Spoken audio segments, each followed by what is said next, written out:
Correct. It's like a gang, another gang. You gotta kill a guy on a Wednesday and bring me his ear back. So get a check. Google NASA scientists with Nazi shoulder scars.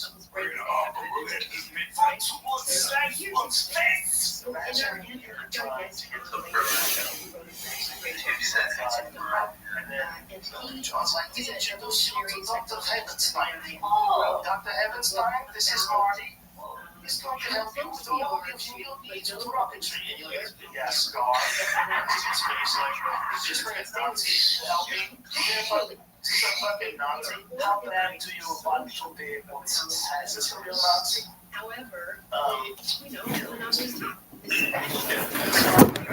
first director of NASA's Cape Canaveral was Nazi scientist Heinrich Nichols, also participant in Operation Paperclip.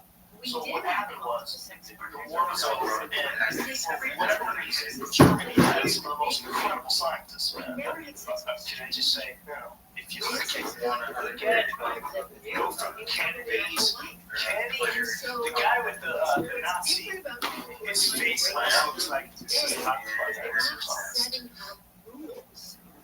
Joe Rogan Podcast, check it out. Rogan Podcast by night. Oh, nice.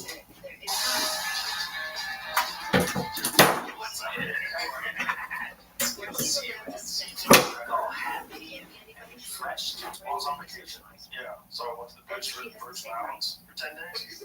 Just chill, went to the beach, did some fishing. Wonderful time. Just relax. It's wonderful.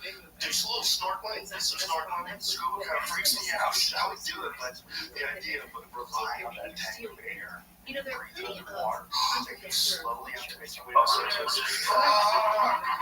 Something goes sideways. How long can you hold your breath? Jesus.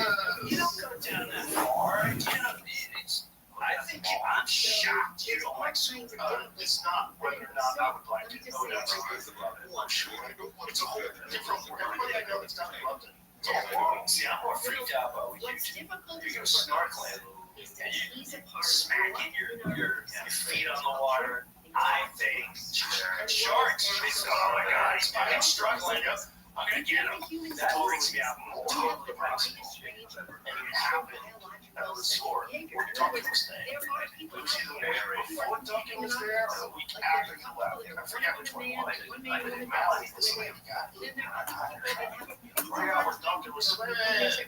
He was out there at the same resort, swimming in the water. And during the same time frame, somebody got. They're everywhere. But, I'm not snarking thing. I believe a woman just got killed recently, or a person got killed recently in Maui. Is it a male or not? Imagine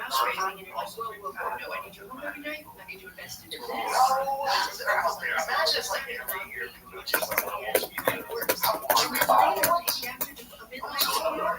You're like, no, especially at night time. During the day, I would go. During the day, I'm not working. I feel like werewolves ain't going to yeah, right. You think so?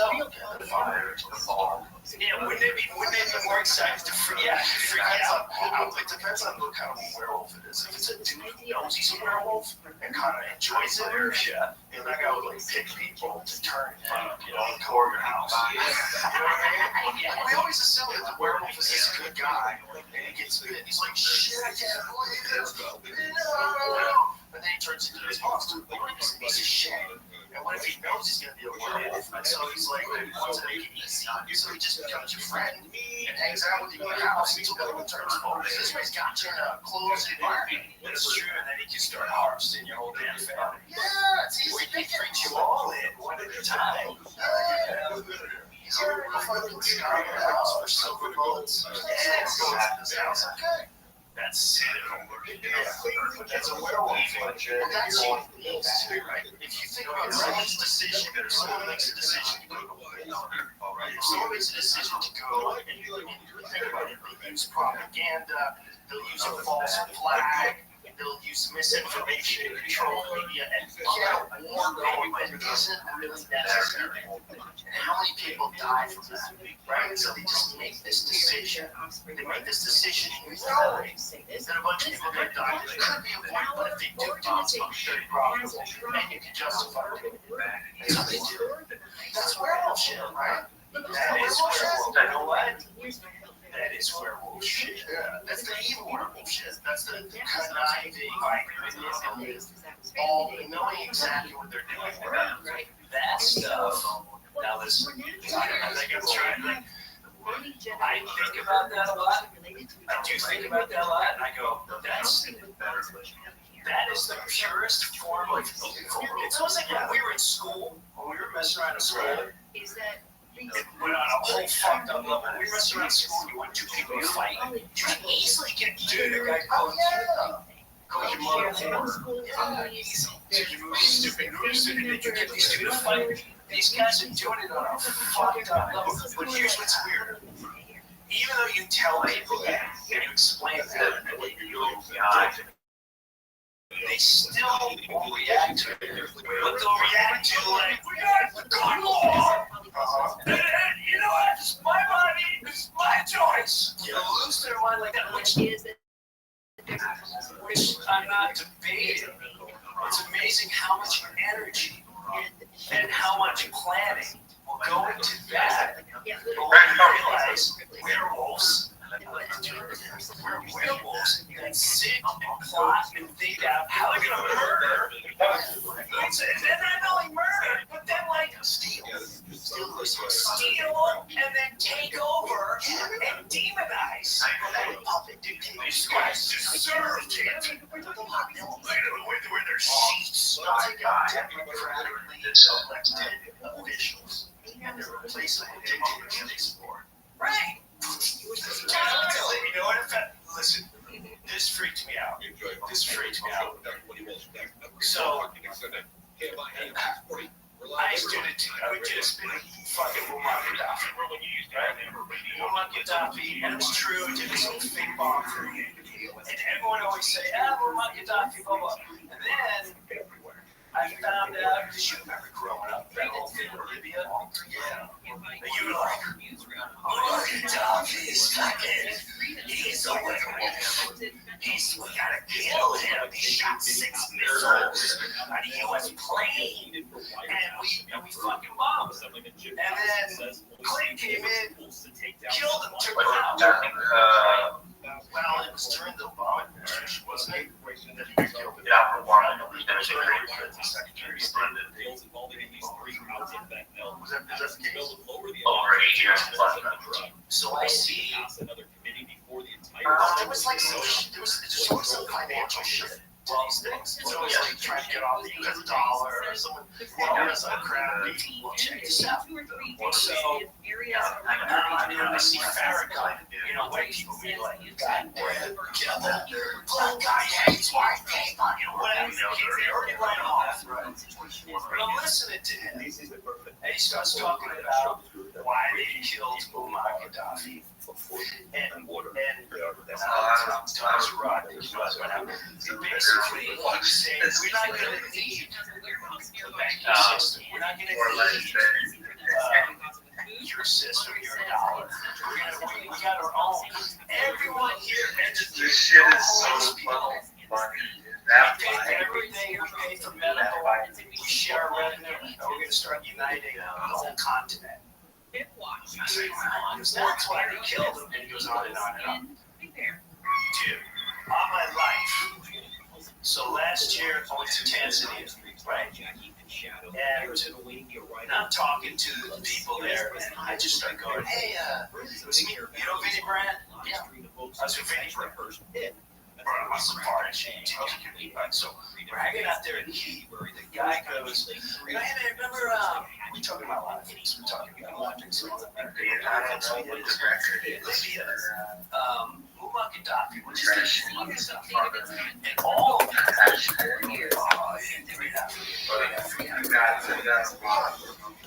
Well, we didn't tell him he was like this monster, this terrorist. We bombed him, we like cheering that we bombed him. And then I said, why was he trying to? Because he's all the Africans. He gave us education. He gave us water. He gave us all our needs. And if we couldn't get it here, we went somewhere else. We do it for him. He's very good for Africa. I said, what happened since he left on my kids' lives? This guy goes in Libya, worst sex trafficking. The worst sex trafficking. So that fucked me up. Now think about that. We demonized his place. And we were told one thing. I'm not saying that's not what it was. What I'm saying is, like, what really happened? Well, so they did a survey, and 1 in 3 people say they've sneaked through their partner's phones. And that's just the most look, it's like naturally curious. Who hasn't snuck a little peek at their partner's phone? But that's why you have to use ExpressVPN. Sure, you can put a passcode on your phone or clear your history after all your sessions, but it doesn't matter. Your browsing history is still 100% exposed. Just think about it. Who owns all the Wi-Fi networks you use daily? Your friends, your boss, your parents? Well, if you're using their Wi-Fi, they can see everything. To truly protect your privacy, you need to use ExpressVPN. With ExpressVPN, all I have to do is tap once and boom. Everything I do online gets sent to an encrypted server. No one has access to my browsing history. End of story. I've said this for years. ExpressVPN is hands down the best privacy tool on the market. It's easy. It just works.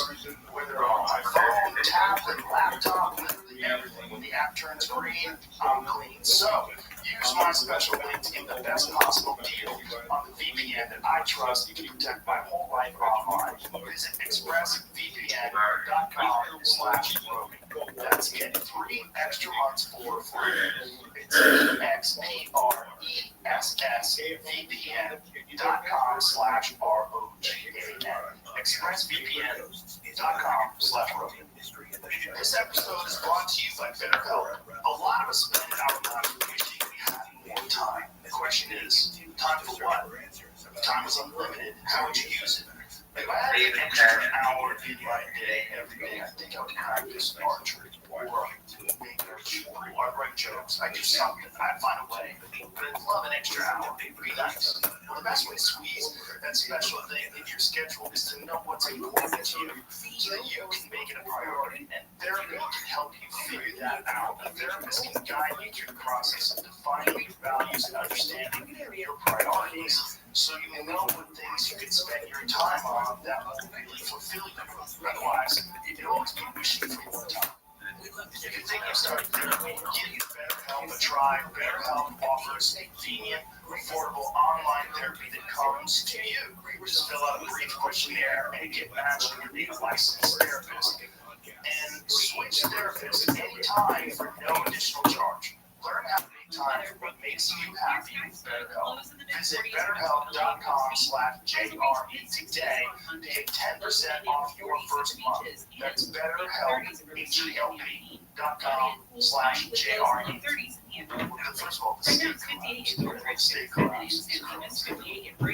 And one of the things you saw in Libya at one point in time, although I did get some messages through a friend of mine, some Libyan people wanted me to know that Libya, like the cities that they're not like as crazy. Well, that might be national pride. I don't know. Yeah, I don't know what the story is. Maybe they're much better. Maybe they're judging on a scale. Whatever it was. But you do YouTube videos of open air slavery. So you watch people hit on people and you watch it on YouTube. And that was Libya. That was how time to Did you ever see the video footage of the kill? Oh, yeah. See it too. When the rebels grabbed him, and he realizes that they have him. And there's high resolution cameras now. This was 2012.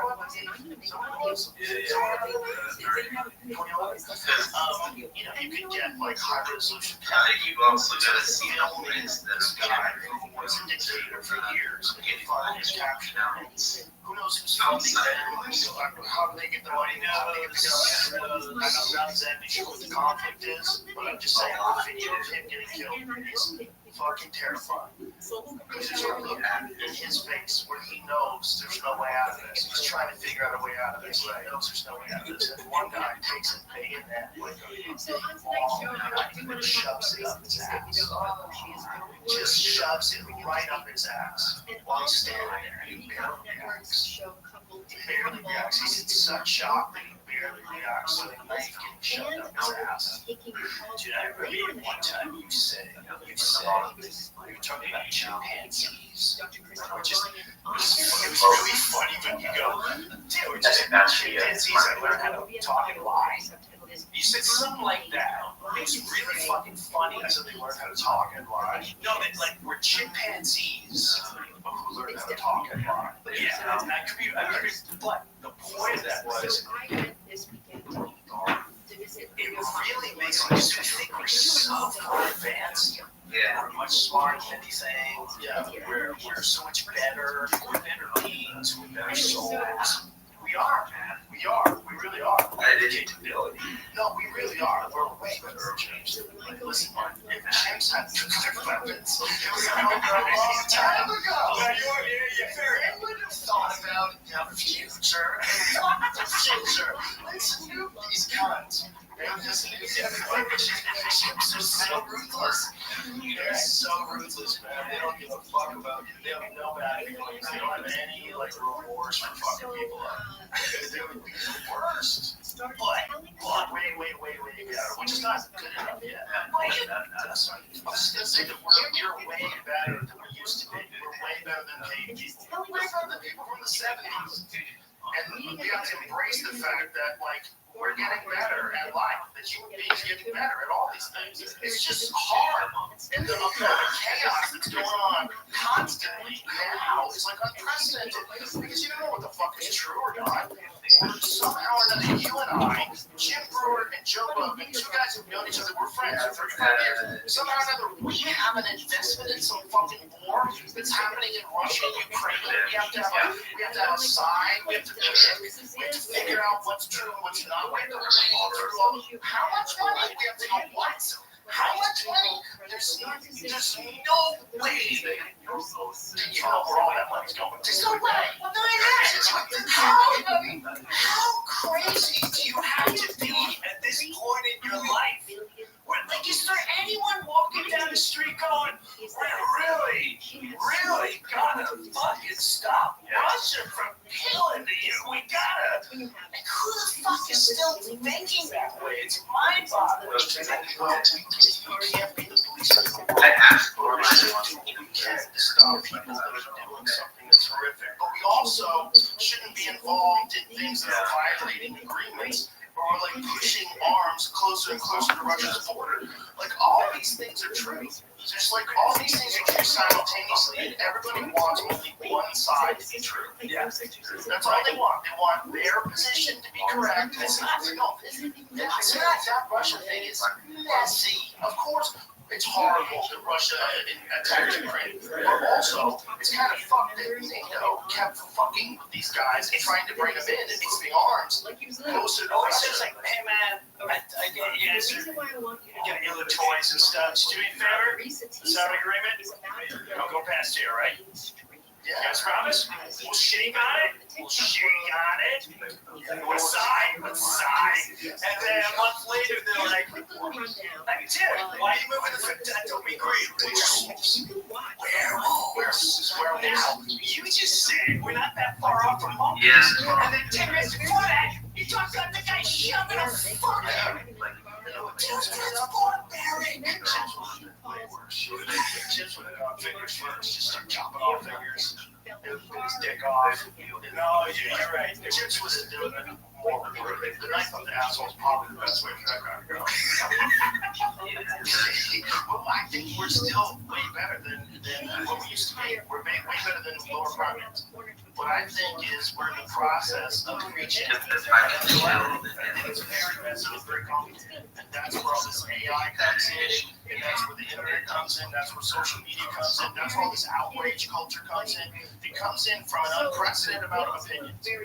It's so like there's so much that's fucking up the noise from the actual data because there's so many human beings that can talk simultaneously now, and the ones who want to talk the most generally are the fucking dumbest. Right? They're the ones that have the time to be spewing shit out on social media all day because they're distracting themselves from whatever they really should be doing with their life.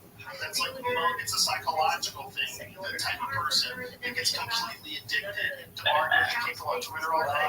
That person is for sure distracting themselves from something they should have been doing. And you're arguing against something you don't even know who they are. You don't know how old they are. And you don't know how they're dressed. And they're the primary users of these angry, aggressive social media platforms. And so you get a distorted perception of what's happening with human beings. But it's colliding with people that are pushing back against that. It's colliding with people that are opening their eyes to the amount of corruption, the amount of bullshit, the amount of lies you're being told, the amount of money that's being made by these folks that are supposed to be making $170,000 a year. Slavery. It's different forms of slavery. I don't know. It's control. It's control. It's control. It's human beings controlling human beings, and they can do it by tricking you. They can trick you and thinking they're with you. They're with trans kids, and they're woke, and they're this. I'm telling you, they're werewolves. That's a trick to get you to come fucking hang out in the cafeteria until the moon comes up. Or when they do this, in the movies when they do the werewolves. How do you get rid of werewolves? They shoot them silver bullets, except America, where all the fun. I think they just shoot regular things. Makes more sense. They are, we clarified they are werewolves. It's a kind of thing that's different than you. Okay, if you're an architect and you listen to this, you really love NPR, and you drive around in your car, that's your good guy, probably a low T, but they can fix that now. If you're listening to this, you could imagine a type of a person that exists at the same time that's capable of being such a sociopath that they will just lie to the world in a well-formed out manner that they know is going to cause war, that they know is going to let public support be behind because they've been lied to, behind a military campaign that's going to result in untold hundreds of thousands of deaths possibly looking back in Iraq. So we know that wasn't that long ago. We know that they lied about weapons of mass destruction. They talked about it incessantly on television.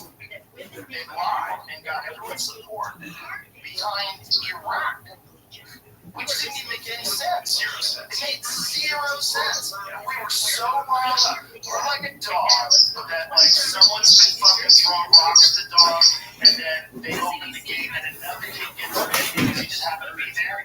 And it's a guy in the corner like, oh my god, what the fuck happened? And if you just question why are we going and he made the move. That's where Bush is. I still have one panic lifted her hat. How powerful the odds are. You know, Trump's the new world order. And we should declare war now. And he went, yeah, oh, you ain't there. And what he was really saying, now you do with the werewolves. And then I'll say that. Come on, the guy. You want to be on this team? Shut up, Tim. Is this what you want? Right. That was mission accomplished.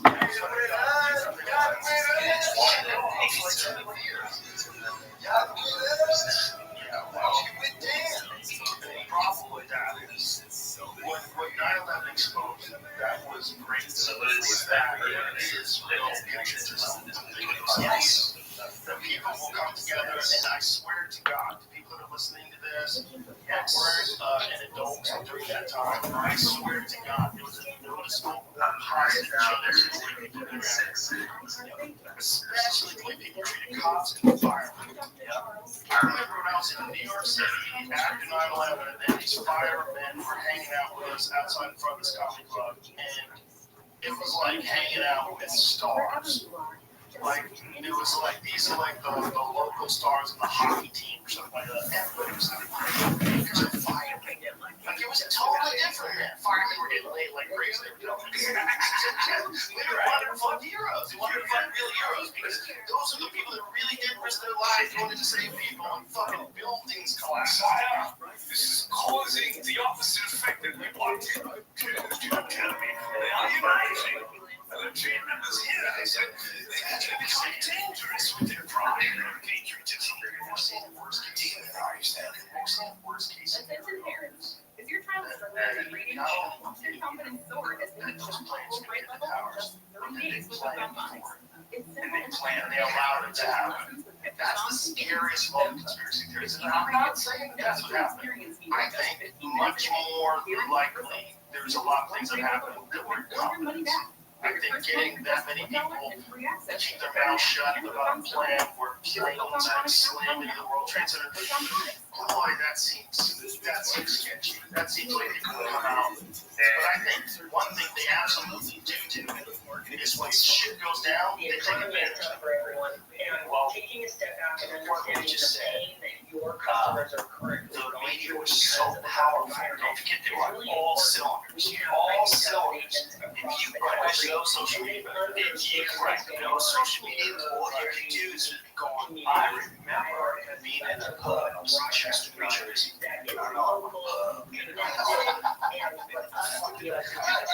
was in a so I was in a Chester, New Jersey, and I was talking to the tellers. I don't say, And you only look at like it's got a lot of questions. or look at like It's weird. They just pancake straight down. different form of like and then the smoke like a little onion on one And the reaction from that person was, what are you fucking one of those or don't start doing other stuff. He wanted to kill me. So More I'm items saying to to play him, stuff. you couldn't question anything at the time. If you dare question, he would immediately have you. Even the most popular newscasters that people love today, because they're on certain sides, they were selling it hard. And to me, I never forgot that. They were selling death. They were selling murder. They were selling war.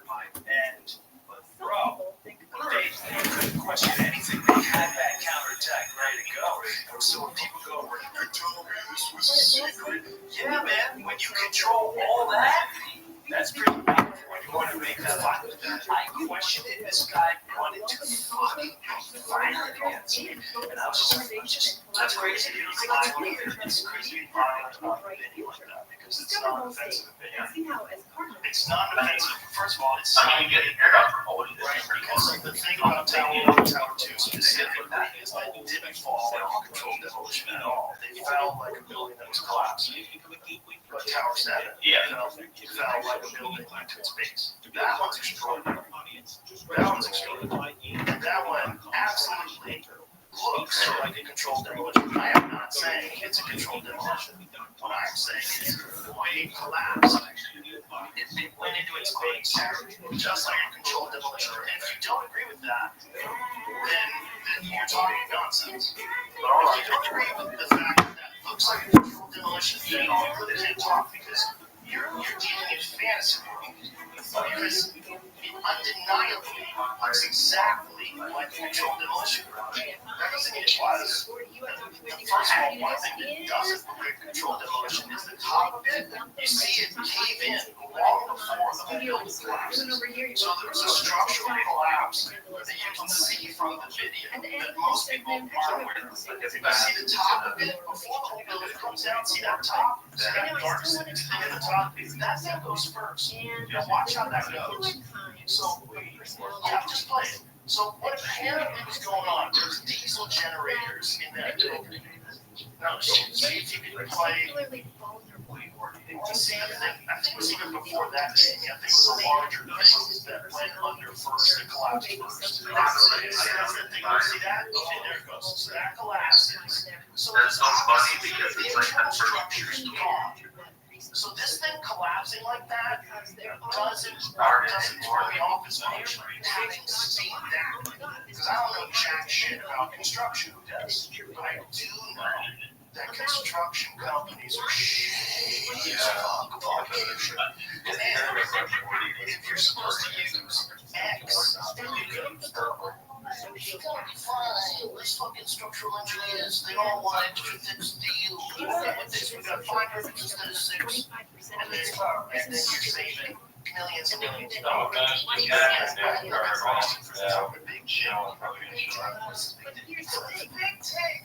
The Big Take was a fucking construction project that was the most corrupt construction project that's ever existed. It was supposed to last like a couple of years, went on for decades. These guys milked it. They were like working with this thing. It's like a New York bus. Yeah, Big Take. It was supposed to start in 1982. I lived there. It ended in 2007.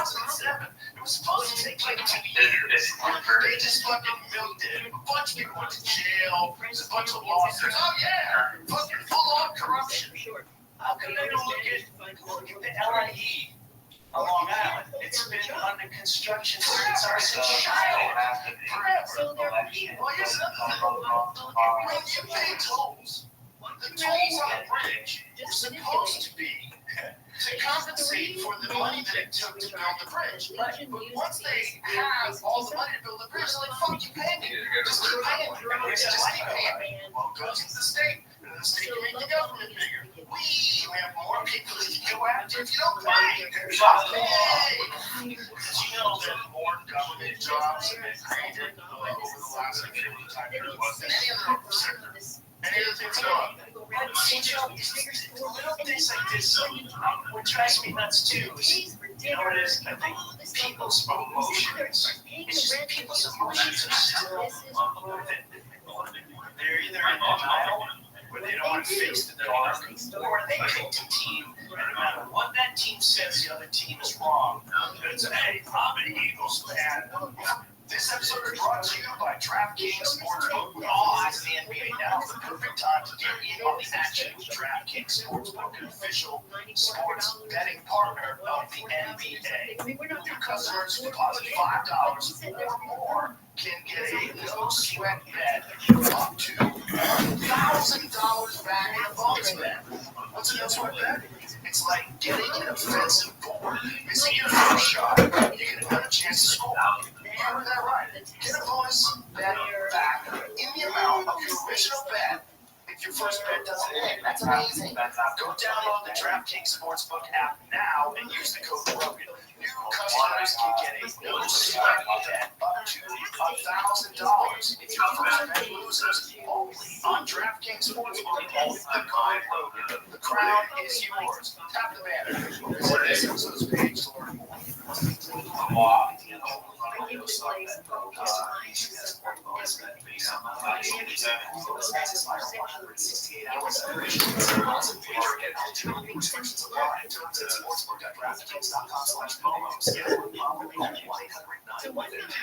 This episode is brought to you by BetterHelp. A lot of us spend our lives wishing we had more time. The question is, time for what? Time is unlimited. How would you use it? If I had an extra hour in my day every day, I think I would practice archery or maybe I'd shoot pool. I'd write jokes. I'd do something. I'd find a way. But I'd love an extra hour. It'd be nice. Well, the best way to squeeze that special thing in your schedule is to know what's important to you so that you can make it a priority. And therapy can help you figure that out. A therapist can guide you through the process of defining your values and understanding your priorities so you know what things you can spend your time on that will really fulfill you. Otherwise, you'll always be wishing for more time. If you're thinking of starting therapy, give BetterHelp a try. BetterHelp offers convenient, affordable online therapy that comes to you. Just fill out a brief questionnaire and get matched with a licensed therapist. And switch therapists anytime for no additional charge. Learn how to make time for what makes you happy with BetterHelp. Visit BetterHelp.com/JRE today to get 10% off your first month. That's BetterHelp, HELP.com/JRE. Again, do I go make a big cost celeb? No. It's the little things that turn into the big things. I won't tell you how much money he stole from me years later. So, why is it that there are certain kinds of women who are particularly vulnerable to being attacked, being really targeted by these kinds of First of all, you have to have a lot of looking into things before you form a realistic perspective of what's happening. It takes a long time, and a lot of people don't have that time. You're lucky to you gotta stand up, especially the podcast kind of gets in the way of that because I have to sit down and talk to you for a few hours. But if you're stand up for the most part, you do whatever the fuck you want during the day, right? And if you want to freak out, you want to get on and freak out, you might go call Dave Smith. Dave Smith's out there reading studies and papers and historical accounts of false flag events and what was really going on in Nicaragua. Holy shit. That rabbit hole is filled with werewolves. It's a lot of werewolves and werewolves. Yes, I do this once in a while. So I'm like, oh yeah, I'm going too deep in there. And then I go, oh, I don't have that. Like, You're listening to the you're fighting in your points. You're against the narrative. right now. Let's go to the You know, like, we should all be against the narrative. We should figure out what the truth is. Forget about the narrative. Don't forget about your ideology. You don't have to do it. You don't have to do it. I know everybody thinks they have to do it because you got to be on a team. Everybody wants to be on a team that's supported by them. And it's like, we're progressive and we this and we that. And we got to stop meat consumption. We got to stop. And you have all these things that you probably haven't looked at all. And you're married to them because you're committed to this fucking group of people. I'm telling you. What up, real Shiller, you pimp? You goddamn pimp motherfucker. Real Shiller, how you living, baby?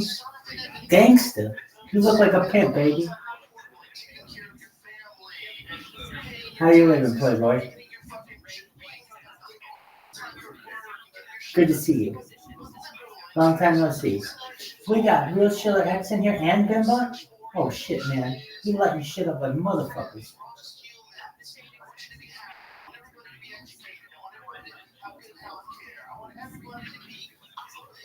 Motherfucker, we got Marsden trades, we got Passport in here, we got Bimbo, we got Bitcoin Kyle Chandler, we got Old Man with Coin, we got Snoop, we got Squirrely, we got Rabbi Rothschild, Man Like Queen, and Real Shiller X, guys.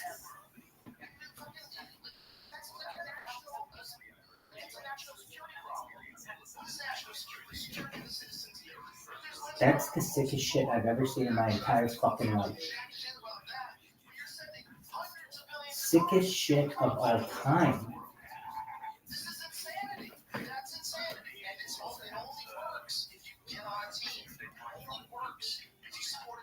There's no reason to be in a team. There's no reason. Squirrely, how you living, baby? You look comfortable as fuck in that hotel. Squirrely, it's nice to see you sitting down. Like, not in a car. You look great.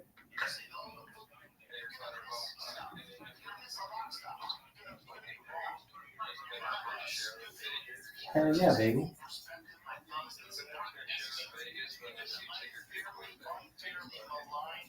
It's at 18 cents? You're kidding me. It's at 18 cents? I gotta look at this.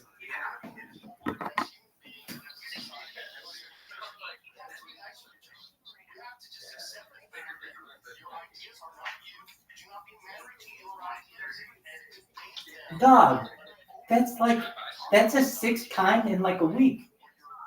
That's a 6x in a week.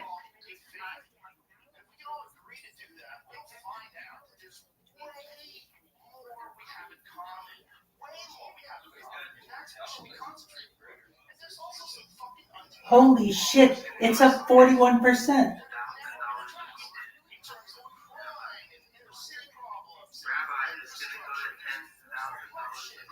Word Mockingbird.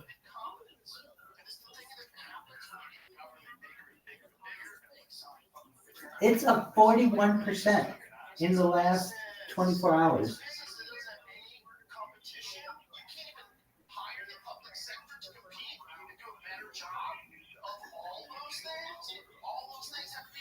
Dog, Squirrely, you got some great news, baby.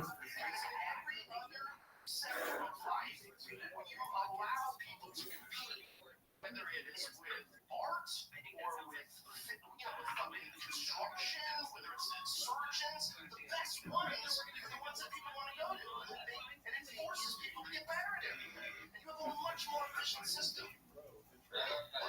Yeah, baby. Imagine This is my bestest buddy. there's businesses out there that Traveling fail together. their audit 6 years ago. Hey, pleasure to meet you, my man. I love you, baby. Dude, thank you for keeping Squirrely. Thank you for keeping Squirrely company, and bless you. Yeah, you are. That's tight. Thank you, baby. I appreciate that. What'd you come up with? We're having ice age. So fucked up. Couple trillion. Let's give another trillion. Let it figure it out for the next 10 years. Randall Cross is going to shit out. He's talking to everything. What he said? He said, Call from whom?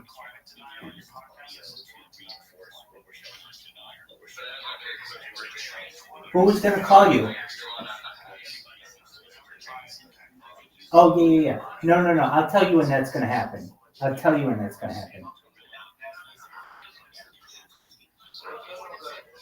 Hey, what's going on, Schiller?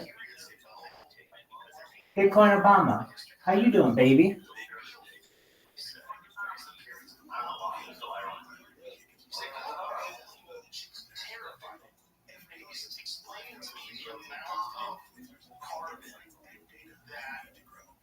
Dog, this coin is amazing.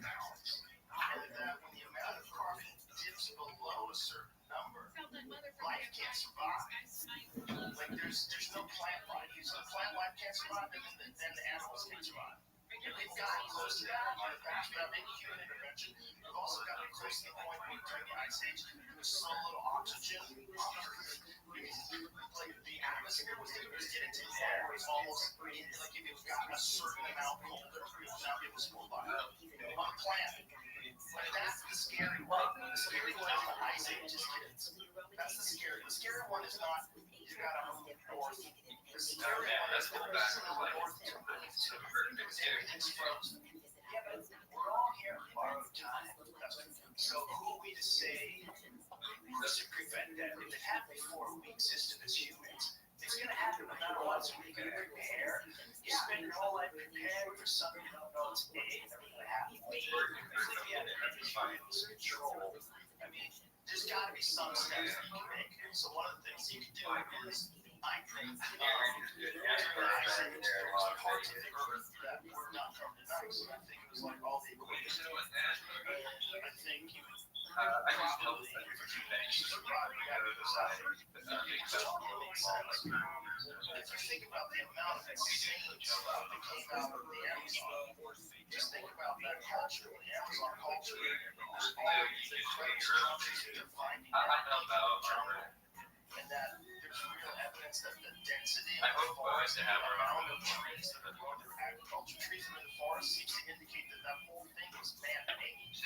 There's a type of soil like soil that they developed. We don't know it's a soil that replicates. It's like this biomass, and it's like this incredibly rich soil that has this really rich carbon.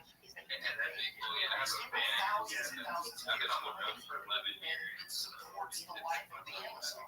Like that whole fucking place is wild, man. And that, you think about it, like everything was frozen up here.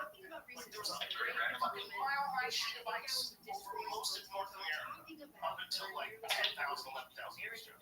So when all that stuff was like that down there, they were chilling. Down there, they didn't have that problem.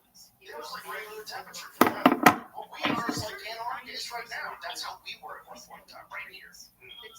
Well, I can't go far. I can't go that far back. Because anything I can't truly imagine. I mentioned earlier. I'd start to go there, like dinosaurs and all that stuff. Right? $40 million. I don't know. But I will say this bugged me out. And, I started seeing how they did the World Fair. How they just built the whole thing. So I sit down in a very small concept. I was sitting in this hotel, and I'm sitting down because everyone said, you used to hunt down here before Washington.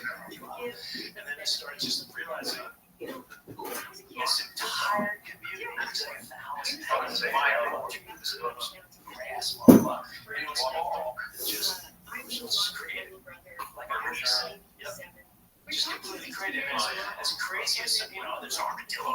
That's crazy. It's like, I always go, well, if you could do that, why couldn't you do it 10, do it 1,000 times bigger? And how long had you been doing that? How long? Dude, it started. And I just sitting on the bench. I was going far out there. That's what we can sit on. That's the people.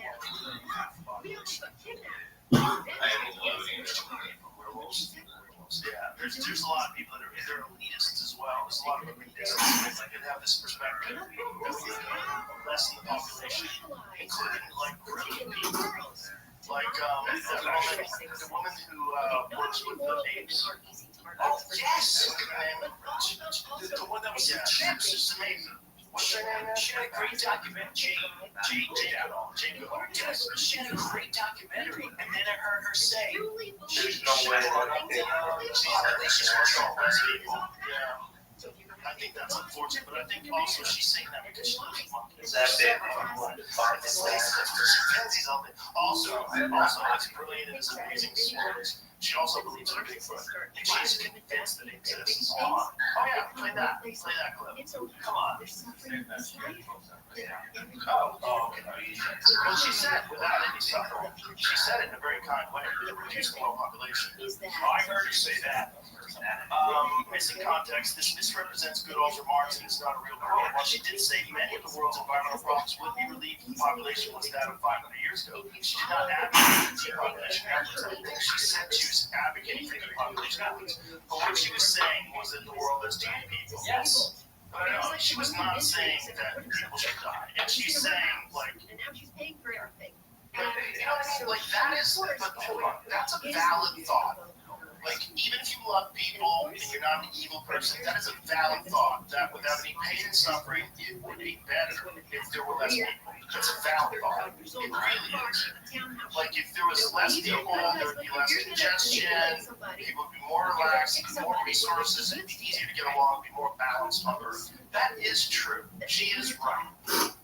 But the problem with that thought is, if you start expressing it, then people start saying, I think we can make that happen. And then there's werewolves get involved. Werewolves get involved, if we didn't do this, that's the whole way.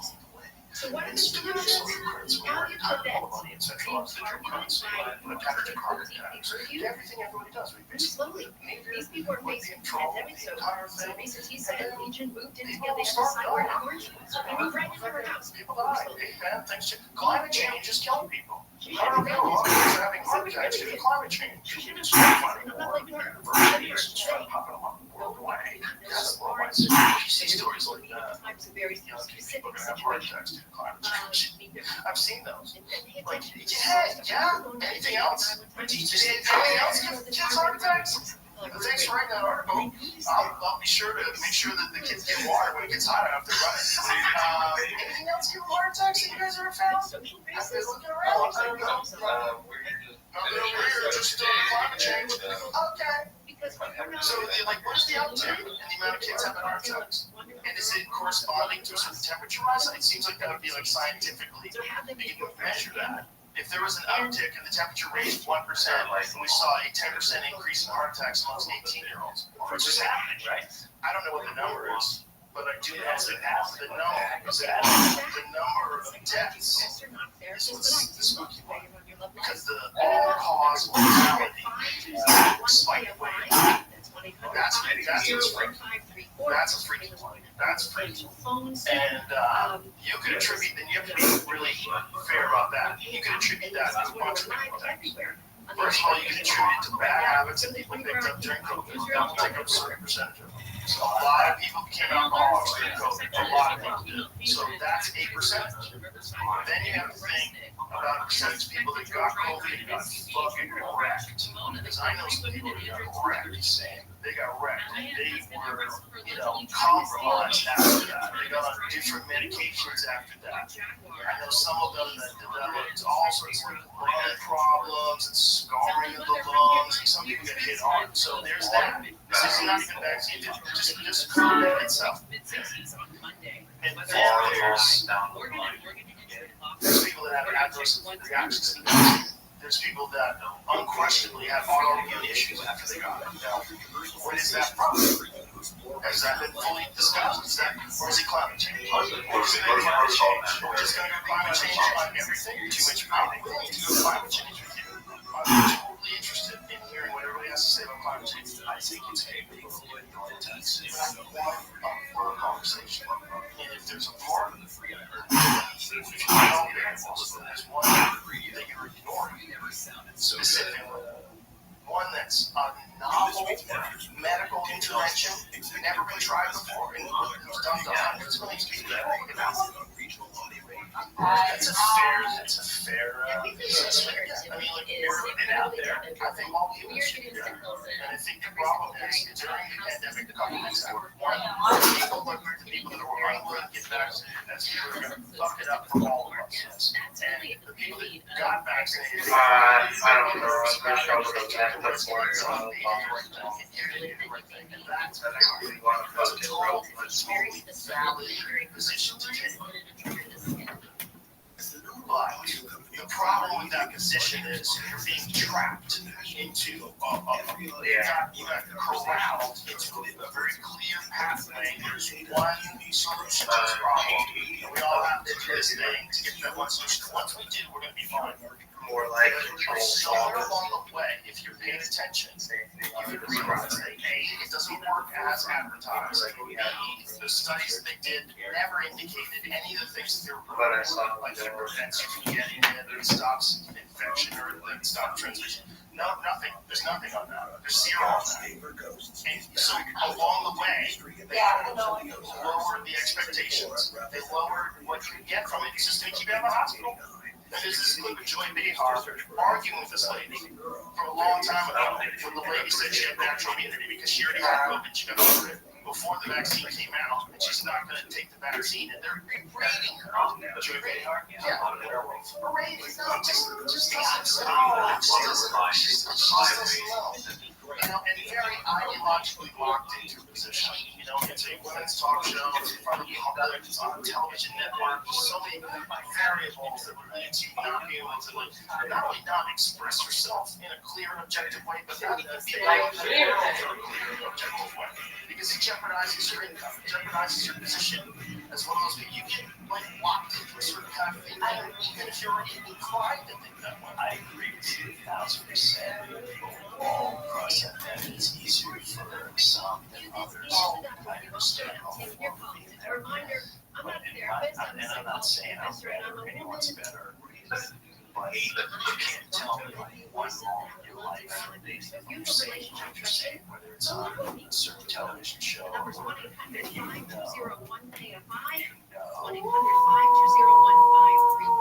Okay, producer Caleb, who do we have I think you should already. What's up, big man? Do you still want to be able to call that restaurant? It's packed. So I get it. And yeah, the money's beautiful. Fans, you know, we all love it. The thing is that every level, people's opinion are very pliable. That's how cults get started. They trick you into thinking a very specific way. That's how cults get started. Human beings are pliable, and the best way to resist that is to not be married to your ideas. Don't be married to them. Be you. But you should have a core set of values. You love your family, you love your friends, try to be a good person, do your best at whatever it is that you do. Opposite coin. All that other stuff, these ideas, you gotta look at what them from what they are. Sometimes you have the wrong ones in your head, and you identify with it, you defend it, even when it's wrong. And I've seen brilliant people fall down that path, especially during the pandemic, especially in regards to the vaccines or the lockdowns or the severity of the virus for people that are healthy. There's a lot of variables that were ignored that shouldn't have been ignored if we're going to be honest with you. So the problem is that you were one side or the other. You were team vaccine or team pure blood. You know, the pure bloods got blocked into like MAGA, hillbillies. Yes. Dude, I keep going around in circles and I hang out with every gang. I love every guy. Everybody's got something to offer, which is why I think that's how we'll grow. You don't have to join in, but you. the more I see, There might be the more groups that are formed. you do. So have to do this. You know, I remember being a kid, you know what It's the like greatest having time a was? parent. And my mom and dad were both like, I I'd be in the kitchen, I know how hard kid, it is. I don't remember my neighbors, it was. And all the neighbors would come over, this one's talking about divorce, and this one had whatever, and everyone would get together, All right, and producer they're Kayla, like, okay, you help each other, give advice. You know, years ago, therapists were called friends, family. Yeah, you didn't have people. Well, you had people nursing homes. But I remember going over at my friend's house in West Virginia. She dribbles, talks weird shit, and it's like she had dementia. But that's what we've lost. What for me, what COVID did was it was the way the werewolves. I say it's the werewolves. Well, the werewolves went, this is how we really live the families apart. Because everybody has fear. And everyone in your family has fear. Every human being has fear in them. And they're testing, the more the werewolves get to test your fear factor, the stronger they become because they see your buckles. They see who's going to call. They see how many people, they see who's splashing out. They see how many people wear a mask at the airport. They sort of measure the fear. You know? And, you know, man, I pray to God, it's time, it just becomes time for the fearless. And what the fearless is, it's not a violent fight. It's just, you said some brilliant things. I remember years ago, you talking about, dude, this is the time of the truth. And it really resonated. Yes, that's what we need in life, just truth, just honesty. Just forget each other. I think we're going to get, I know we're getting there. We're just getting aware of this. Yeah, well, we got to be aware of the werewolves trying to close the gate. They're trying to close the gate for human beings without these enormous institutions human beings have in America. That human beings can trust are real, but they do exist. They just don't exist in those systems. They exist independently for the most part. And they're real, and they can tell you what's actually going on. It'll shock you, but it shouldn't if you understand history. Do you know what the number one group of people in the beginning of the pandemic when they rolled out the vaccines, the number one group that had vaccine hesitancy? Oh, yeah. PhDs. Okay, producer Caleb, what do we have next? Find out. There was an article up for all this true. Hi, Monica. It's Dr. That in the beginning, a lot of PhDs that like, because these are people that like understand how these studies are funded, probably, or at least understand how research is done and how research is done through the pharmaceutical drug companies. So the pharmaceutical drug companies, they do their own research, and then they don't, when something's peer reviewed, it doesn't even get, they don't even get access to our raw data. They get access to the assessment of the data by the pharmaceutical companies. The pharmaceutical companies will do 10 studies, and they just read the studies away. They get the multipliers results, and 8 of them show no benefit, but 1 or 2 of them shows a little bit of a benefit, and then they can roll out lies because they start making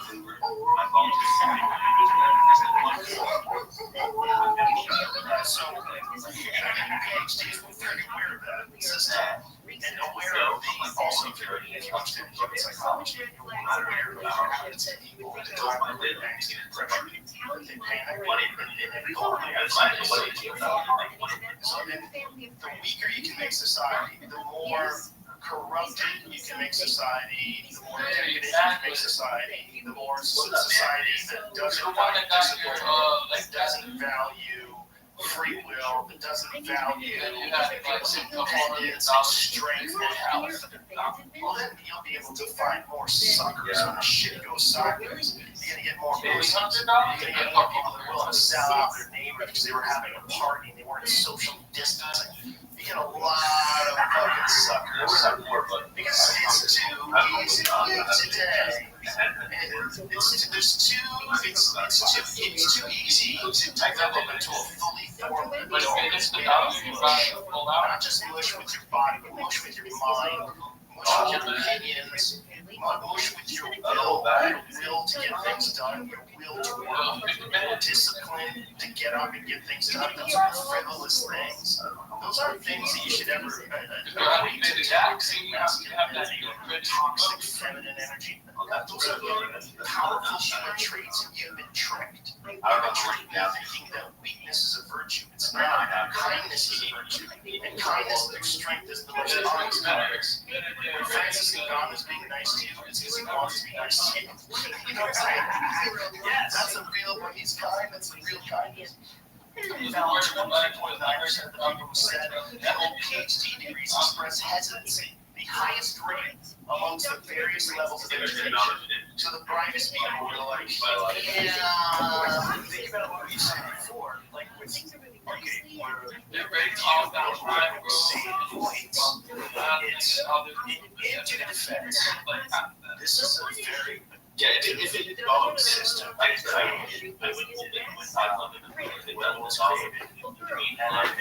mean, it starts when we're younger, so not a whole lot of people have time to break out of that, in my opinion.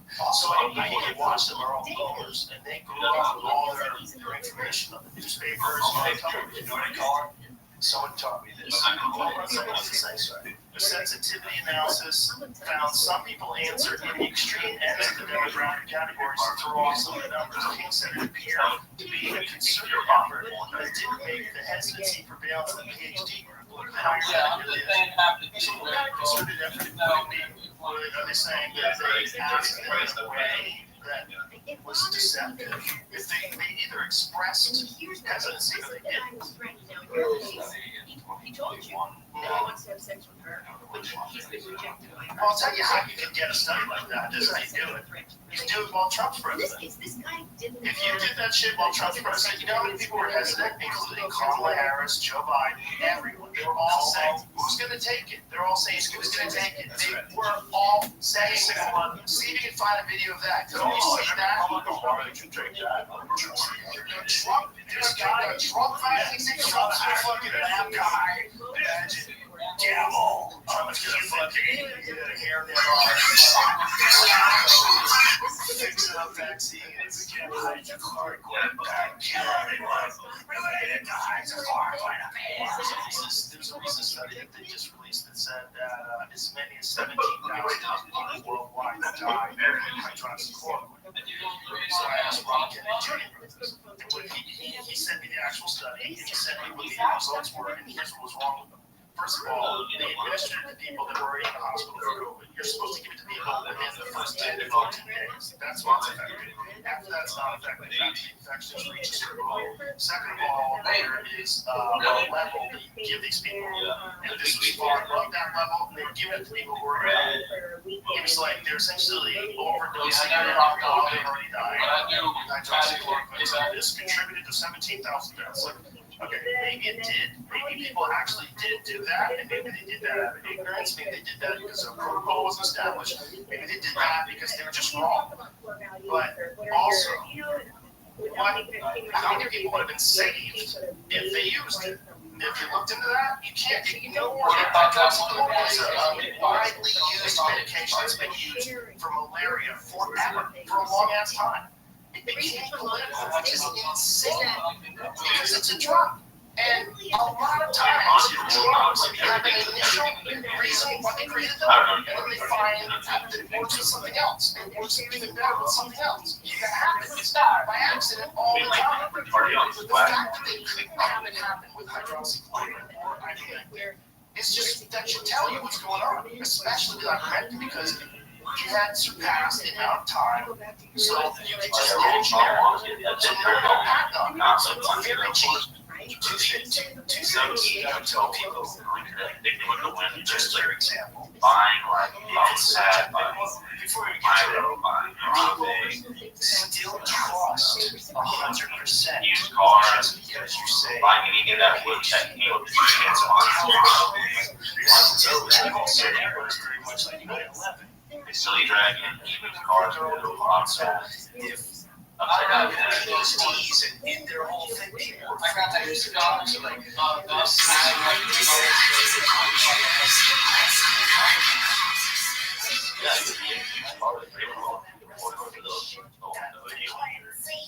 You know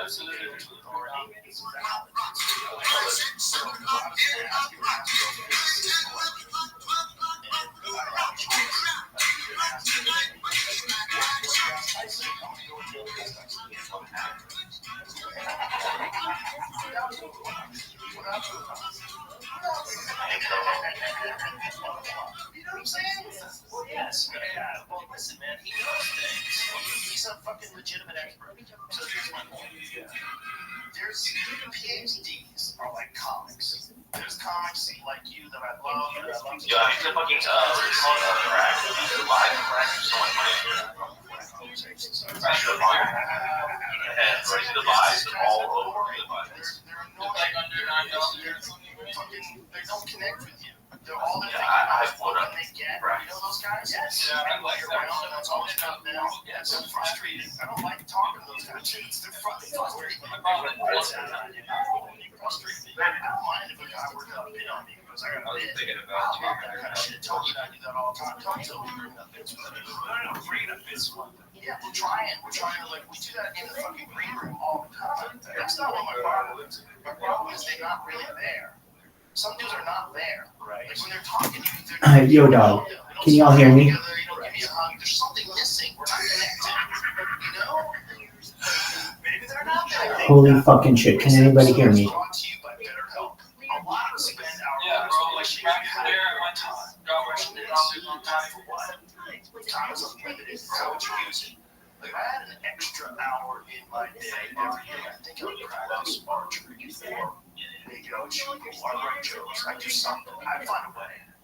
Love an extra hour would be nice. Well, the best way to squeeze that special. Thank you, baby. Dude, we're going to have an amazing March Madness bracket. I just want everybody to know that.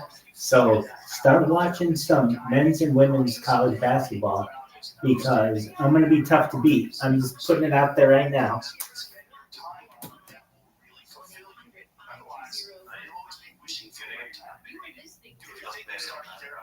Oh, no, you're going to be in it. Do you know what a bracket is?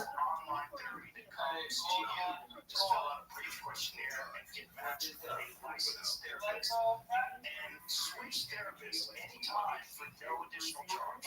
Learn how to make time for what makes you happy with BetterHelp. Visit BetterHelp.com/JRE today to get 10% off your first month. That's BetterHelp, HELP.com/JRE. This episode is brought to you by ZipRecruiter. This month, it's all about St. Patrick's Day. So, to help them consider things, I want to share a fact. Did you know that the odds of finding a lucky four-leaf clover are 1 in 10,000? I say that's pretty difficult. Fortunately, if you're looking to hire, you don't need any luck. You just need ZipRecruiter. And you can try it for free right now at ZipRecruiter.com/recruiter. Gimmicks or leprechauns lead you to pot gold, or in this case, top talent, because they have a powerful matching technology that shows you qualified candidates as soon as you post a job. And once you review those candidates, you can invite your All right, so I was saying, old man with coin, do you know what a bracket is? All right, well, you're going to fill out a bracket. We're going to have everybody in the community fill out a bracket. We'll have a big bracket. And then, the winner will get all of our undivided attention and appreciation.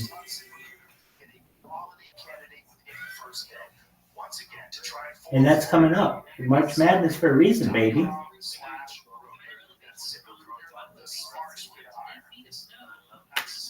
Word. This coin will be $37 a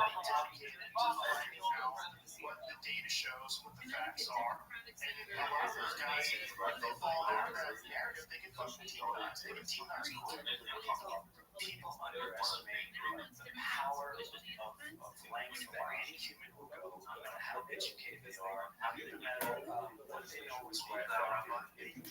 Hey, Pim. Literally the power of money and who's making money. Yeah, so we're going to get brackets going for March Madness. It's going to be a big fucking deal.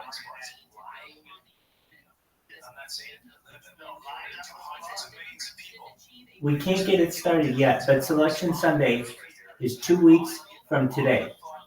So that means it's like a countdown to 2 weeks.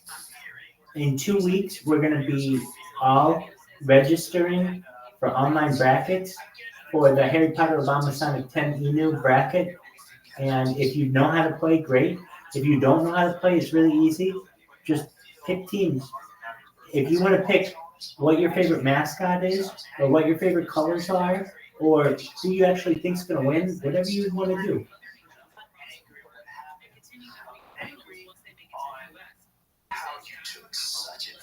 Manlet Queen, can you hear me? Can somebody tell Manlet Queen to unmute me, please?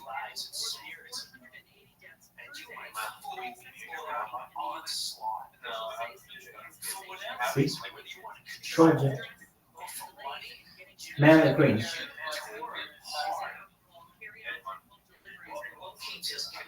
Manlet Queen, can you hear me?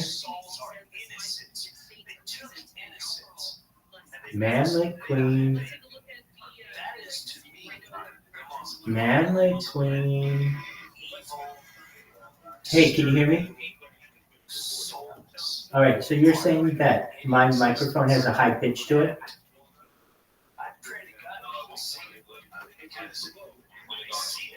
Oh, okay. Does it sound any better now? Go fuck yourself. Excellent. Okay. Hey, I want to make you aware. Do you know what brackets are for like March Madness? Okay. There's a thing called basketball, okay? It's played with the ball. Every March, all the colleges get together and they play in something called March Madness. And they have these brackets, like 64 or 68 teams or something like that. You know what I'm referencing? Okay, well, we're going to do them for March Madness in Harry Potter Obama Sonic 10 Inu. So I just wanted to make sure you got your shit together. You've got 2 weeks to start preparing, watching the teams before Selection Sunday. And so in 14 days, 15, 16 days or so, you got to have all your teams picked. So there's like a period of like 2 days where you do your picking. It'll be in like something like 15 or 16 days. So just get ready for that, okay? Are you excited? Dog, you need to calm down and you need to subdue your excitement. Because you're just overwhelmed right now.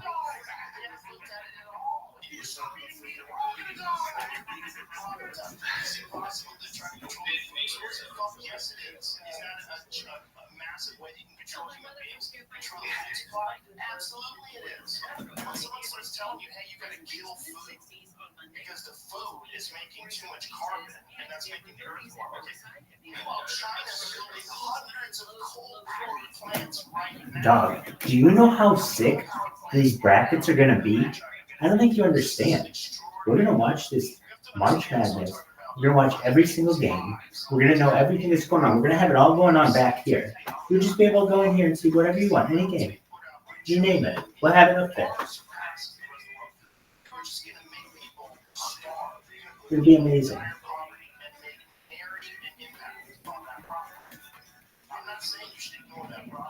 God willing, it'll be amazing.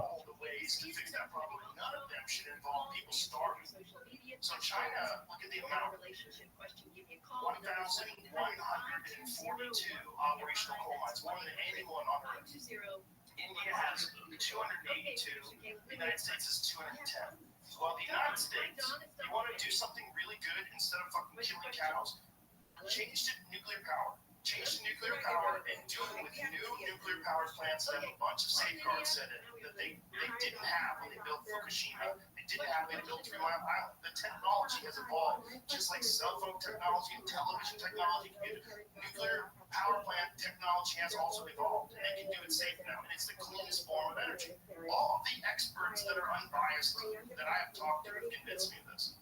It's a fascinating thing because in our mind, we connect nuclear power to destroying the environment, danger, Chernobyl, ruin forever, which is true in those areas. It is absolutely true.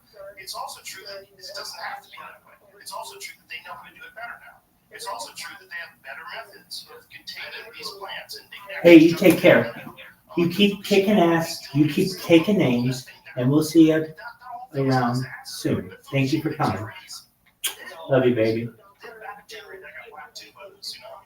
So you got nothing, no power, so the fucking thing melts down, and it's gonna be like that for 100,000 years. But that's just a local thing. You gotta get the fuck out of that area, and they have to learn and make better power plants. If you let people, if you think you have a carbon problem, and you have thousands of coal power plants that are just pumping into the actual air that we all breathe, that's way worse, kids. And that can be fixed with good power. That's what we should be concentrating on. Not killing fucking 2,000 cows in Ireland or whatever the fuck they're doing. They're telling people that they killed their cows. Damn, we're reducing the amount of cows. You can't tell me they're laughing at me. It's a funny script. If we got together, we were pure evil. We're like, Joe, I'm gonna have them slaughtering the cows, believing it'll be better for the environment. So that fucking And you think of any people that would not buy into that, it's the Irish. Don't you guys remember the potato famine? Jesus fucking Christ, you guys have a long history of a horrible famine that I learned about when I was a kid. Everybody knew about the Irish potato famine. Look, people can fucking starve to death. That's still true. And if the power goes out tomorrow, it's gonna happen. There's gonna be people that starve to death. We get hit by a giant solar flare that takes out every grid in the world. We're fucked for a long ass time, kids. People are gonna starve. And so the idea that you're going to kill cows to slightly reduce the amount of methane that gets produced that's in the air, instead of looking at regenerative methods that actually take the carbon and sequester it back into the earth, which they've already proved they can do, at least in places like White Oak pastures. They do. It's like a carbon. It's like a negative amount of carbon. Like they use everything to regenerate the ground the same way it's supposed to be in nature. That's not the fucking problem, kids. The problem is coal plants. Coal plants are a bigger fucking problem. see, they're just seen as like they just need to. How do they kill the cows? How do they control food? Ta-da! It's control. Here's all the brilliant ways and the powers we have to do. Blah, blah. It's just, to me, I see it all as hogwash, except for just another way to control. When you saw that, was it Denmark when they were taking farmers' farms away? They were destroying farmers because they weren't allowing them to use fertilizer anymore. There's like so much weird shit that goes on where people start trying to control farmers. If you start fucking with the people that make our food, that's a real problem. It's been going on for the last 40, 50 years. I didn't understand. I want to apologize to Tommy Melon Can, Willie Nelson, all those guys right now, because I remember being a banana metalhead, and those guys would come out with farm aid, farms, right? Yeah, all. And now I understood what they were trying to do. Nationwide, this is interesting because this just started happening. Nationwide German farmer blockades, heat pressure on Schultz. So these, they've been throwing manure all over buildings and shit. German farmers kicked off a week of nationwide protests against subsidy cuts on Monday, blocking roads and tractors and piling misery on Chancellor Olaf Scholz's coalition as it struggles to fix a budget mess and contain rising far-right forces of far-right farmers. Extremists, convoys of tractors and trucks gathered on roads in sub-zero temperatures in nearly all 16 federal states, while protesters clashed with police and leading politicians warned that the unrest could be co-opted by extremists. Extremists don't want to get fucked. How about let them be farmers, you fucking cunts? They're the people that grow your food, goddammit. Wake up. Wake up to why anybody would do that. What fucking government would fuck with the farmers? What government would make it harder on the farmers? You're telling me that that's your number one problem is the farmers? How much crime do you have? How many murders? How many thieves? How many rapists? How many child molesters? How many swindlers? How many people that are ripping people off? How many credit card fraudsters do you have out there? You're going after farmers? There's no way that's positive. There's no way. It's not even physically possible. If you looked at all of your obligations and all the things you should be doing, that you put any resources into fucking farmers, people don't understand. To me, it's just a takeover. It's a simple takeover. It's almost gradual. It's so gradual. So it's like an illusion. Jordan Peterson explained it. Dude, I saw it works. Yeah, I saw it. See if you can find that. Jordan Peterson, he was explaining to me how you change things. That you push people a little bit, and they don't push back, and then you push them a little more, and then say, hey, stop right there. You wait a little while, and you push again, And the next thing you know, before you know it, as time goes on, you're way further than you used to be. Down the road you don't want to go. And the road that we don't want to go down is tyranny. And if you get attached to one side or the other, whether it's Nikki Haley or you get attached to Joe Biden and Kamala, whatever it is, whoever you're going down that road even further. You're going down that road, and they're gonna keep pushing. And next thing you know, they're gonna have your location every time you tweet something. If you tweet something that might be a problem, someone's gonna physically visit you, or your phone's gonna get shut off, or your social credit score's gonna get dinged, or like that is our future if we don't wake up. You're gonna have monsters in control of your life. You can self-censor. And whether you are on the right or whether you're on the left, as a human being, you don't want to give other human beings control over what you can say and what you can think and what you can look at and what you can talk about and how you can live your life and where you can go and what you decide to do with your money and what you decide to do with your time. All those things should be yours. They should be yours. So where does it? Here it is. This was great. Just because she's never been in a serious relationship doesn't mean she doesn't want a serious relationship. And rather than judging her for it, ask some questions. Why? Tell me about your experiences, maybe sexually. Maybe she's had short-term sexual relationships that she said that's been fine, but then I want to settle down. 30, I have a family, all normal, all fine. So I think it's something that you can talk about. Not necessarily respond. All right, so I think we have to right here. Dear Dr. Whitney, my ex texted me just a heads up. I took you out for hospital membership. I didn't want you to know hope all is well. Goes take care. And then she writes, after 2 years of no contact, we're speaking to one another after a breakup. It's really that simple. Is Look this at this. We hold this. Yeah. I just ignore it. My heart's still close, but I've never been for him. It's a while. Not naturally. I didn't choose normal. You know, I was reading this thing about India. They have a problem when people don't like to use toilets. He doesn't want you They to just get shit outside. So he's letting you say Certain things places to they let just you know. shit outside. They don't like toilets. They're building toilets and people are rejecting them. I can see that. Shitting outside's fun. I think so. It's the natural way shit comes out so easy. It's like, because you're squatting down. That's why there's no squatting button. You know those? Yes. You have one of those? It's just been polite. I do. I have one. By the way, It helps. I'm sure it does. Shit easier. I say good, man. I wake up, bang. Then I have espresso, bang again, double bang. Yeah, and then I'm good. The rest of the day, that's as soon as I wake up. It's weird. I think it's good. That's supposed to be good, right? Yeah, that's good there. Yeah, you want to be regular. I'm regular. My friend Larry got backed up once for long. He used to, one of the producers on Fear Factor, he tells the story, it's fucking hilarious. Oh my God, he like had to go to a doctor and had to like chip it out. some people stay attached. Yeah, it dried up and it got compacted in there. Fighting over And he literally had to get it really like get solid. Yeah, it got hard as a rock. So they had to break it up. His intestines and his butthole, like out the door, internal. Internal with a ball. It's too hard. That's what happens. I don't understand. I don't know what he was eating. Nice, maybe. I don't know. What happened? That's some green cheese. It's a flaming green cheese. Great horse manure crisis of 1894. By the late 1800s, large cities all over the world were drowning in horse manure. Oh, makes sense. The London Times predicted in 1894 that in 50 years' time, every street in London would be buried under 9 feet of manure. Makes sense. Very own. 175-foot pile ship. 16 billion flights. Okay. Tell me that didn't cost. No, it did. 9%. Like this is.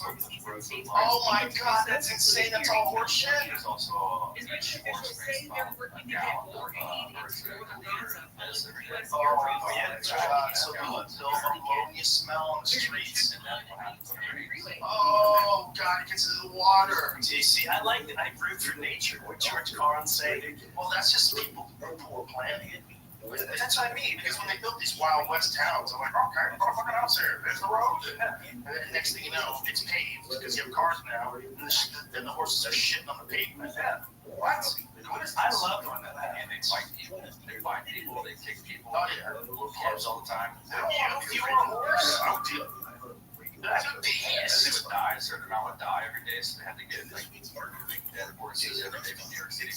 Wow, drag them on. Where are you gonna put us? Pissed about those horses. Yeah, actually, it's a city. You know, there's a sizable amount of wild horses in this country.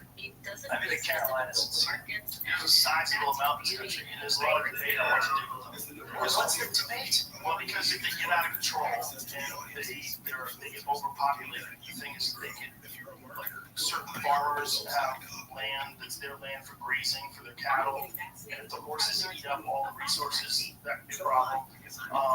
There were some instances of animals cross-contaminating, like brucellosis is a real issue with buffalo. Buffalo roam onto cattle ranchers' land, they give brucellosis, and the cows start dying off.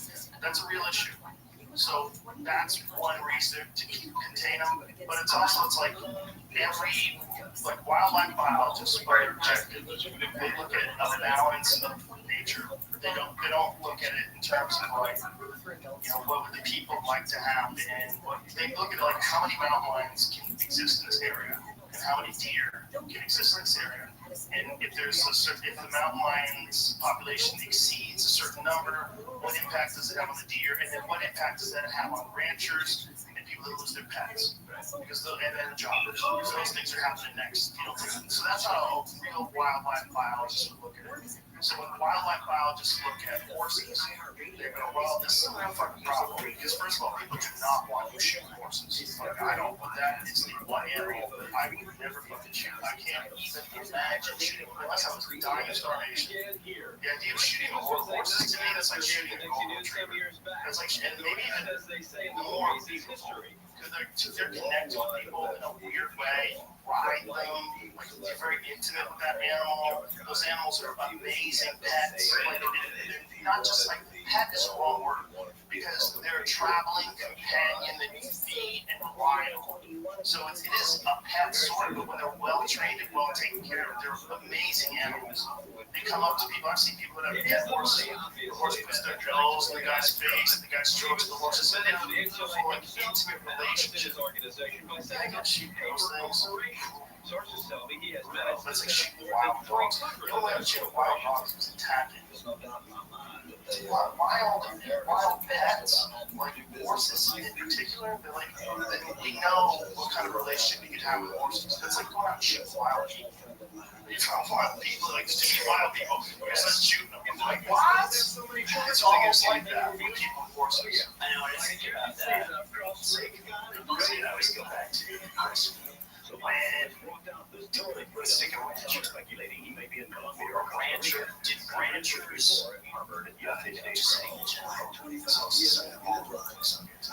Did ranchers they ranch for other people or just themselves? It totally depends on the rancher, right? There's some ranchers that what they do is they lease land. So like they'll grow their cattle and some of them are being put on public land. Like I was hunting in Nevada on public land with my friend Steve Burnell, and we were hunting mule deer. So we're in this area, and there's cows all over this area. And these cows are all privately owned, so they pay a grazing fee, I guess. I don't know what the fee is. I don't know how that works. I don't even know if they have to pay a fee. I don't know how it works. The point is, they have the rights to let their animals graze in a specific area, and then when it comes time to harvest them, or whatever the fuck they do, they round them all up, and the cowboys come in there. So like really cowboys, guys on horses. Yeah, it's fucking cool to watch. But that's, so like, they're all over the place. So there's those kind of ranchers, and there's ranchers that have a contained ranch. There's a lot of these out here in Texas, or like the guys at White Oaks Pastures, where they have a fully contained and managed ecosystem. They have their cows out there, they roam around, they use the manure, they use the manure for fertilizer, they recycle everything, all goes back into nature, dead bodies, animals, things that get harvested, organs, everything. So everything gets used. So I think, I just go to, when When it would be coming, right? When did it change, and why did it change? Did it change with money? You know what I'm saying? Like, say me and you, we're sitting there, you got your little tribe there, I got my tribe there. You go hunting, you come back, So there's this new I'll make sure Sean keep the steak, or whatever. Everyone's helping each other out, you hunt, you gather, and all that. When did, This is where 4 couples. that's what I said, she got it, even that time.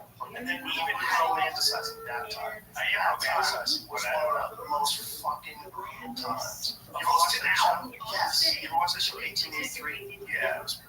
Ruffles before. That's Taylor Sheridan's show. Oh, yes. Oh, my God, they killed everybody.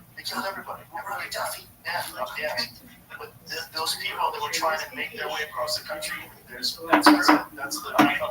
what's more brutal? You should see the video. This is what is more brutal? Oh, they did that. They did that time to like forever. Human beings are brutal forever. We just don't eat we don't ship it out. We don't go for the test, so that we don't eat those. But there might be some psychos.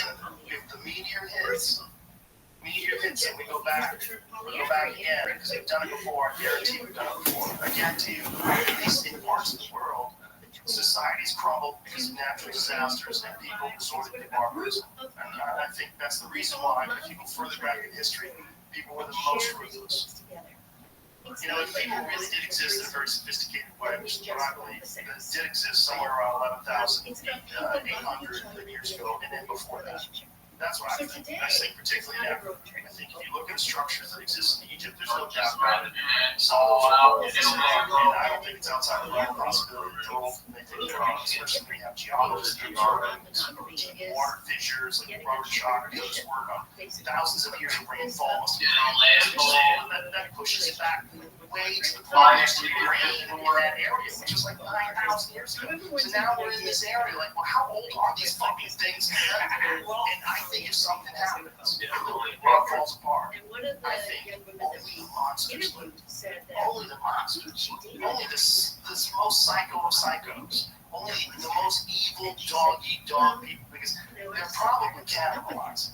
At a certain point in time, I bet people are cannibalizing. At a certain point of starvation, if there's like a nuclear winter, if like one of those things impact and the fucking sky is covered with volcanic dust for 2 years, nothing grows, guns and nothing, I guarantee people start eating people. I guarantee we are the ancestors of the away people. no, but totally I think so. I would buy that. Dude, the Comanche did it.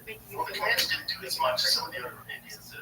But they would eat There's each so other. many loosey They would eat their enemies. So here's what They would this show kill is their about. enemy, eat his heart. They would do wild shit right here in the Ned's purse. They would catch people and cook them and eat them in front of their friends. Have some kind of Yeah, man. different rules. Yeah, I mean, they did wild shit. Yeah, and they did it for fun. They did it to torture people. They would torture. That's why Native Americans have no concept of surrender. Like surrender, they're gonna torture you and kill you 100%. You gotta fight to the death. You can't surrender. Or Would you? I think about this too. Like, would you, if you knew your entire existence was going to come to, if you felt like, you know what, where you sit in the these guys we've seen, they've crushed it everywhere. There's no winning this. the one about We fight to die, or we become better. What are we doing? That's it.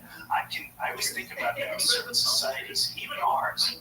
We've never ever. wife and a baby and I can't say that. I don't know. But in the But have we come a time where you're willing to go to? he talks about trying We're not getting out of this and one. he said We're not getting out of this one. about it. So in the meantime, 2 or 3 till or we 4 start girls in the household, taking out they as always just doing argued as about much who as we got can. the We got it out of you. I can see that. What up, Arthur? And Mike Zero? And Bernardo Dales? How you guys? And Wills is here. Wills, did you end up finding that party dog?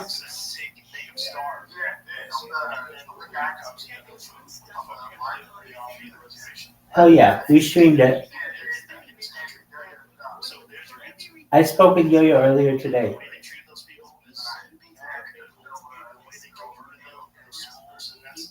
Did you have a good time in Denver?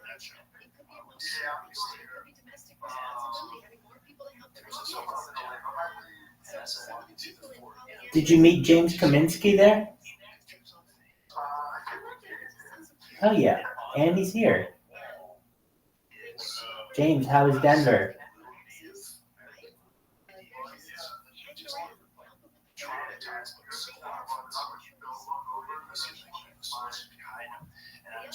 Hell yeah. I sat there and watched it and went,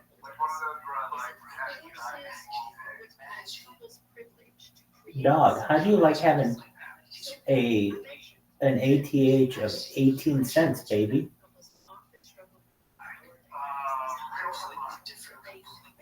We're at 17 cents. Ridiculous.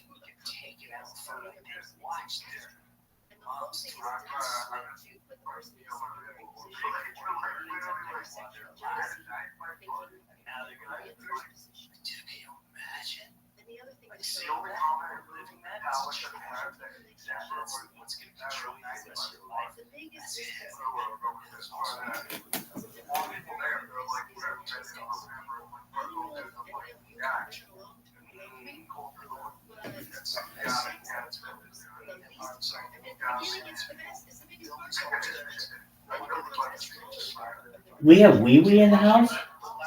And Mark Zero? Go ahead.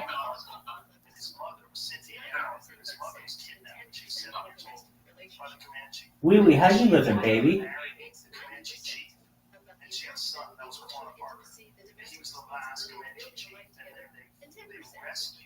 Wee Wee, if you can hear us, we'd love to hear your voice. Mark Zero, were you in Denver?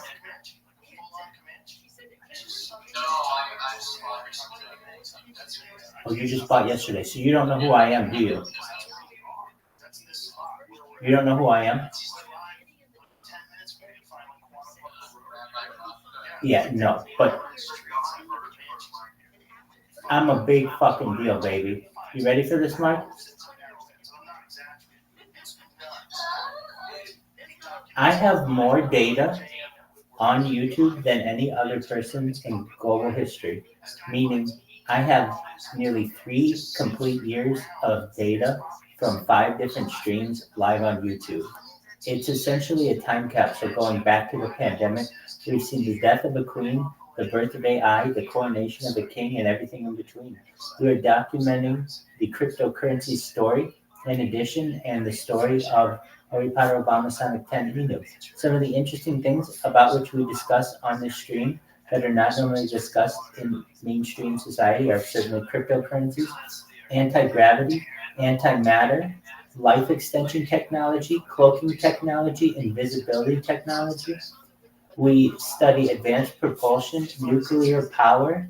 We study geothermal energy. We study tidal power. We study mind uploading and digital immortality, aliens, ufology, different alien species, reverse engineering of alien technology, and just about everything else. Really, the history of ufology is really interesting to us as well. So going back, into antiquity, and then, through Roswell, Bob Lazar, to the modern day. It's a beautiful thing that we do. We've been told we do it for world peace. We don't want people to have war anymore. You're like, who the hell is we? It's just a royal we. I do this.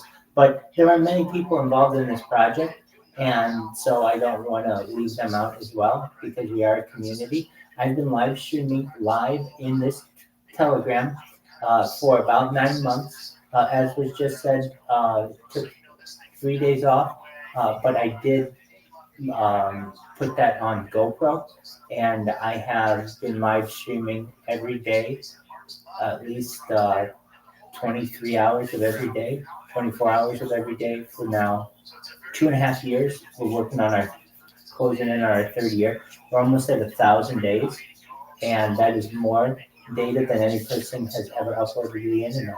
So with that, I told you I was a big fucking deal. And we have Kingfish. Kingfish, how you doing, baby? How you living?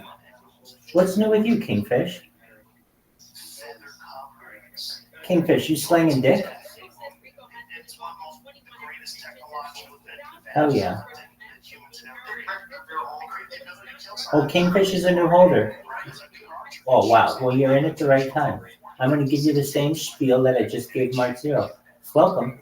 I am Rabbi Rothschild. I've been streaming my life in this Telegram for now 9 months. The coin's been around for like almost 10 months. We have essentially the greatest meme coin in the history of all cryptocurrencies. So you can always come in here and check in with me. I mean, ask anybody. I'm here. Like, for instance, Will's was lost in Denver. He was in a city with which he was not familiar, and he asked me for an address, and I was able to find it for him. ChatGPT couldn't do it for him. Google couldn't do it for him as quickly as I could at that moment.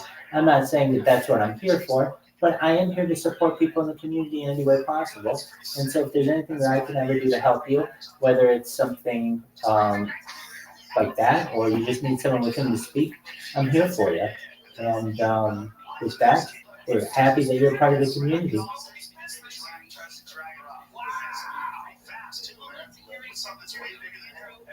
Excellent. So if you're like, what in the hell are we listening to in the background, and why can't you fucking mute it? Oh, I can and am. So here's the thing that happens. I stream in this bad boy all day, every day. And it's hard to produce a lot of content because it's just like, literally I can go in here and sing karaoke to myself, but everybody will get bored with that. And so I play podcasts. We're big Joe Rogan fans. We think that Joe Rogan has a lot of different topics that are really interesting. So I'll just stream that. I'll also just stream the radio.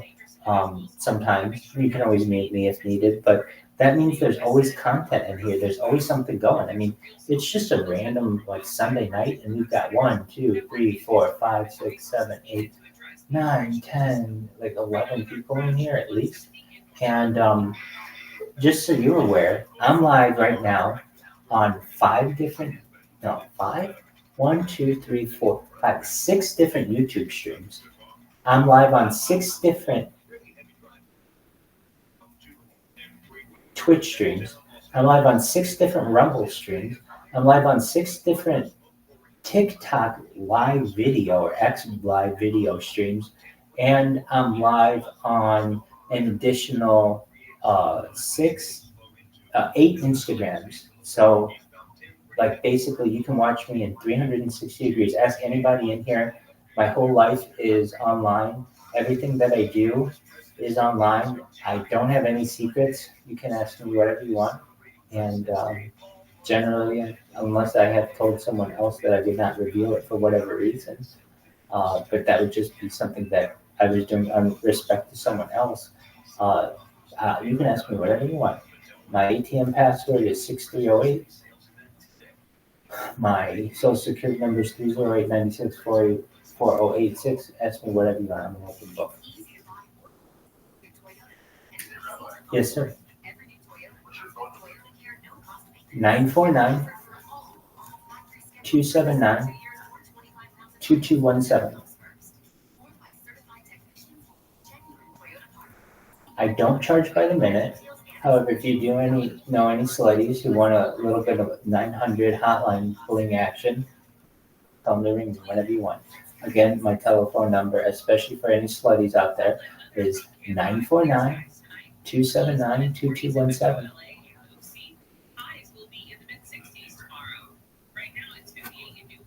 Right now, James Kaminsky is writing that on the side of a truck stop stall for a good time called Rabbi Rothschild, 949-279-2217.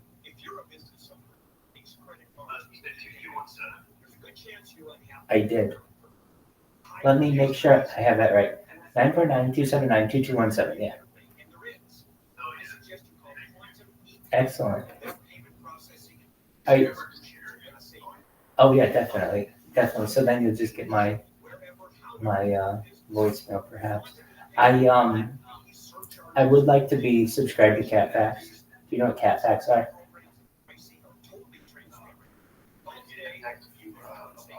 Yeah, it used to be like a way to prank people. You get someone's number, and you would subscribe them to Cat Facts, and they get like a cat fact every hour, just until pure annoyance of just random things about felines, and until they hit stop. But some people didn't know that you could hit stop, and so they would just get catfax for like years on end. Eventually, catfax became a paid service. So it's not that easy anymore to just be like, hey, I don't like this person. I'm going to subscribe them to catfax. Those are the days, though.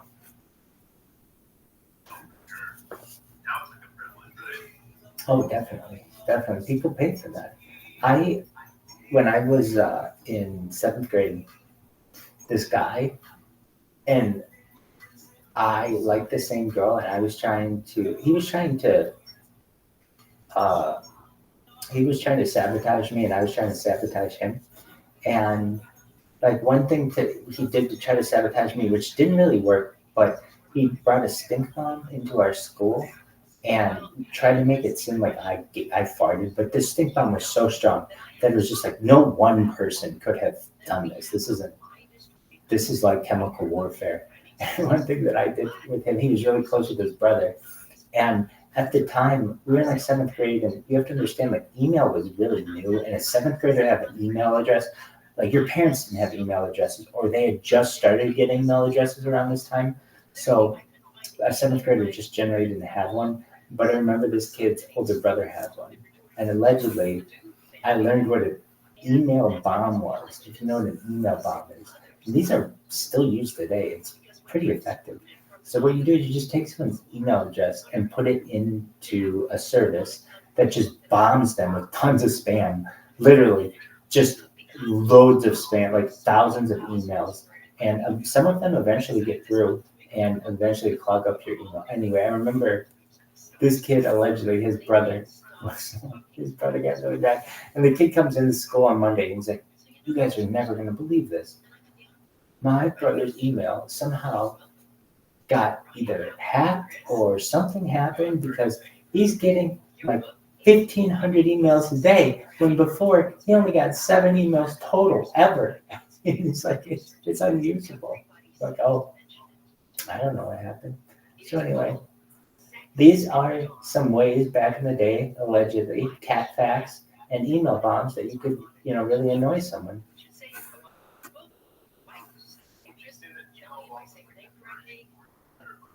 Yeah, I would say so.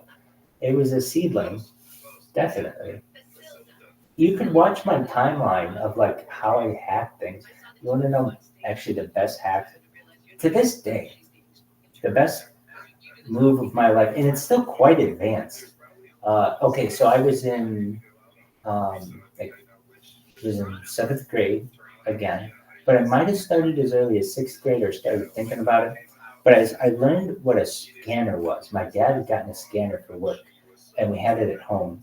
And most people didn't have scanners back in these days. This was like kind of a unique piece of equipment to have at your house. But he didn't know how to use it. And so he told me and he had his friend come over who's a computer guru. His computer guru friend couldn't figure it out. And he told me if I figured out how to do it, he would buy me a video game at Best Buy. And that was a big deal. And so I think I figured it out in 5 minutes. And how did I figure it out? I got really fortunate. It was like the first button that I pressed. And I was able to learn how to scan something. So I got familiar with how to scan something. And I realized in 7th grade, as my grades weren't as good as they needed to be, and I needed a parental signature on my tests. I don't know if this is still a thing for students, but back in the day it was. And essentially what I ended up doing was I scanned my mom's signature into the computer. And then whenever I would have a test on which I did not do well, I would take the front page of the test and run it through the printer with my mom's signature on it, because I scanned the signature into the computer. And this was like 25 years ago. I mean, it was a long time ago to be doing this. And then because the printer wasn't exactly perfect, I would just go over it with like a marker, and it was so good that by the end of the semester, my parents, like, normally they were like wondering, like, at some point our kid's gonna come home with like not a good grade, but everything came home really pretty good. And then like at the end they started showing my mom her signatures on these like bad tests. She's like, I didn't sign this, but boy, does this look like my signature, to the point where it could have fooled her. Though she knew she hadn't signed it because she would have remembered me getting, probably not the best grades at some point.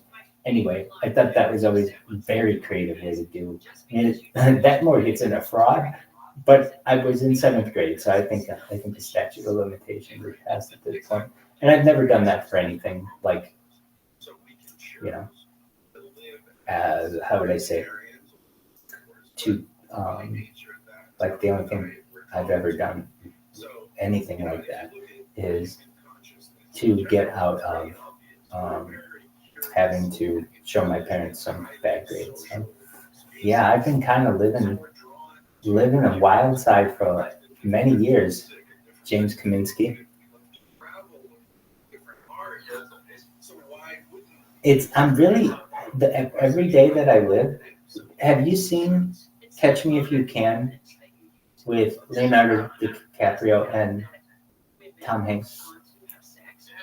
Absolutely. So it's the story of Frank Abagnale, and like I go through my life in a very similar way in a lot of different ways. I mean, you even see some of the things with which I've gone through.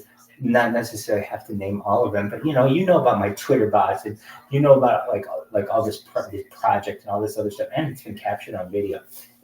I'm not saying the same story by any means. It's a much different story, but it has a lot of similarities to it. And I've been told this a lot. People tell me it's like a modern day Catch Me If You Can, and they also say it's like a Truman Show. Those are the two one. I hear Truman Show a lot, though. But I do also hear Catch Me If You Can with some of the things I do, especially when it comes to technology.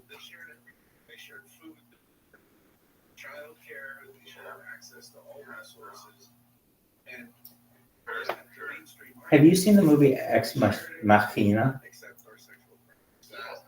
Is it good? It's like, I don't know, Joe Rogan keeps talking about it, and it sounds interesting. I'm going to have to check it out.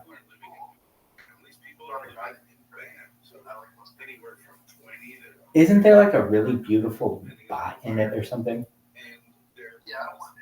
Okay, I just want to make sure it's the same one. Yeah. That's good. Yeah, so we'll have to check it out. Dude, okay, James, you'll know. You know what March Madness brackets are, right? Yeah, we're going to do a huge one for this community. So the way that we do it is I don't know. If somebody wants to do it formally for money and stuff, that's cool. I just don't have the kind of money to do that. So we're going to do a free one. If anybody wants to do it on ESPN, their March Madness, so Selection Sunday's in 2 weeks, which means we'll have like 2 days or whatever to make our picks. We'll do men's and women's. I'm a huge women's basketball fan. I know you are too. I mean, you've been to a game this year, which makes you a huge women's basketball fan because, as you know, it's kind of one of those hidden gems out there, especially when you got some really good players like Caitlin Clark and some other people this year. So we'll have like a free version of the community March Madness bracket, which I think will be really fun, and we'll be able to track it. Absolutely. So I did this once with a house in which I was living. We did a March Madness bracket. I think we all threw in like $20 or something, and I was able to call the complete Final Four. There were like 4 teams in it, and the 4 teams were like Wisconsin, Michigan State, let's say Kentucky and Duke. Those 4, something like that. And it just turned out that another kid with whom I was living had picked like 2 of the Final Four, and it turned out that we were facing each other, or let's see here. He picked like Wisconsin to win the national championship, and I picked Duke to win the national championship, or Kentucky or something like that. And even though I had picked the complete perfect Final Four, that top team counts so much as a champion that if let's say I picked the complete Final Four and the complete Final Two, but lost the champion, which is what I would have done, because I had a roommate who would pick like two of the Final Four, and he would have picked the winner. He would have beaten me. Basically, what I'm trying to say is, this one year I did really, really well and still almost lost. And that can definitely happen. But in this, I think it'll be really fun because we'll have people internationally who won't know anything about March Madness, and I'll bug them about it. I'll be like, come on, fill one out. It's like, okay, I filled one out, whatever. But then we'll get some people, I think, you'll fill one out just to see how you do against the other people in the community, right? Men's or women's? It's a great question. So UConn, they're looking tough. Purdue's looking tough too, though. And so is Houston. I think those three teams. Now, if you're asking me how, I have watched literally zero college basketball this year, and that's somewhat par for the course. Since college, I haven't really watched college basketball. However, I would say that the teams that are your perennial powers are just not this year. It's kind of one of those downer years where it's not like North Carolina, Duke, Kentucky, that kind of year. So I think you may see a team like Houston or Purdue or Connecticut. Honestly, if I had to say, Connecticut won last year, I don't know why they shouldn't repeat. They're looking really tough. But like we even said, they lost to Creighton last month, but they're dominating teams. So when I say I don't watch I don't watch a lot of the games, but I do see the finals for a lot of them. So I would say if I had to pick a Final Four, even though I don't know what the Final Four, where the regions are, but I think probably the four number one seeds. I could totally be wrong on this, but I should look. But I would say UConn, Houston, Purdue. So you have UConn in the East, Purdue in the Midwest, Houston in the South, and the West might be like Kansas or something like that, maybe.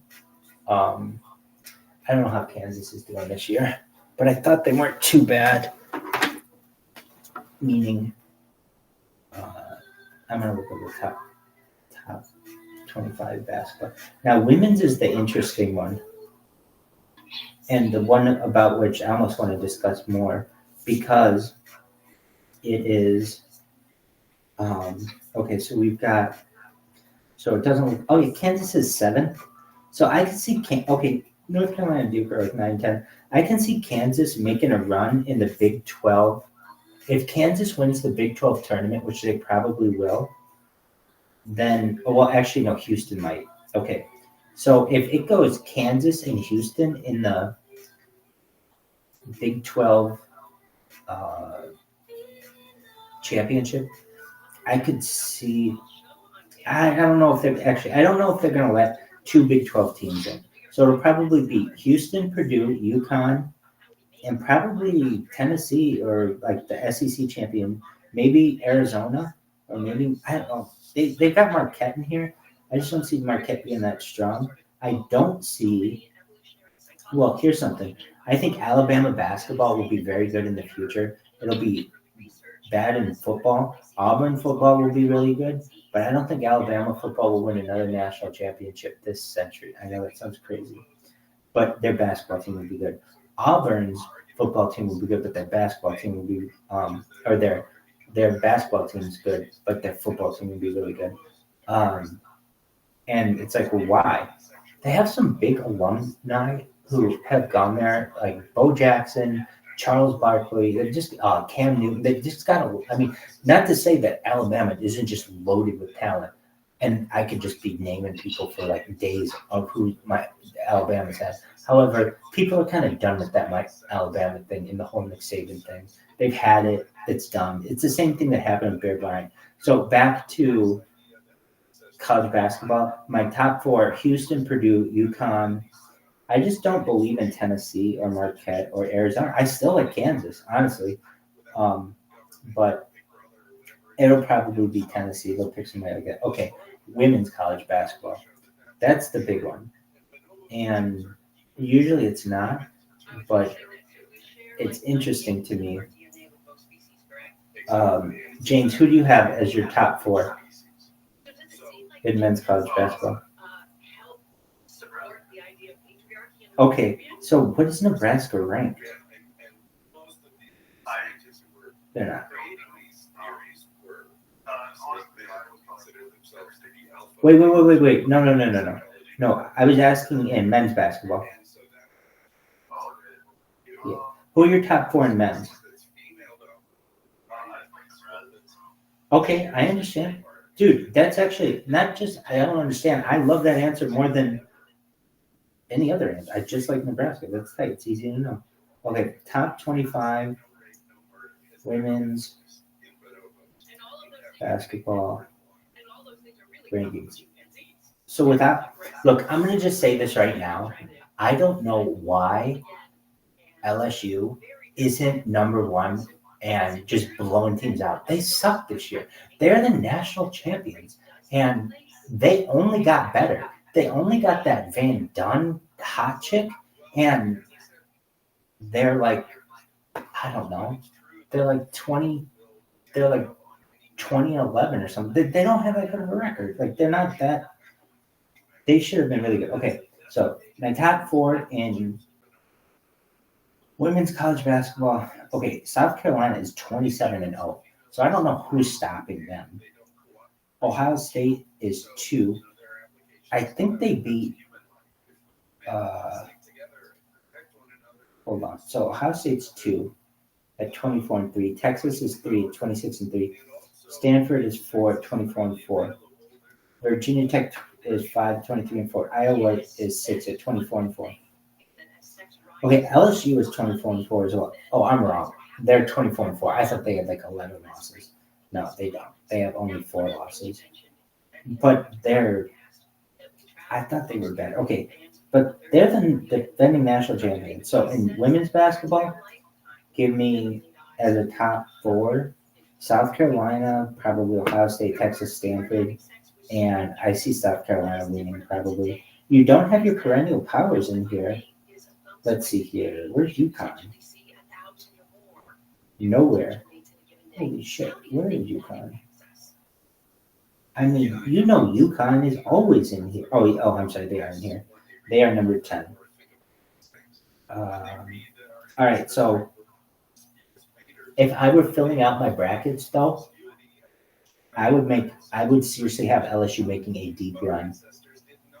In fact, LSU's you heard it here. I think LSU's going to win back-to-back for Kim Mulkey. I could be wrong, but I don't know. They've got a good team. Did you watch the Women's National Championship? What did you say, Bam?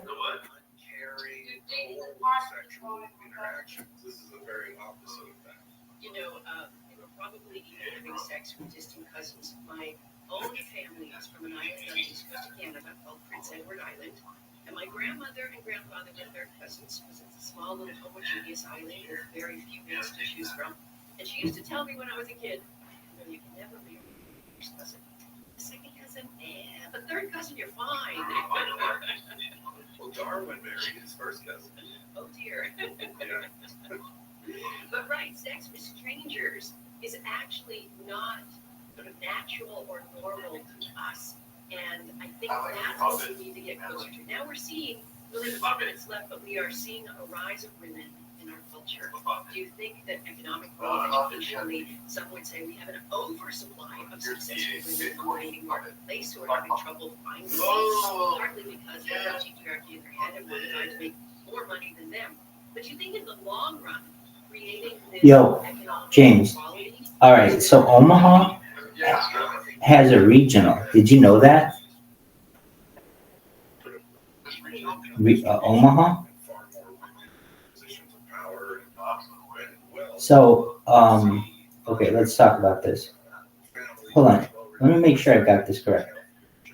Yeah, this is upcoming. All right, so, for Omaha, it looks like Kansas is going to be there, and like Iowa State. Okay, Creighton is projected as a 4 seed, Nebraska averaging a 9 seed. ESPN has Creighton projected as a 6 seed in the women's tournament. The Huskers would face number 9 Mississippi State in Stanford. So it doesn't look like they'd play near you. Maybe. I mean, you never know with that one. But it does look like, okay, and I mean this, James, and even if I didn't know you, this might be, like, I like to have like a little storyline, and the big storyline is this: Nebraska making the tournament and winning at least one game in the tournament. Though I could see them going to Sweet 16. I could absolutely see them going to Sweet 16. You heard it here first, kids. Nebraska, Sweet 16. I mean, can you imagine? The state would go nuts if they were in the Sweet 16. Can you imagine if Creighton and Nebraska were in the Sweet 16? I mean, that's right. You're right. You know, that's a beautiful word that you said. It would unify the state like nothing else. And you're right, because, like, no matter how good Creighton is in football, that state will always bleed red, no matter what. However, in basketball, they do have a lot of people who like them in comparison to Nebraska basketball. But Nebraska basketball come out of the woodwork, so to speak, because the whole state still bleeds red. So it'd be a nice little mashup there. Especially if they played at Omaha Regional. Definitely. And you know, the NCAA likes that kind of stuff. Look, they are hungry for new life, and especially in the Big Ten basketball world, to get some new blood in there, particularly, I mean, look, Michigan State's great, Michigan's great, State's great, but it's the same stuff every year. Minnesota always sucks. Penn State always sucks. Rutgers always sucks. Nebraska, the worst. Finally, they could start improving, and the way that you do that is in the NCAA tournament. It's also the way that people find out about no-name schools. Like, truthfully, I could tell you this right now, as an administrator at a university. I mean, I've been an administrator at a university, and as one, I mean, my university didn't need any assistance with, like, press, but if you were a small school that did, the best way to do it would be to, I mean, I'm telling you right now, would be to put some money into your athletic department, and the first thing that you have to do as a school is eventually, get yourself up to Division I if you can. But if you're able to, in basketball, get to the NIT, the National Invitational Tournament, and then if you can, which is in New York City, I believe, and then if you can, eventually get to the NCAA tournament. If you can do that, it legitimizes, not only does it legitimize your athletic department, it legitimizes your alumni base's degrees. Like, for instance, there are schools that I would never name right now, Florida Coastal, but they made it to the national championship like a few years ago, or San Diego State. They made it to the national championship last year. I mean, there are just some like fluky teams out there that it's like, here's one that I would never know this school. It's what is it? It's University of Maryland, Baltimore County. So not University of Maryland. I know that school. That's like where, like, not Roy Williams, but that one Williams coach for all those years. Anyway, it's like not the Terrapins, like Baltimore County. They're the ones who upset. They were like the first team to ever upset a number one. Like Virginia, they upset Virginia in they were the first number one seed to upset a 16 seed.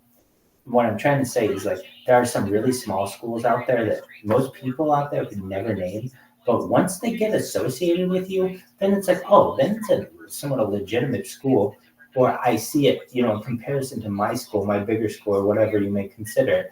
And then eventually it gets into like a football school, and then they start getting into bowl games, and that's when you really become a legitimate. I'm not saying a legitimate school. You can definitely be a legitimate school and not have athletic prowess, but if you're just like a random school and you want to, like, improve your overall alumni base over a generation or two, the way to do it is in the NCAA tournament, the NIT, and then the NCAA tournament, because it makes so many people aware. Because they're seeing, I really think it's because not only do they hear your school all the time, they see it and it legitimizes it. Then it's like, oh, they played in a major tournament. That's like a big deal. They're like, I don't know, there are all kinds of random schools out there I would never know normally, like Fairleigh Dickinson and, like, I don't know, University of Massachusetts and Amherst. These teams routinely, like Quinnipiac, sometimes plays. They're good in hockey too. But like these random schools, normally you just wouldn't follow, but for the fact that they're sometimes get hot around March, and then you start to follow them, and then they become like Cinderella stories. Like Butler, I think 2 years in a row, Butler was in like the Final Four. It's like a really small school in Indianapolis. You get like schools like like Coastal Carolina, or not Coastal Carolina, Florida Coastal going to the national championship, and San Diego State. I mean, these are not Duke, North Carolinas. These are just like random schools doing that. So I always think those are really great stories, and I like to follow them. As you can tell, I like March Madness. Anybody else here a March Madness fan? Absolutely, those are the best. Yeah. So we'll be setting that up. And if you're like, well, how do you set it up? I think what we do is all I have to do is go into ESPN and just say start like it already has like the whole March Madness of everyone, but I think you can create a league, and then we just tell everybody, we just name it like Harry Potter about this. Send out a link to everyone. Hey, you register on ESPN. If you want to get, like if people want to do one for money, you certainly can, but that's not what this one's for. It's for just bragging rights or whatever. And I'm sure we'll get a good half dozen or dozen people to do it, just depending. Here's the thing. I don't know what it is. It's like if you're really into sports, you're not into cryptocurrency. And if you're really into cryptocurrency, you're not into sports. Very few people are into both. I don't know. I know why it is, because both take up a lot of your time. So it's like I don't have enough time to do both, but we'll find that segment of people out there who like sports and cryptocurrency.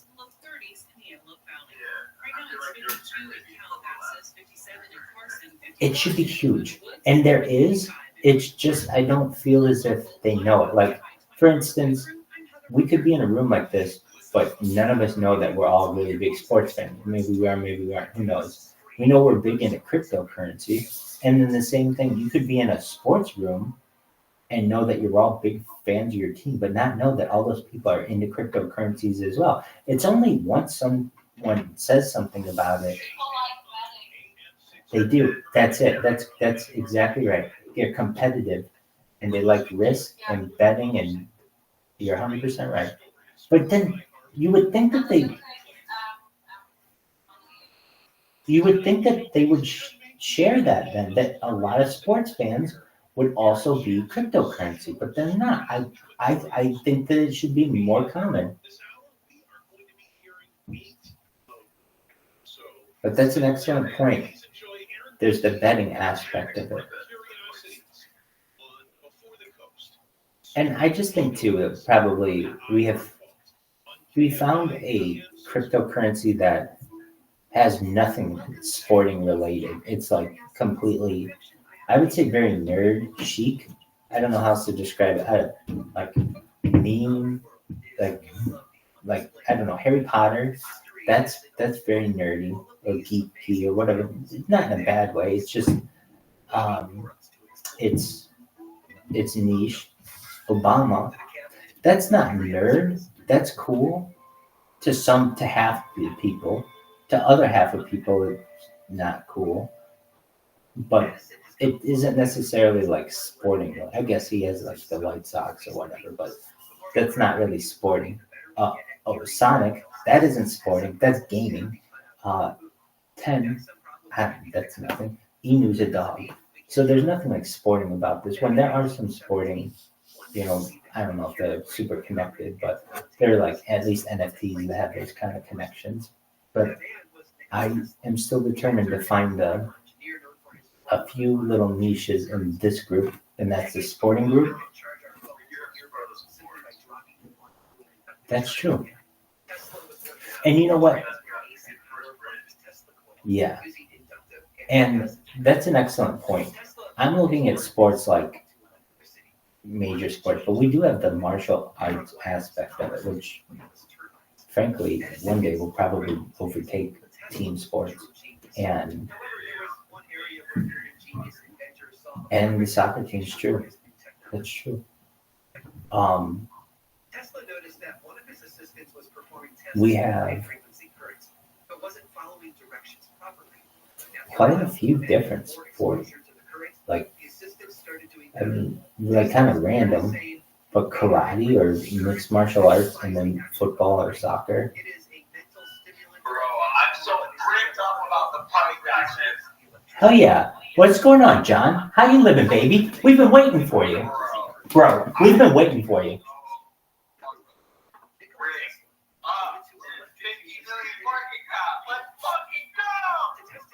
LFG, baby, LFG. John, how long have you been in the coin? I've been in the coin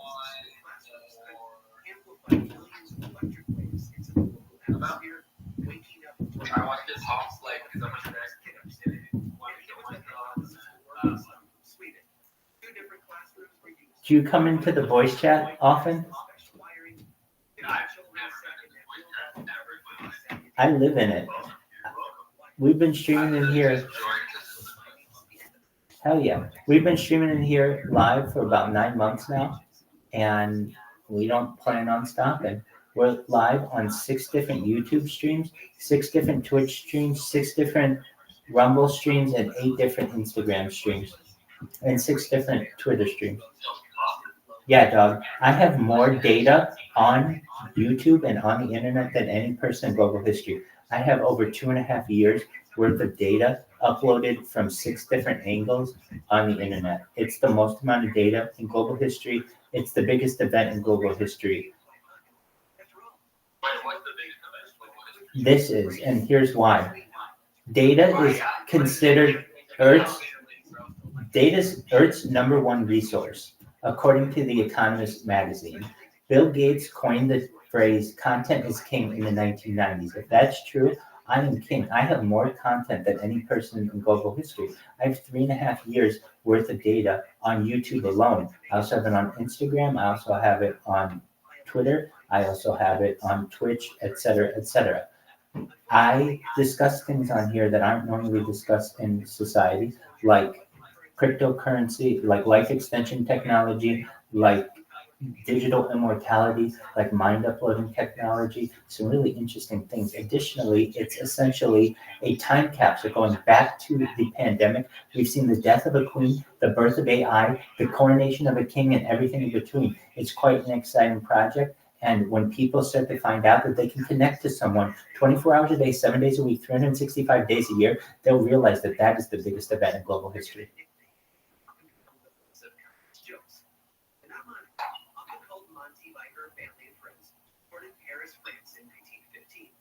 Hell yeah, LFG. Thank you, baby. So what are you trying to get to? I want as much data. Well, truthfully, I'm an archivist or a modern day diarist. So maybe generations ago, I would have been someone who would write a diary of what would happen in their daily life. But I have the modern day technology.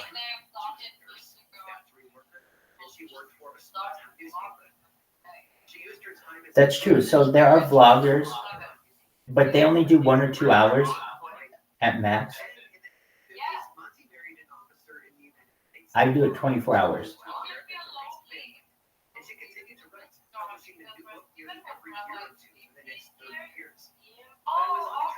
Hi, Ago. How you doing, Ago? To what do we owe this pleasure?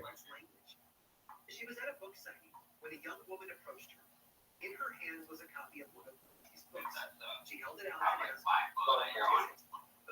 Oh, absolutely. Yes, not only that, I have a huge amount of data backups as well. Just one moment. I'm going to just show you what I have within 20 feet of me when it comes to data backups. This is incredible.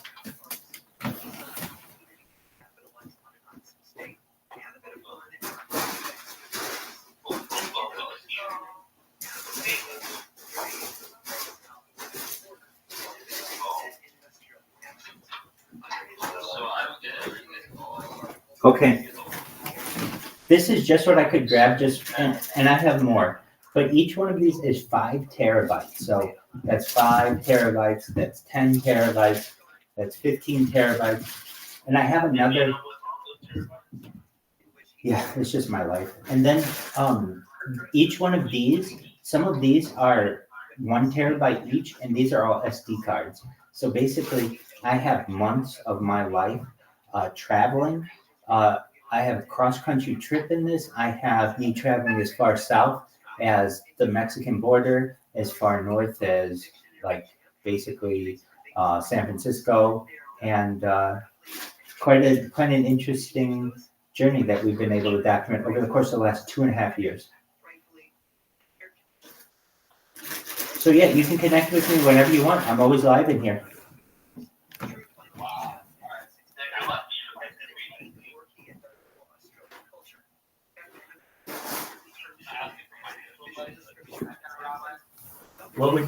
What would you like?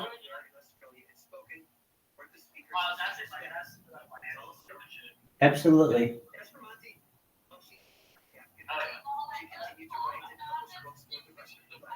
Do you want to know what stocks to buy?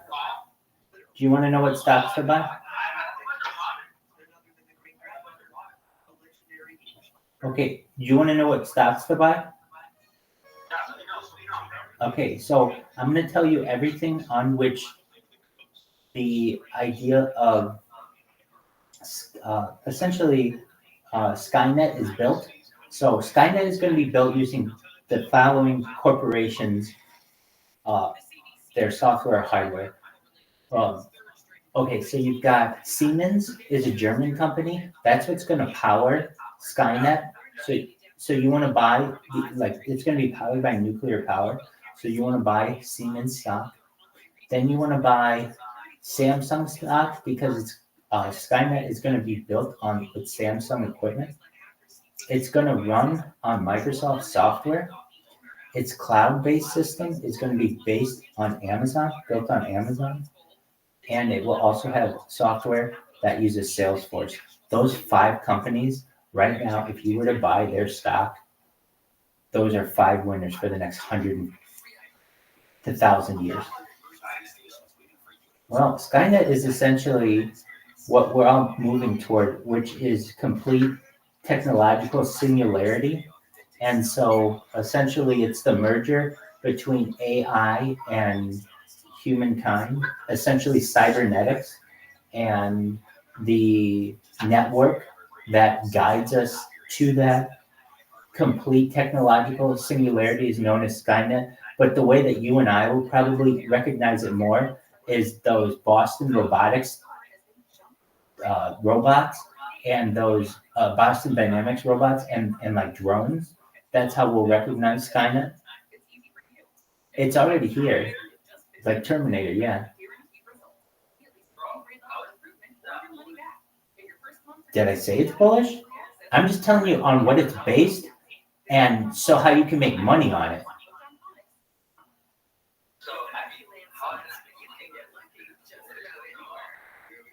Yeah, so the way that you make money on it is you invest in those 5 stocks. Well, and that too. But if you know about that company, it was purchased by Hyundai. So if you really want to buy, like invest in Boston Dynamics, then buy Hyundai stock. Yes.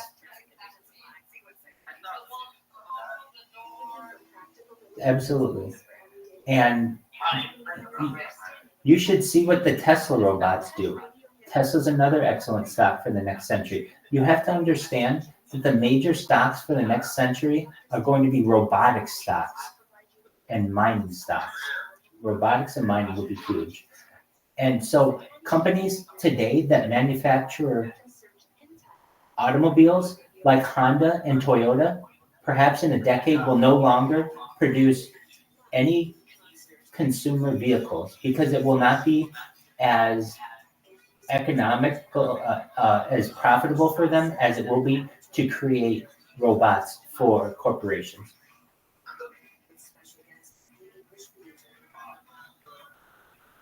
Yeah, so watch out for companies like Mitsubishi and Suzuki, Honda, Toyota, Yokohama, all of Japanese robotics companies for the next century.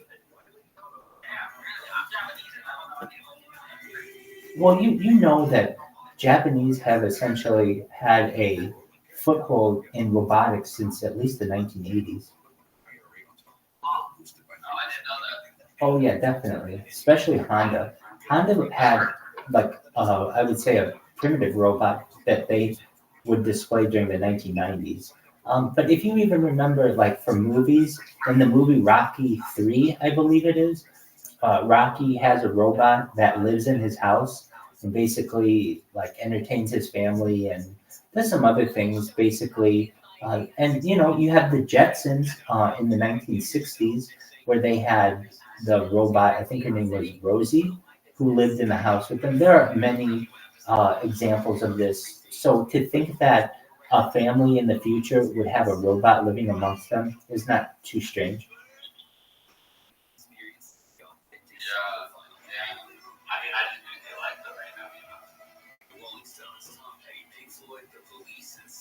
You just use the Electra right now?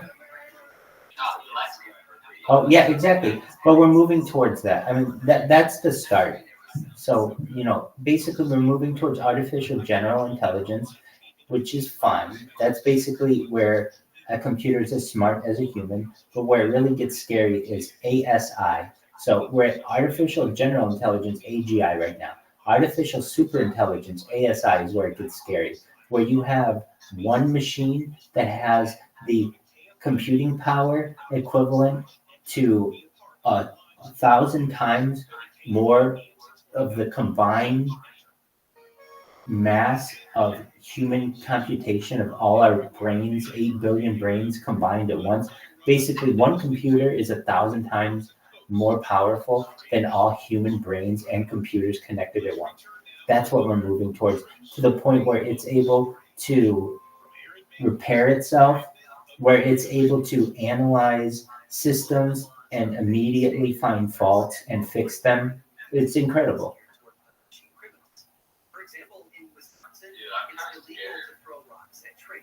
Well, I'm letting you know that you're invested with the right coin, and we're here to guide you through it. And there's no need to be scared. I've already told you 5 excellent stocks in which, if you ever wanted to invest, they're going to be winners for the next 100, if not 1,000 years. And the way that you ensure that you protect yourself against this ever-growing technocracy is through divesting yourself in cryptocurrencies. And a great one is Harry Potter, Obama, Sonic 10 Inu. But buy whatever one you want. We're not going to tell you what to buy. Why do you like Harry Potter, Obama? I like it because it's Agreed.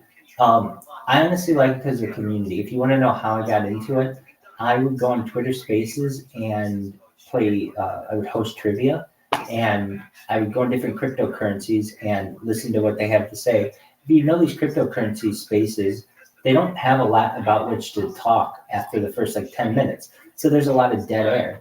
And so I would go in there and play trivia with them and kind of judge how smart the cryptocurrencies were, their communities, by the answers that they would give. And a lot of the people in cryptocurrency in Web3, they're smart. But I noticed that when I would play around these Sprotos or these Harry Potter, Obama, Sonic people, they seem to be really fun, intelligent people as well. Well, it happened that I was in a Twitter space, and some of the people within this community thought what I was saying was intelligent, and they invited me in, and we started playing trivia, and I could tell that this group was smarter than the other cryptocurrencies with which I had played. I didn't know if it was because of a certain group member there or a few group members, but we played trivia quite regularly, and I realized that this was a very intelligent group of people. Not only that, but it was just wild. Basically, the name of the coin was a meme. It was a joke, and yet it was worth millions of dollars on a joke. And I thought, you know what? That's the way I think the world is going. We're moving towards this clown world, faster and faster. And as we move faster and faster towards the clown world, what would make sense? That people would embrace a cryptocurrency that is a joke. And we're the biggest joke out there. But guess what? When we were looking at this ticker this time last week, it was worth 3 cents. And now it's worth 18 cents. It's 6x this week. The proof is in the pudding.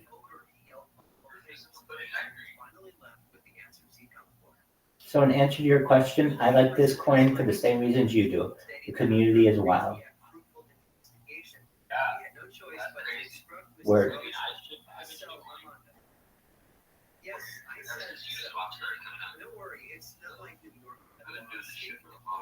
Are you in Telegrams often? Absolutely. And how many of them have a Telegram VC going all the time? None of them.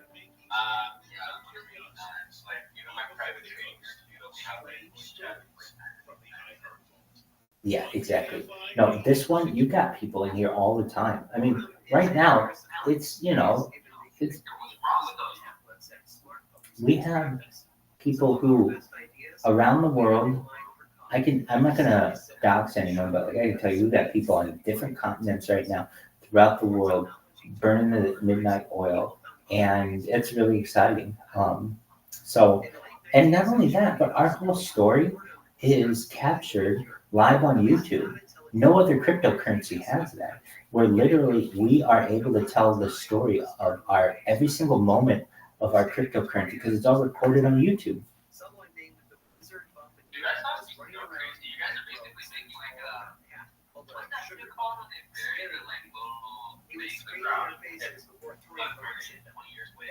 Time capsule. That's absolutely right. In fact, I had previously said when I do my little elevator pitch, I say this is a time capsule for the world. We've seen the death of a queen, the birth of AI, the coronation of a king, and everything in between, including this cryptocurrency really start to take off.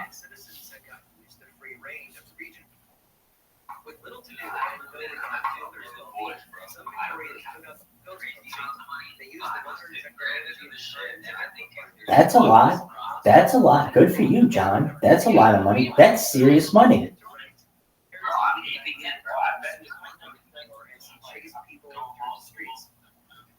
At what price did you get in? Dog, you got in at 5 cents, and so you've turned your $6,000 into like 18 grand by now, 20 grand. John, good for you, dog. Dude, give me some knuckles on that, man. Nice job. So over the course of 1 week, you tripled your money. Nice. John is happy. I ain't selling, bro. I ain't selling. I think they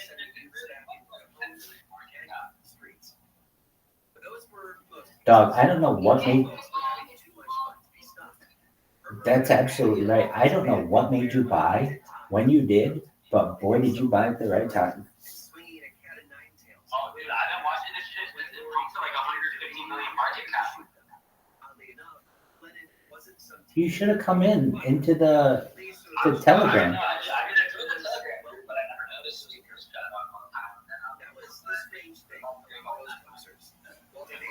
What really makes this cool is you look at any of the telegrams of which you're a member, and very few of them always have that little microphone going, that little purple thing that shows, or that green thing, I should say, that shows that we always have something going. Exactly. Everyone says that. They're like, oh, this is the only one that looked alive, like there were people in here. And then they come in, they're like, oh my God, there's video in here, and there's a bunch of people in here. This is great.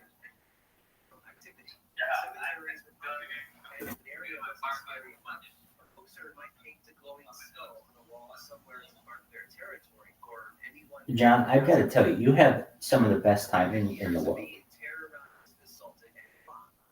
been watching the police were helping, and like everyone was tired. I've watched their time. You just walk instrumental in stopping hoaxers from one man, Charles. I don't have a certain military and took it upon himself to wage hoaxers. He armed himself with a shotgun. They're like 0.5 each.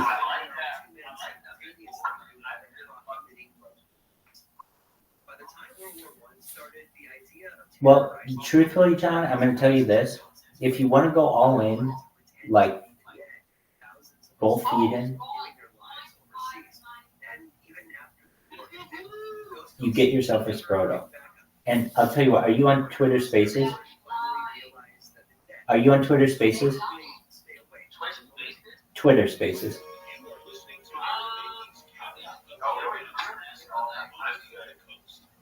Well, here's the thing. If you have one of these Sprotos and you ever tweet anything, all the Sprotos will retweet what you have.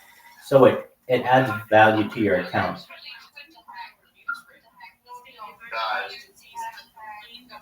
Exactly. Like if it's like, oh, a Sproto person did this, like I'll tell you this, I don't even have a Sproto and I retweet it because it's a Sproto. And it's like, Rabbi, why don't you have a Sproto? Long story, I don't have a lot of money, but if I did,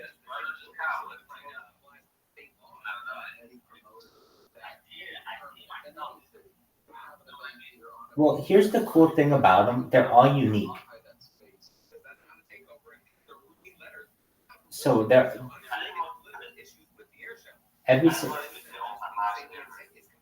oh yeah. ATH babies.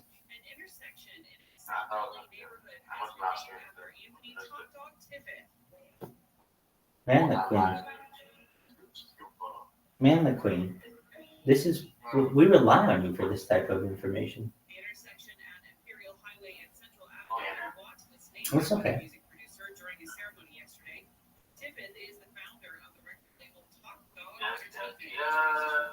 Well, anyway, John, do you have any questions?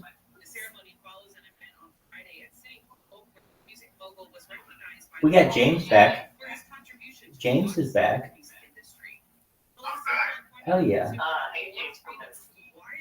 What up, James Kaminsky? How you living, baby?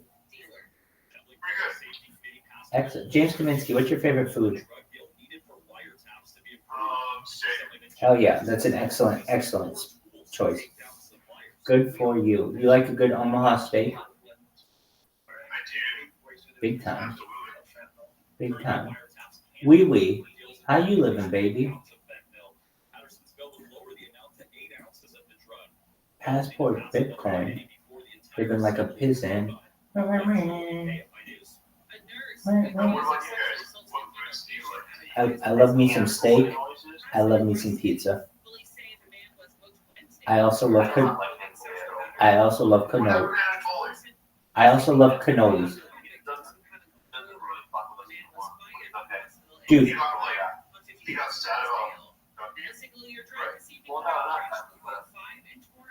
I think it was just kind of like a slow build up. And I know he also stated that he needed to work on his own, like his own point and stuff, and he's getting pushed back to do this being there and stuff. I get that. Really tough.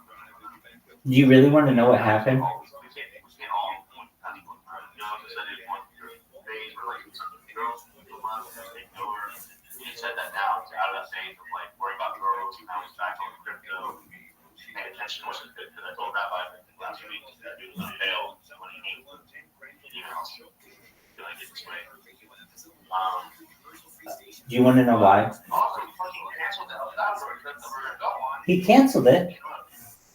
I know, so I already bought one ticket, even to be honest. You already bought a ticket? I already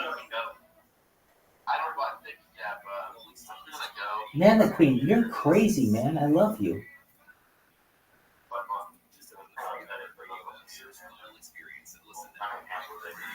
Dude, why did he? Okay, so, okay, that kind of shit bothers. Hold on, that kind of shit bothers me like no other. And he was the biggest fronter, and I told him this to his face, so I have no problem telling it to him behind his back.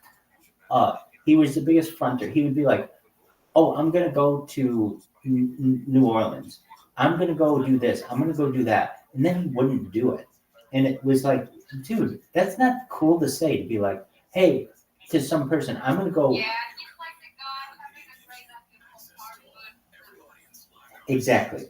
So he says to me, okay, so what I ended up doing was I was streaming in a bunch of different Discords. And he says to me, hey, would you stream in my Discord? And I said, yeah, I'll stream in your Discord. I just want you to know that, like, when I do it, sometimes it overheats my devices. So I can only do it for a certain amount of time.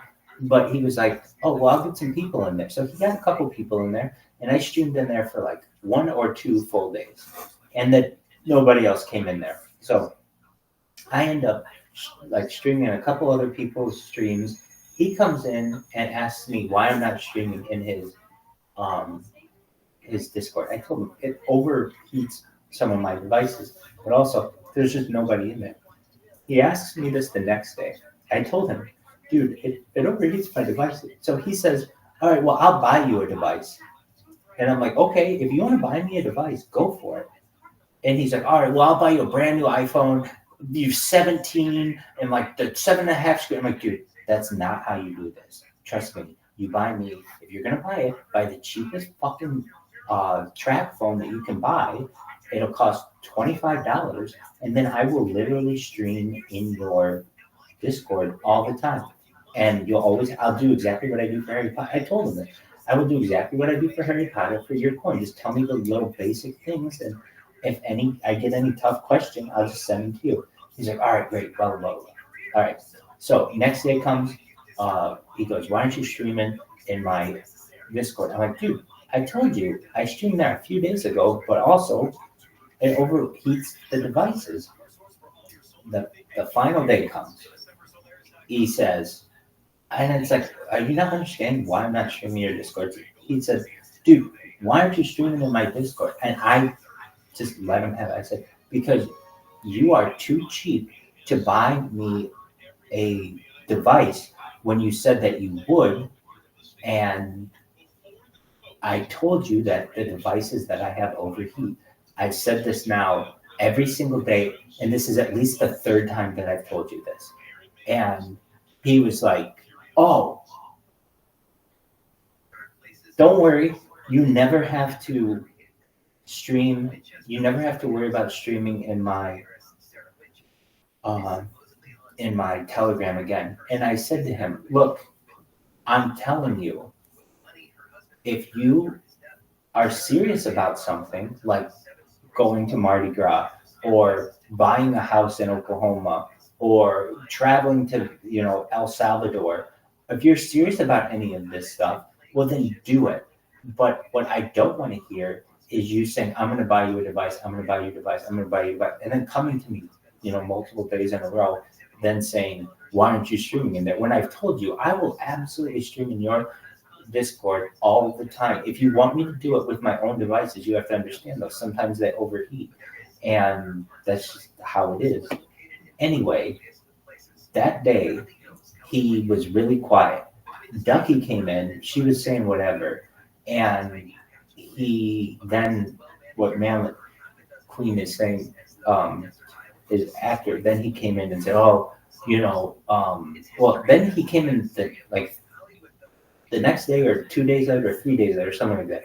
He came in. Well, I should say he left the Harry Potter Obama 10 Enu group, and then he came back and joined. And I liked when he came back and joined. Anyway, he then came in and told us. I know this sounds like a really long story, but Man Queen, he tells us, "Hey, I just wanted everybody to know that I was going through a lot." He talked about all this personal stuff, and he was like, all this stuff in my life was happening. And just in reality, like all these people sent like this girl I like a bunch of like stuff. And I didn't know he was talking about me. I thought he was talking about this other person who was in this group where we were. Basically, someone was in this Telegram and saying that somebody had sent something inappropriately or something in like a private message or something, or made up a lie about him. Anyway, there was some kind of rumor that went on, and it turned out he was not happy that I sent my Instagram to a girl in there. However, I told her literally 3 times, "Look, I'm going to tell you what's on this Instagram. You have to tell me you want me to send it." She's like, "Yeah, send it." I'm like, "All right, but I'm not sending it like it can offend a bunch of people. So here you go." She's like, "Send it." Anyway, well, it offended him. So he came in and he was like, "Well, I've been dealing through all of this stuff, blah, blah, blah, blah, blah." I told him, "Look, let's let bygones be bygones. I didn't know you were mad at me. If you're mad at me, fine. But there's no reason to be." And then he was back for a couple of days, and then he told Man Queen that he was going through some personal stuff and he was going to take some time off. And here we are. We haven't seen him since. Man Queen, is that pretty accurate? It's not 100% accurate. Let me say right now, it's not 100% accurate. You were there, though. That's the best I could do to summarize it. Exactly. It's the best I could. Exactly.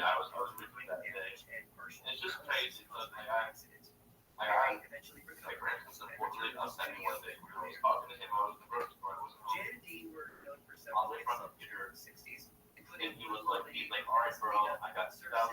Then he just got crazy. I got $2,000.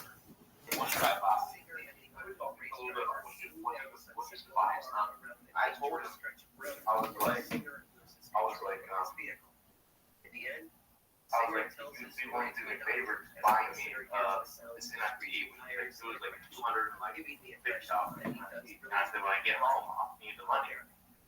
And he's like, "Oh, I would do that, but that's how Richard Peru was listening to asking you and stuff." I kind of said, like, I told my name back. To me, it wasn't a big deal. But yeah, I don't know what's wrong. Well, I have to say,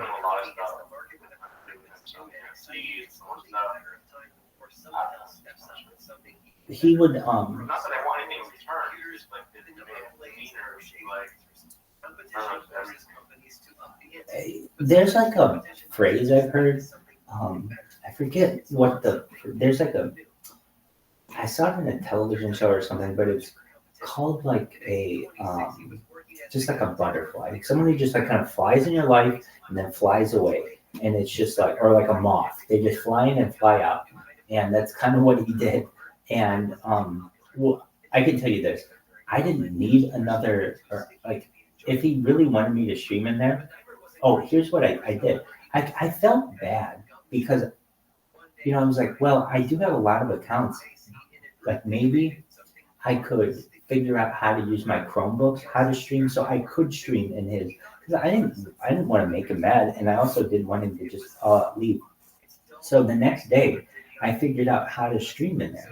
So he came back like, I don't know, 5 days ago or something. And I was like, hey, we're glad to have you back. I figured out how to stream on devices that don't overheat. The Chromebooks don't overheat on Telegram like my phone does. I mean, James, I think you and I had the discussion that Telegram makes your phone overheat, or maybe it wasn't you and I who had that discussion, but it was. Okay, there you go. So how Telegram can make a device overheat. Now that's on a nice device. Imagine it on just like the worst phones. But here's what I couldn't stand. And I just can't stand this about people in general. When you say you're going to do something and you don't do it, it's a lack of accountability. And man, it's a perfect example of like the El Salvador trip or him not wanting to help you. Look, it's not like I came out to him and I was like, oh, will you please buy me a phone? Fuck no, I don't want that. It's more work for me to have to stream in there. I want to help you. But when you're the one who's saying, I'm going to do this for you, I'm going to do this for you, I'm going to do this for you. Hey, why aren't you doing this for me? Hey, why aren't you doing this for me? Hey, why aren't you doing this for me? Like, I don't need that kind of shit. I'm going to call you on your bullshit. And yeah, so it was kind of, I think, a combination of things, but I definitely know that that he took some offense at some things that I did. But look, it's a dog-eat-dog world. What do you want me to do?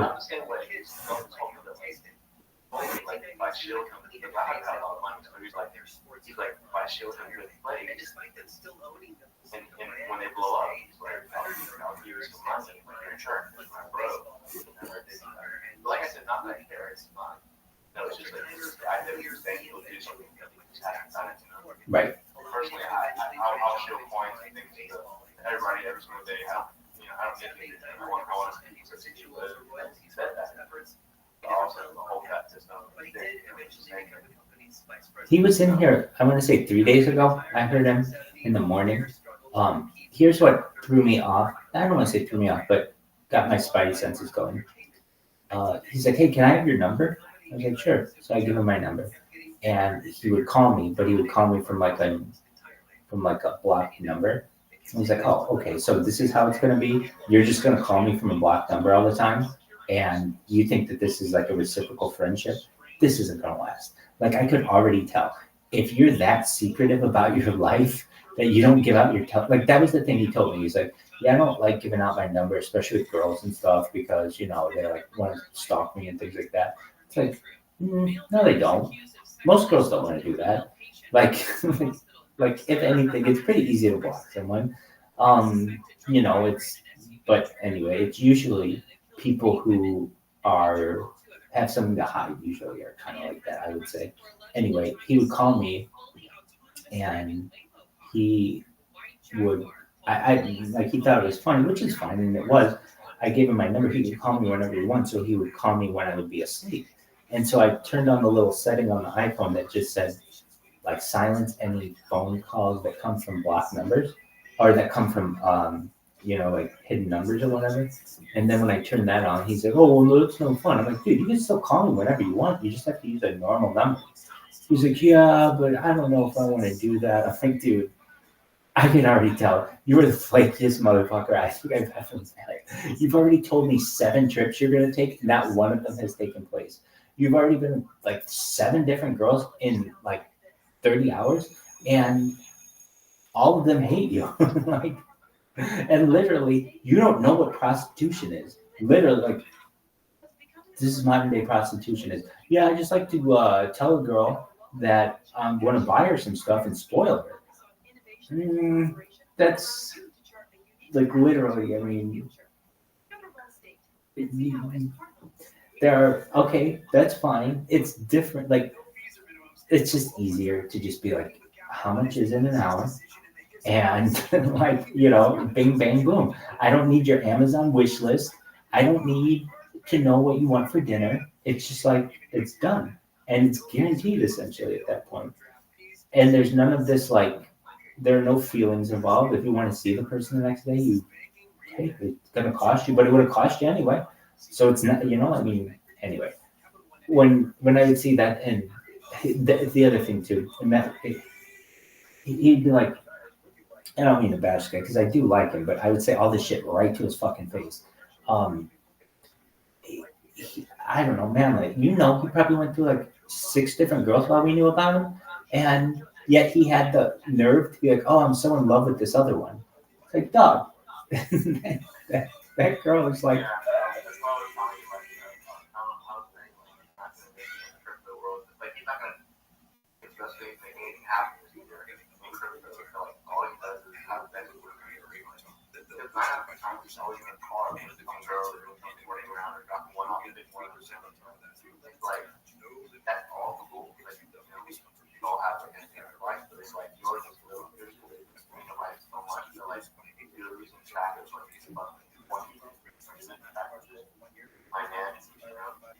yeah. Well, here's the thing. He was living that life, but he didn't have the money to be able to live it. And I mean, he and I made a similar amount, and so I know what it's like to live with that amount. It's not like you can have 2 girls a day every single day for 14 days or whatever your paycheck schedule is, and still be able to save any money. You can do it. You can have 2 different girls every single day, basically, but you're not saving any money at that point. And I mean, I know he probably didn't have rent to pay and stuff, but he had like, you know, other expenses. And here's the one that really got me. He would come into the stream. He and I talked a lot. He would come in the stream with his problems. His biggest problem was he had some girl who sat on his computer and like broke it. So he needed a new computer. So he said, God, I need this new computer. If I just had a new computer, I would be able to do all this stuff, and I had this card to put in it, and I could be able to work anywhere in the world. So he was like, okay, we'll buy the computer. He's like, no, you don't understand. The computer's $1,800. I'm like, okay, didn't you just get paid $2,000? Yeah, but you don't understand. I don't like to be one of those people who just like doesn't have a lot of money in their bank account. I'm like, dude, whether you are or aren't, do you need this? Yes or no? He's like, well, yeah, no, I really do need it, but it's just like I don't want to be that low on money. But dude, you just like told me 14 different girls with whom you allegedly were, which is fine, but do you think to yourself, dog, I need a new computer? It just wasn't thinking. And then I just like went off on it one day. I just said, dude, if you're gonna come, he kept coming to me with this computer. Trust me, and I think everybody knows in here. I'll even play along with you if you want to tell me about your problems enough times. But after 3 or 4 times, especially when I know you're not listening to you're just talking to me, you're not listening to my response, I'm gonna lay into you. And he comes in like the 2nd or 3rd day in a row, 3rd or 4th day in a row, I'm gonna say, of me hearing, and he's just like, man, I need this new computer so badly. I'm like, okay, why don't you just buy it? He's like, it's just not that easy. I'm like, dude, we've had this conversation now 3 days in a row. You just need to buy it, or you need to stop talking about it. But I'm going to tell you this right now. My advice is you buy this computer, but I don't want to hear about this problem anymore. I am not someone you can just come to and keep repeating the same thing to me, and you think I'm going to give you a different answer. I'm not going to come here and tell you, go buy something on some girl's Amazon wish list when you need the thing from Amazon and that's your computer. And he's like, why are you being so mean? I'm like, dude, I'm just making you aware that I'm not like a magic 8-ball that you can rub and I'm going to give you different answers. I generally maintain pretty consistent beliefs or opinions when I make one, unless new evidence comes out or things do change my mind. But he's just like, well, you just don't understand. Like, yeah, I do. You need a new computer, and you don't want to only have like $200 left in your bank account. The 3 other people in this room, Sir Linkius? How about you? We've been in a long conversation. You're good. How you living, Sir Linkius? What's new, baby? It's pretty good. I'm on.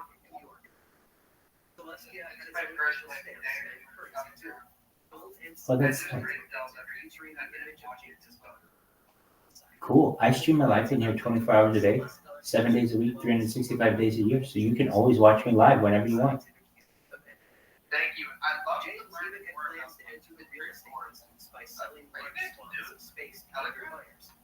By May Huh? 1949, applicants had signed up to each buy one space lot this size of Earth.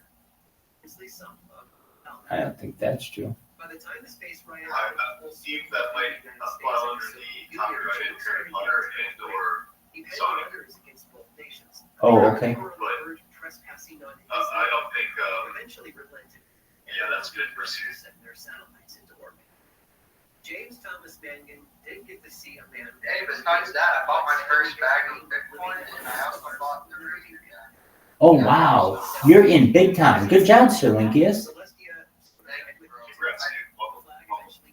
problem was, I thought the tactical stats were bad. I thought the tactical that even if it went to zero, the jacket Dude, I was just going to say, the jacket is going to go up in value. That's going to be a collector's item. What I do have to understand is three grandsons. I do see the growth though. Yes, you do. I haven't read Yes, you do. And they are in high demand right now. Did you know we reached an all-time high today? Yeah, ticker Bitcoin.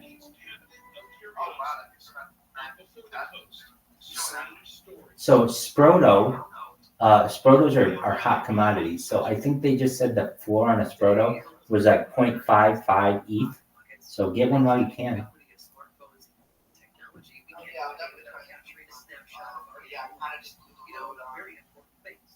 I understand. Dude, I understand. Nobody's questioning. I want you to know that if I were you and I could only go with I had a choice to buy a bag of Harry Potter, a Sproto, or that racing jacket, I would have done what you did. I would have got my bag and the racing jacket. Because the bag and the racing jacket are kind of limited. You can get a Sproto and, maybe it'll go up, and it will go up, but I mean, maybe you'll have to buy it at a higher price, but you'll be able to wear the jacket with pride. It's a really cool jacket. Like you just said, you liked the jacket so much that you wanted that more than anything. So I think you made a good decision. Absolutely. Definitely.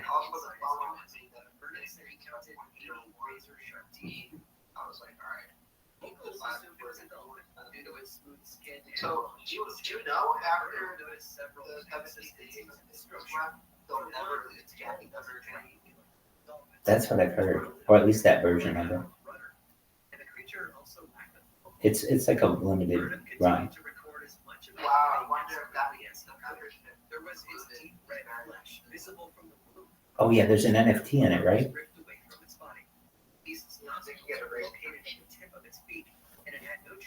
And there's there's a unique NFT in it as well. I know. I don't know all the aspects of it.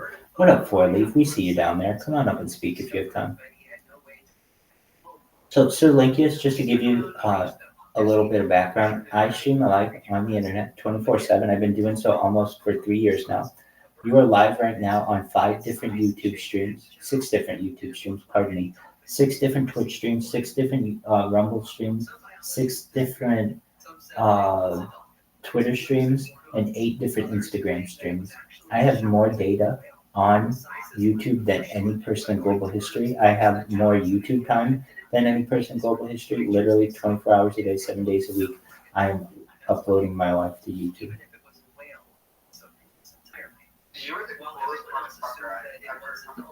Sir Lankius, I love you so much. I'm going to make you such a rich man someday.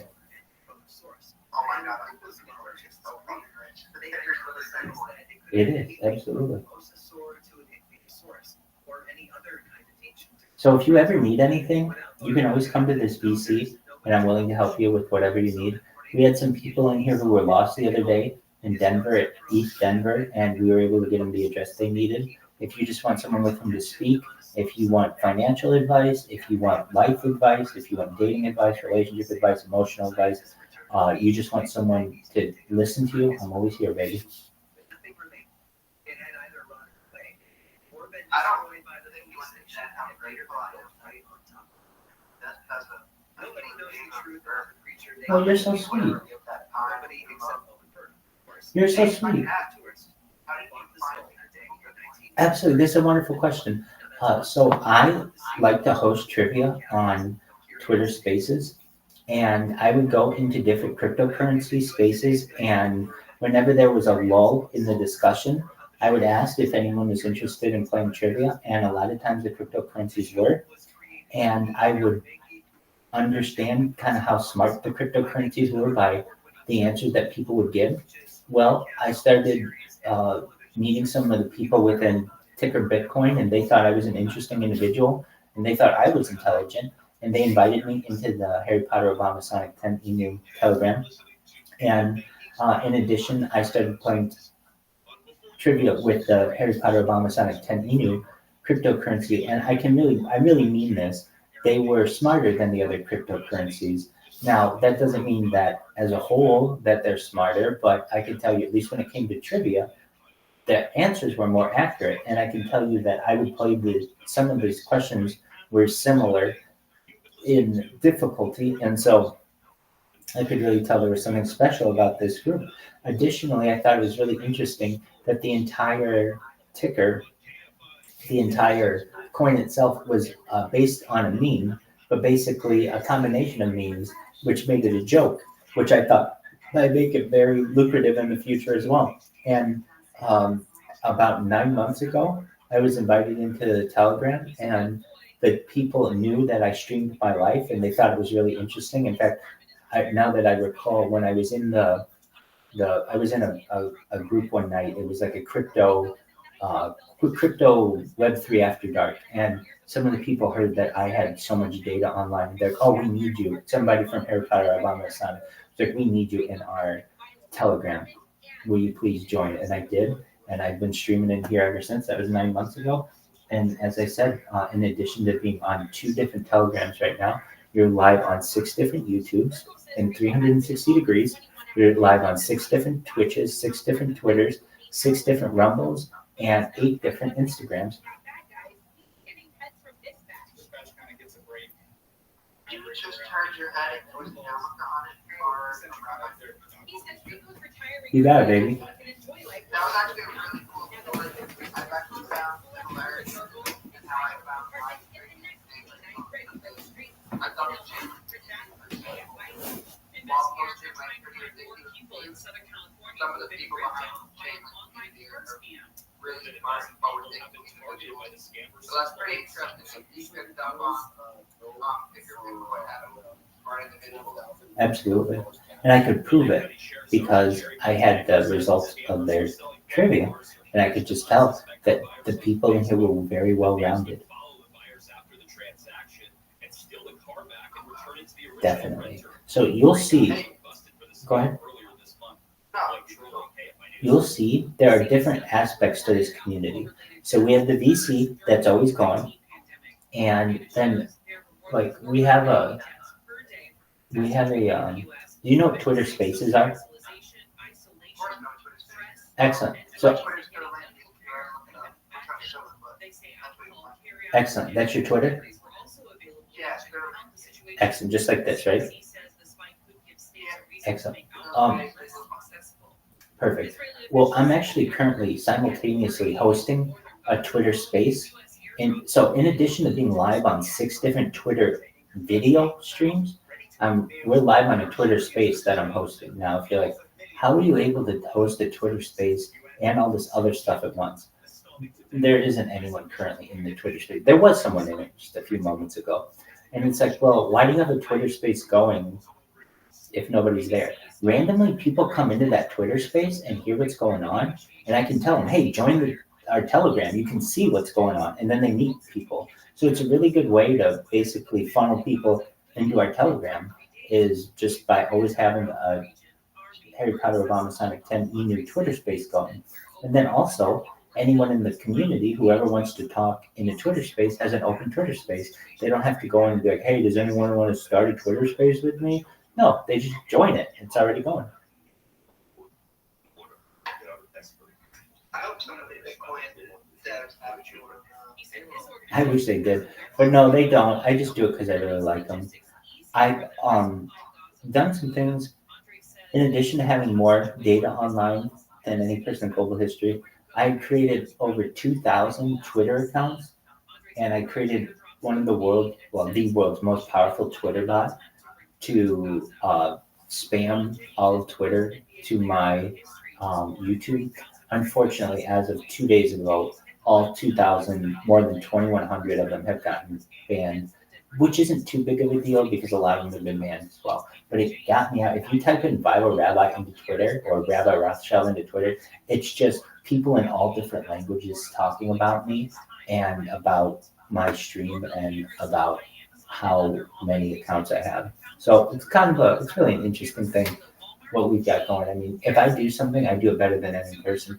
In fact, the way that I started this stream, I like to golf, and I was at Tiger Woods golf course in Orange County, California, and I was after work I would hit golf balls, and I realized that some of the things that I really want to watch my drive, and I started recording my drive with the cameras on my phone, and I realized I would make some jokes as I was golfing, and the jokes that I was making, I thought were pretty funny, and I thought my future family might one day take interest in this, and so I started recording, and I realized one day that you know what, if I'm going to do this, maybe I want to do it better than any person, and I just one day stopped. Uh, didn't I kept recording, but then I also came home and bought 6 different Chromebooks and realized that if I'm going to be a streamer, I want to be the world's best streamer. I don't want to be one of these people who just streams and everything is edited and they live in this nice little Candyland world. I want everything to be raw footage, and I wanted people to live alongside me. We grow up together, and you be able to connect with me whenever you want. But people will just have to understand life is dirty, and I'm going to capture it, and you're going to live life alongside me.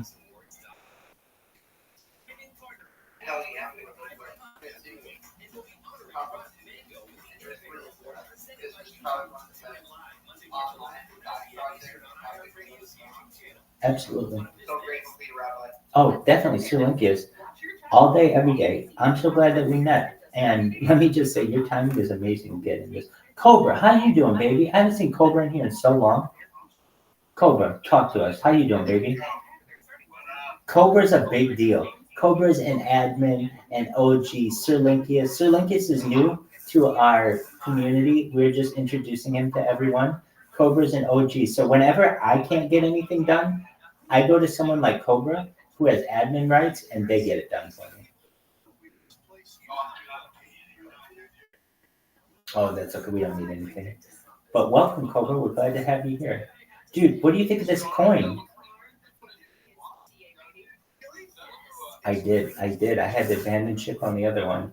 This one, hopefully, more consistent internet and some other benefits. What do you think of that coin? Yeah.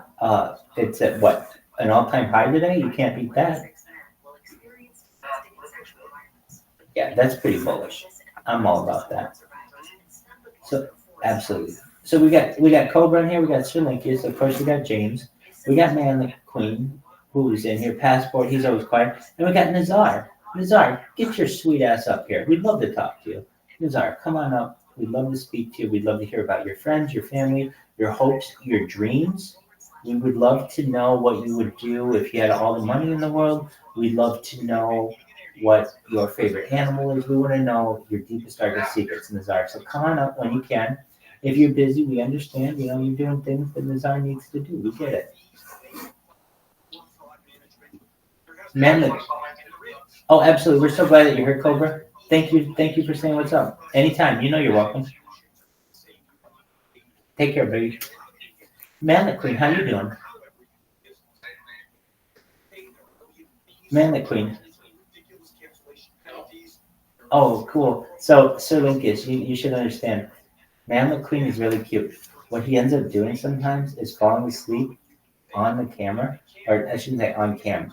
I fall asleep on cam. So, like, literally, if you're like, you mean to tell me you sleep for, what, 8 hours on YouTube every single day? Yeah, on 5 different streams. I have more sleep footage out there than anyone. But I think this is very valuable footage for humankind to be able to study human circadian rhythms and their behavioral patterns and their their life cycle events, everything that happens to a human, and we have it on camera.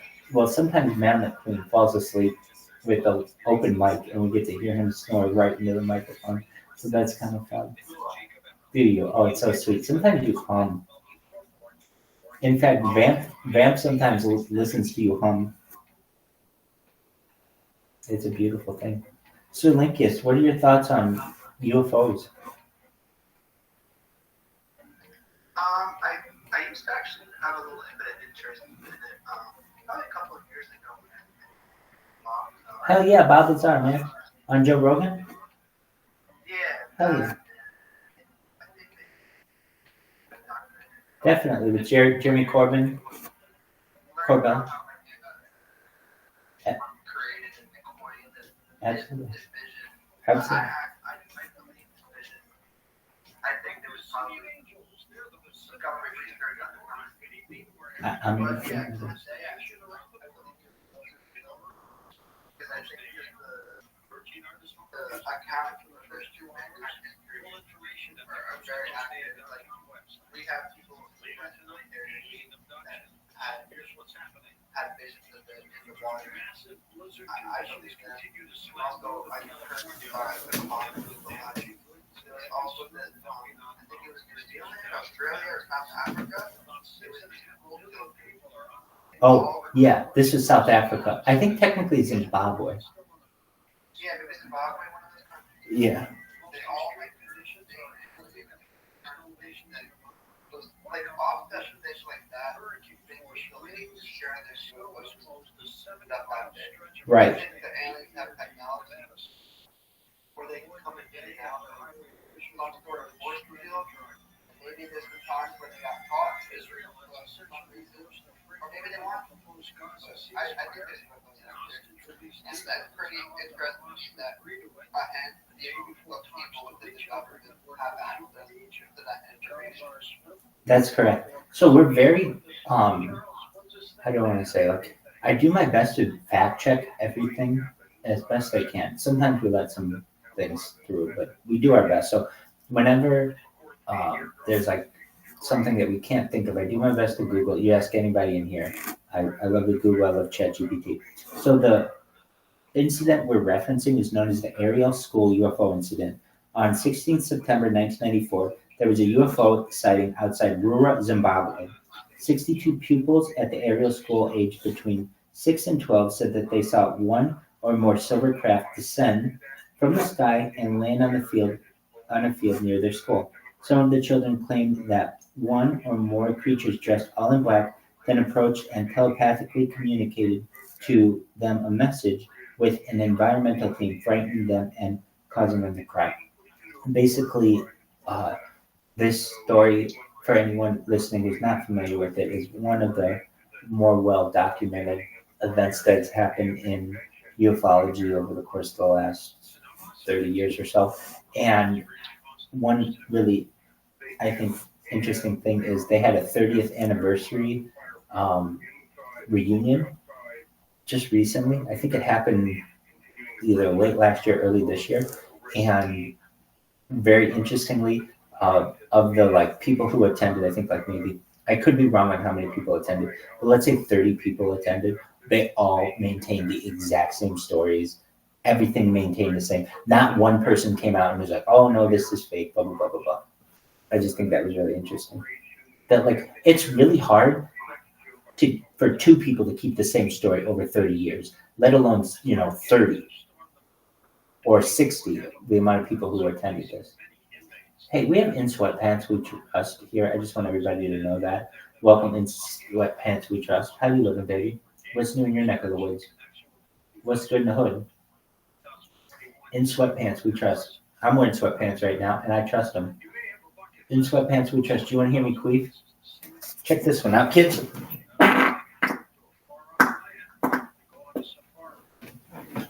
Poosh, perhaps. Who knows? It could have been a queef. You never know. Anyway, we got Vimu here. Vimu's a big deal. Vimu, are you the guy? Oh, man. Vimu needs to come back. All right, Man the Queen, how you living, baby? You're about to fall asleep, aren't you? Yeah. Anyway, so we got Sir Linkius and we got Nazar. Nazar, how you doing, baby? Anyway, so Sir Linkius, some things that we watch on here or to which we listen are Joe Rogan. We like Joe Rogan and any other kind of podcast. We got Jay who just joined. Welcome, Jay. Hope you live in a dream. And oh, JP. What up, JP? How you doing, baby? Hell yeah. JP, you kick ass and take names. You know that? Hell yeah, you do. You sound like a pimp. I hope you're just slinging dick all over the neighborhood. Absolutely, absolutely. Well, JP, we got some new friends here. We got Sir Linkius. It's Sir Linkius' second day in this bad boy, and Sir Linkius knows what's up. We got Man the Queen. Man the Queen just jerking himself raw.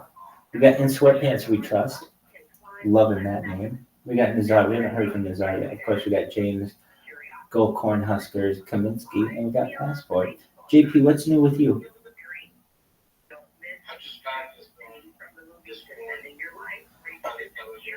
Dog, we're in this Telegram 24 hours a day, 7 days a week, 365 days a year. Currently, you are currently live on 6 different YouTubes, 6 different Twitches, 6 different Rumbles, 6 different Twitters. You're live on a Twitter space, you're live on 2 Telegrams, and you're live on 8 different Instagrams. That's true. Is there a lot of people watching? Yeah, combined. I have more data online than any individual in global history, which means that I may be a very wealthy person someday. Data is Earth's #1 resource according to The Economist magazine. And if you take what Bill Gates stated in the 1990s that content is king, well, I have more content than any person ever. I've been literally on camera more and had that footage archived more than any person in global history. And because I have more content than any person, I may one day be king. And if that's true, I will make you a very rich person. I mean, you already see what's happening with this coin. 1 week ago, we were worth 1/6 what we are now. And it's just going up from here. Yeah, I'm not gonna lie. I actually haven't. No, that's fine. Get it now while you can. You should understand. Well, do with it whatever you want. But of any meme coin, look at any coin. Any coin. Look at Pepe. Look at any of them. None of them have 24-hour. None of them have any. Okay, and how often do they have a VC? Exactly. So what does that mean? They're not that open, and they don't have that good of a community. I'm just gonna be honest with you. Great communities are open, have open VCs, have open discussions. We watched the Super Bowl in here. We're gonna watch the Oscars. I was just talking. Do you know what March Madness is with like men's and women's basketball? We're gonna fill those out. We also sponsor a soccer team. There are soccer teams in Nigeria. We sponsor their uniforms. We built wells in Nigeria, Africa. We do a lot of good things for the world. Yeah, I've been just looking for like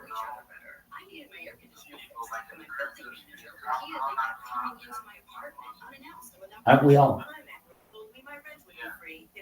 Absolutely. Well, I can tell you this. If you were here last week, you'd be 6 times as wealthy with as much cryptocurrency you have. So if you buy now, you never know. You might be 6 times as wealthy next week. I can't guarantee that, but I could tell you that if you would have had 1 ticker Bitcoin last week, it would be worth 6 ticker Bitcoin today. We got estimates.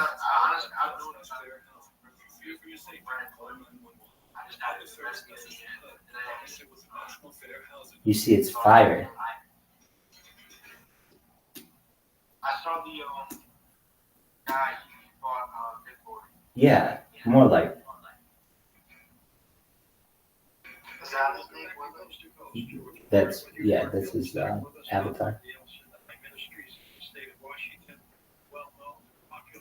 Is $10 Is what? $10. Yes.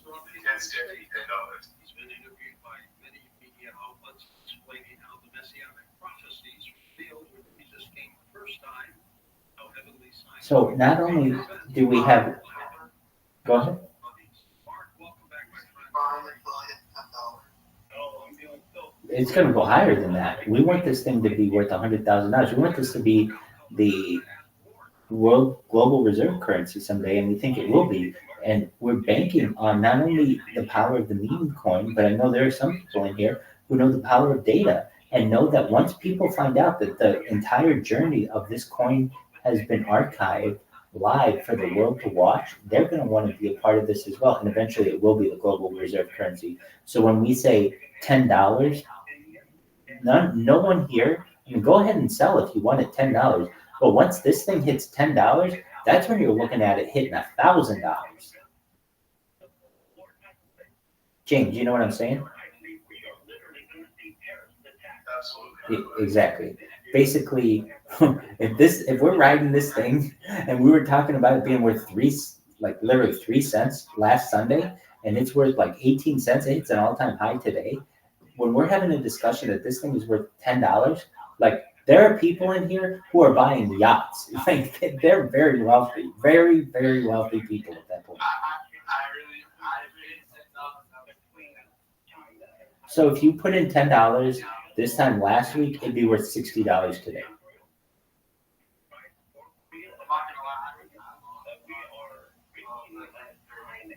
Everyone has.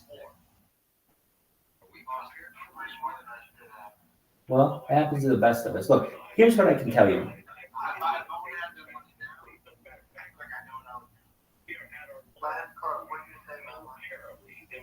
Oh, I was just gonna say, look at any meme coin right now. Does it have a VC going? No. What's its community look like? Is it a strong community? Did they just have a major fight against a major influencer? We're a well-known community. We're arguably the best-known meme coin. Arguably, people are gonna say, well, there's Pepe and there's Shiba, all that other stuff. That's fine, but we are the most meme of we're the meme, we're the meme hero. We're the combination of all the memes essentially, which makes our coin extremely bullish. But in addition to that, our entire story is documented with data. There are some coins that are going to come here and say, our coin is so great because of X, Y, and Z. Our coin is great. If you want me to rank them, the reasons why, number one, and I'm biased on this, but our whole story is documented. That makes us very, very valuable as a coin. Number two is the meme factor. It's very memorable. Everybody knows it. It's very relatable. And three, the community. We always have VCs going. We always have Twitter spaces going. I mean, literally, if you want to go to a Twitter space right now, we have them going. I have a Twitter space going. We could talk in a Twitter space if you want, but I just prefer that you're able to see me when I speak as well. And so we use this form. But if you wanted to talk in a Twitter space, I wouldn't even have to hit any buttons. You could just join it. Literally, we have this thing going 24 hours a day, and no other coin can say that. I'm actually shocked that it's taken people so long to find out about us, but now, as you see, they are. And they're like, wow. I mean, honestly, like JP, you're like the fifth person in the last hour to be like, hey, this is my first time in here. What's going on? Like, Sir Linkius just said it like 20 minutes ago. We've had a bunch of people in here who said that. It's very common. It's really cool. So, yeah. Go ahead.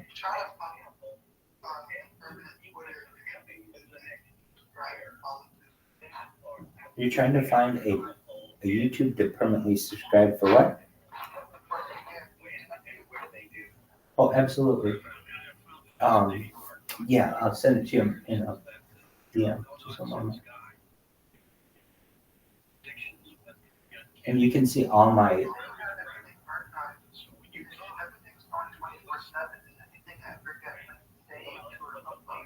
Everything is uploaded.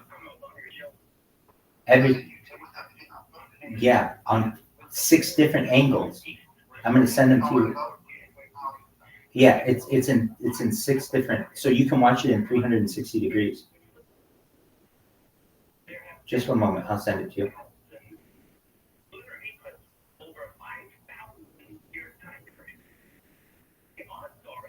You'll see this, and you'll be like, holy shit, I've never seen so much content.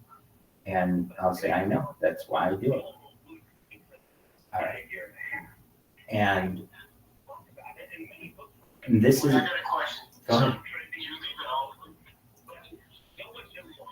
Absolutely, yeah, that data is really important to me. I want to be able, for humankind to be able to study my sleep cycles, my circadian rhythms, but also right when I awake, I like to be able to watch myself awake if I ever have a dream, because I'm able to recall the dream immediately to the camera, and then I remember the dreams much better.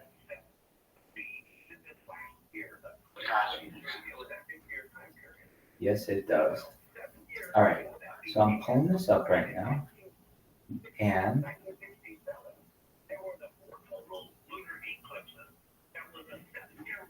I'm gonna send the link in a moment. It's just taking a second to load. But yeah, I've been doing this now almost 3 years. That's more data than any person has in global history. It's about 300,000 hours.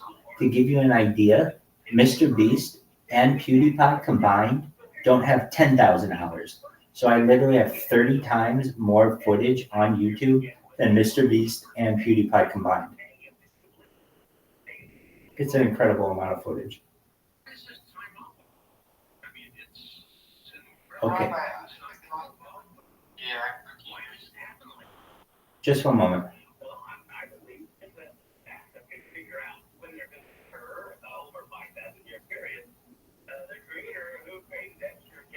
Apologies, you're absolutely right.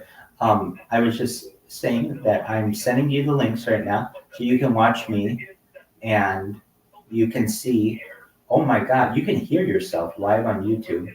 And I do my best to make people aware that they're being streamed if they're someone who's new, especially.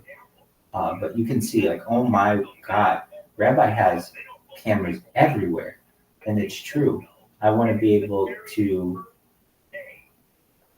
Sorry, I keep muting myself. So I sent you guys links. JP and Sir Linkius. Check out the links I just sent, and you'll be able to hear yourself on YouTube.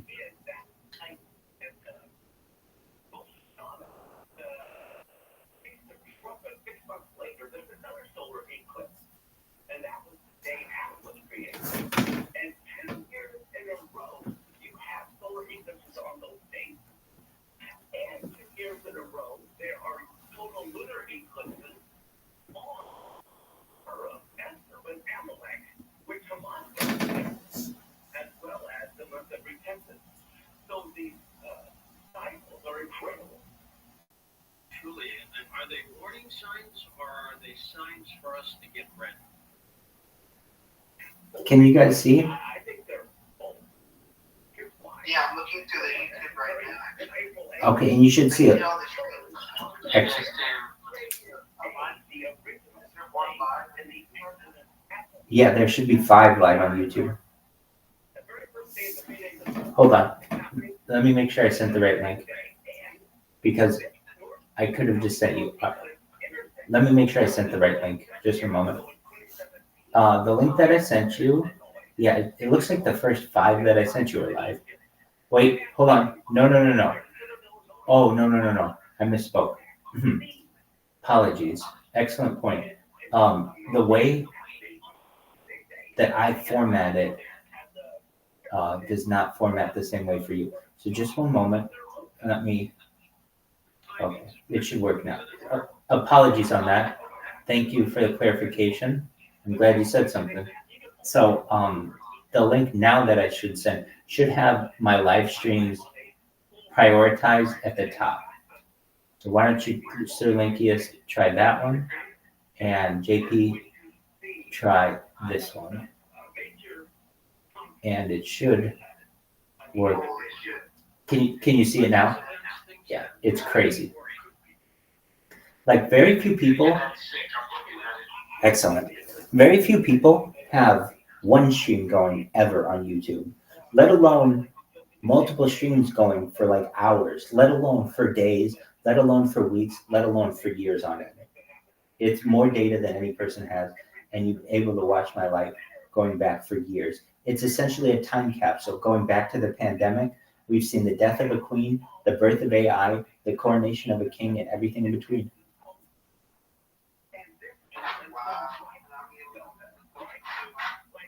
You will be able to see yourself.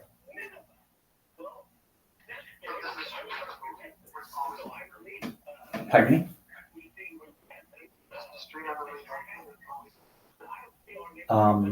So that link that I sent you will always pull up whatever live streams that I have going. So basically, I restart the streams every 12 hours. And the reason why I do that is just because that's the maximum amount of time that a normal YouTube account can post a video. If you go longer than that, it won't let you post or won't make it visible to other people. So basically, every 12 hours, I just have to make sure to restart the videos. But these same streams that you're seeing live on YouTube are also simultaneously being streamed on 6 different Twitch streams, 6 different Rumble streams, 6 different Twitter accounts, and 8 different Instagrams. So 6 of them are coming from the videos that you're seeing on Instagram, and then another 2. I've got another 2 cameras that are separate, just uploading to Instagram. And the cool thing about the other 2, and the cool thing I've got about the other 2 cameras on Instagram is I've created a little robot, basically an auto clicker, so that I don't even have to touch those devices. Every day, 24 hours a day, I built this thing on Instagram that automatically posts for me. So it just automatically is always going, always posting on multiple accounts.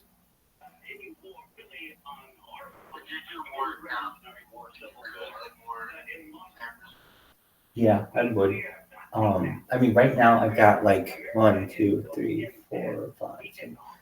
I've got like over a dozen devices on right now streaming in one way or another. So that's devices. Now, when it comes to like each device is streaming like 6 different platforms. So that's like almost 100 different platforms that you're hitting at simultaneously. But yeah, I'm always about streaming. So if I had more devices, I would definitely use them.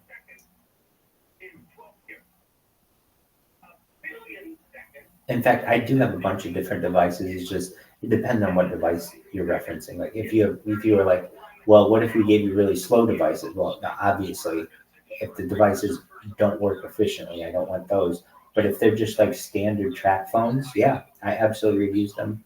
I stream using track phones currently, and they work really well.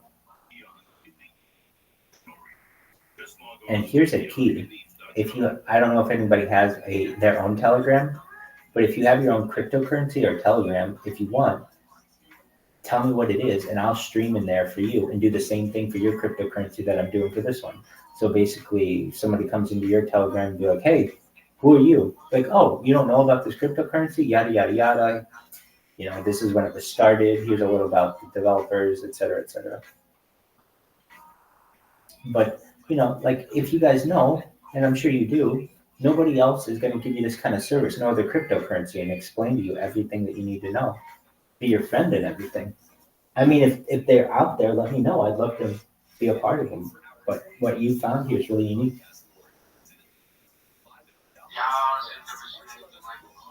It's wild. So whenever you guys want. That's a great question. Probably anywhere between, it depends, anywhere between 100 and 1,000.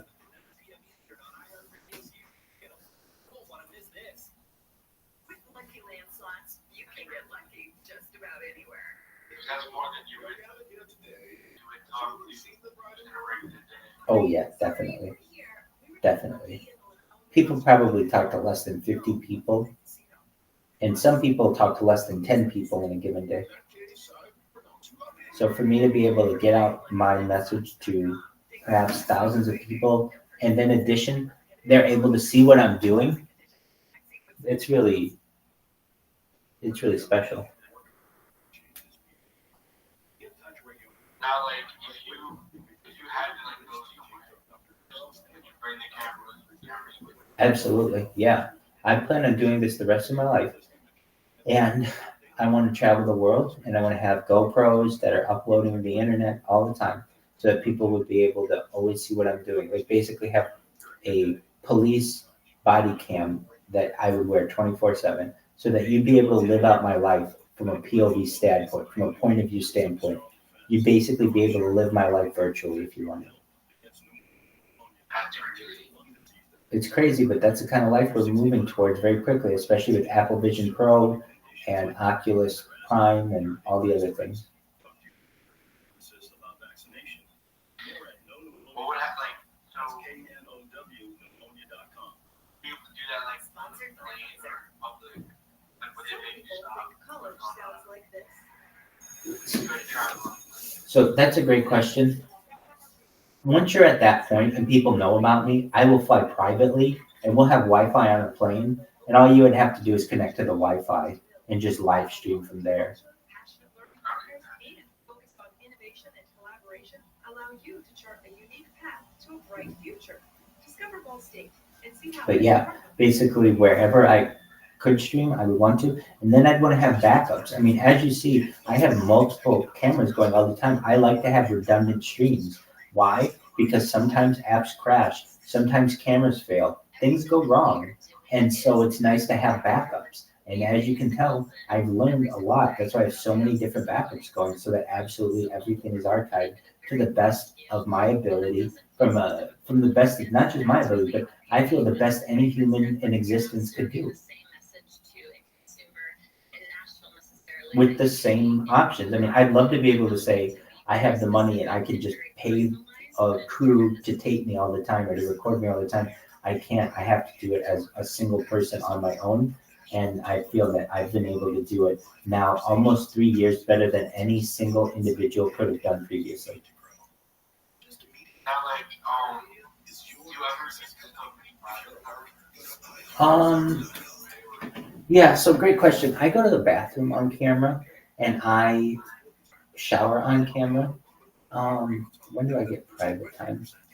Like occasionally, like I walk behind the cameras. Like, I used to change. I used to like be totally nude on camera, but I lost some YouTube accounts by doing that. You're not allowed to be totally nude on camera, even if you're doing it for like artistic purposes, or you're still not supposed to be. So I had to learn that early, that you're not allowed to do that. So anything that I do, I just like basically like if I have to change, I'll do so in a towel. But like normally I would just drop the towel and change. But I realize I'm on camera, and while I don't have an issue with it, yeah, exactly, 100%. I'm very. It's like people can watch me from like a voyeuristic standpoint. I'm like an animal in a zoo. I don't really care.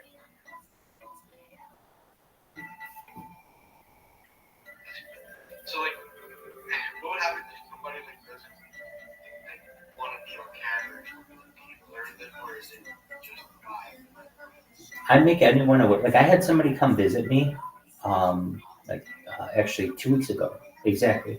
Somebody came and visited me at my house in Irvine, and they brought pizza, and I told like they knew about me from streaming. They were a fan of mine, and they thought they knew what I'm doing. They know what I'm doing is cool, and they wanted to meet me, and so they came and brought pizza, and they know I stream, so I made them aware. Do you want to be on the stream? So they're like, yeah. So they're on the stream, and gave them a tour of everything, and then we had pizza in the park, and even that was streamed. We streamed every moment of our interaction. So I would say that there are there are some more private moments, I would say, but they're not necessarily purposeful. I try, if I know it's going to, like, here's one. I opened a bank account live on camera. Okay, well, not everyone will walk into a bank while streaming, and a bank normally won't let you like video them. They don't let you do that, even though they're videoing you. And I feel you have a very good argument. If they're videoing you, why can't you video them? Nevertheless, so I opened a bank account earlier last month, and when I opened it up, I had to put my phone in my pocket because I didn't want the people to know that I was videoing them. Does that make sense? So basically, like, I would have loved to just sit there. Like, I told them, like, I tell people this. My ATM PIN is 6308. My social security number is 308-964086. I don't have any fears, basically. I'm an open book. And so if you're like, well, is anything in your life private? Yeah, but not because I want it to be. It's like literally they would have thrown me out of the bank account and out of the bank, and I would not have been able to open a bank account. But instead, I just had my camera in my pocket, and then you could hear everything that was going on. And then right when I got done with the transaction of opening and after my first transaction, after opened the bank account, I was still streaming. So the whole stream is on camera. It's just you can't always see what I'm doing. So I would have liked that part to be not as private. What did you say?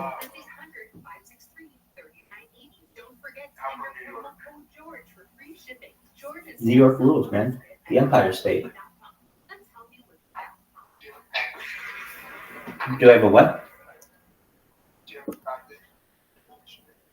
Do I practice my religion on the stream? Absolutely. I've got my tefillin right here. So when I awake in the morning, you will see me don my tefillin. I have my religious texts here. I've got my daily hymnals, and then I also have my Talmud, my Chumash, my Torah, my Tanakh, and my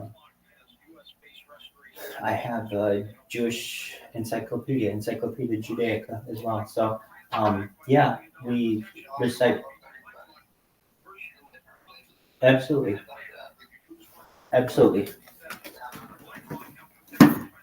So, and then on Fridays we'll light Shabbat candles, and I say blessings over food, and we'll celebrate Purim later this month. So we'll celebrate Pesach next month. So yeah, all the religious holidays we hit, and we do our best to be a light to the world as a Jew as possible while being on camera. Hell yeah, baby.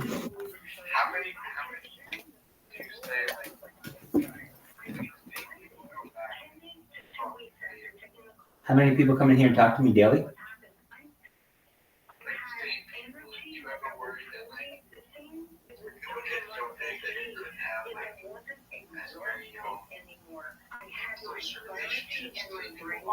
I'll be excited for that because I know the people who got me here, and also it's been recorded. So even if I forgot, people will be like, oh, well, on this date, it was the first date we met, and I followed you all of these days. So, oh my God, you've been following me for 2.5 years. I didn't even realize that. So that doesn't worry me too much. I'm excited for the day that I start to lose track of people, because that tells me then, wow, this is getting so big now that I don't even know where it's going. And now we're going to let it blow up and go viral and do all the other fun things that happen when you get famous. And we're going to let that path go.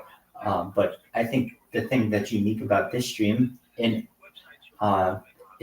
difference to, as opposed to what happened to other people will say, oh, I knew you when you were just a little guy. Well, that's fine. A lot of people don't remember that. I will, because it's on stream.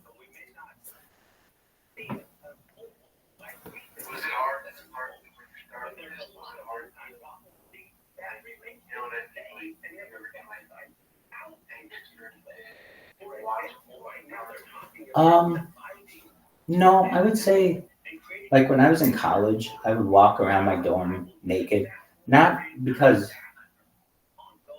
like I was an exhibitionist. It was just like the hallway was at the end of the hall, or the bathroom was at the end of the hall, and I lived with all guys, and I didn't really care, and we were all kind of jocular, and we just didn't care. So I didn't really have an issue with nudity.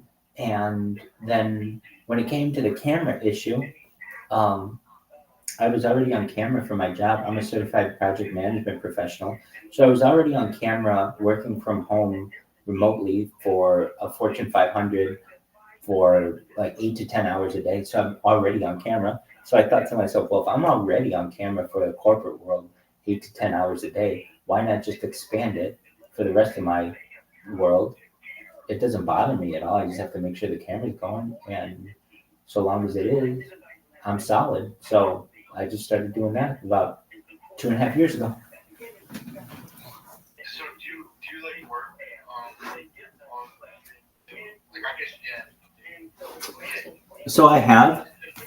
I spent the first year working for Fortune 500 as a certified project management professional, and then I've been living on savings for the last year. I had a 6-figure contract with that, so it's allowed me to live a pretty good life for the last year. And then I've been contemplating getting another position if I need, just to be able to support myself.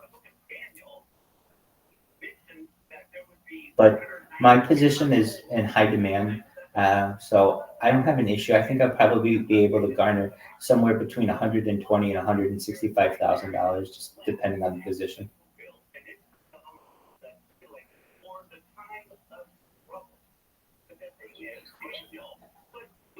How much is that an hour? It's like $65 an hour.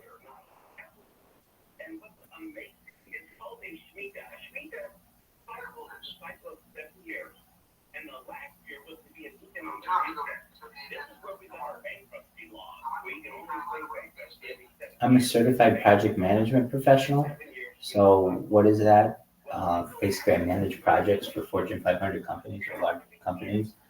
Specifically, a lot of times companies realize I'm a very good Scrum Master. If you know what a Scrum Master is, if you don't know what a Scrum Master is, it's essentially the leader of a tech project that I'm the organizer, and I essentially get updates from every member of a software team and take notes on what they have accomplished, and then update the remainder of the team using different types of project management software. And basically, you do that for a bunch of projects over the course of a given day, and you have deadlines for your projects, and but it's quite a rewarding career. You're able to work remotely, and I mean, if I do it on here again, I mean, you'll see I'm in a suit and tie every single day, and leading teams. The last projects I was leading teams in Asia, I was leading teams in Europe, I was leading teams in South America, and actually I had a specific focus actually on Canada as well. So you're working with people from all over the world. It's very exciting. Prior to that position, prior to being a certified project management professional, I was just a standard project manager, but I worked for a startup, and I launched apps on the App Store and Google Play. So I've actually launched the world's most successful car wash app on the App Store and Google Play. And then prior to that, I was in university administration. So I have some managerial experience. So, like, when you're in, when we have these meetings, do you ever have to, tell the people that you're working with that I'm streaming? No, yeah, no. They never found out. And what I would do, I was quite funny about it. I'd be like talking to them, and then I would mute myself and make fun of the people. I'd be like, oh my God, I can't believe Karen's asking me this question again. Karen, you know the answer. It's where we always store that file. And then I'll unmute myself, like, oh, sure, Karen, I'll show you where it is. You know what I mean? It's very funny.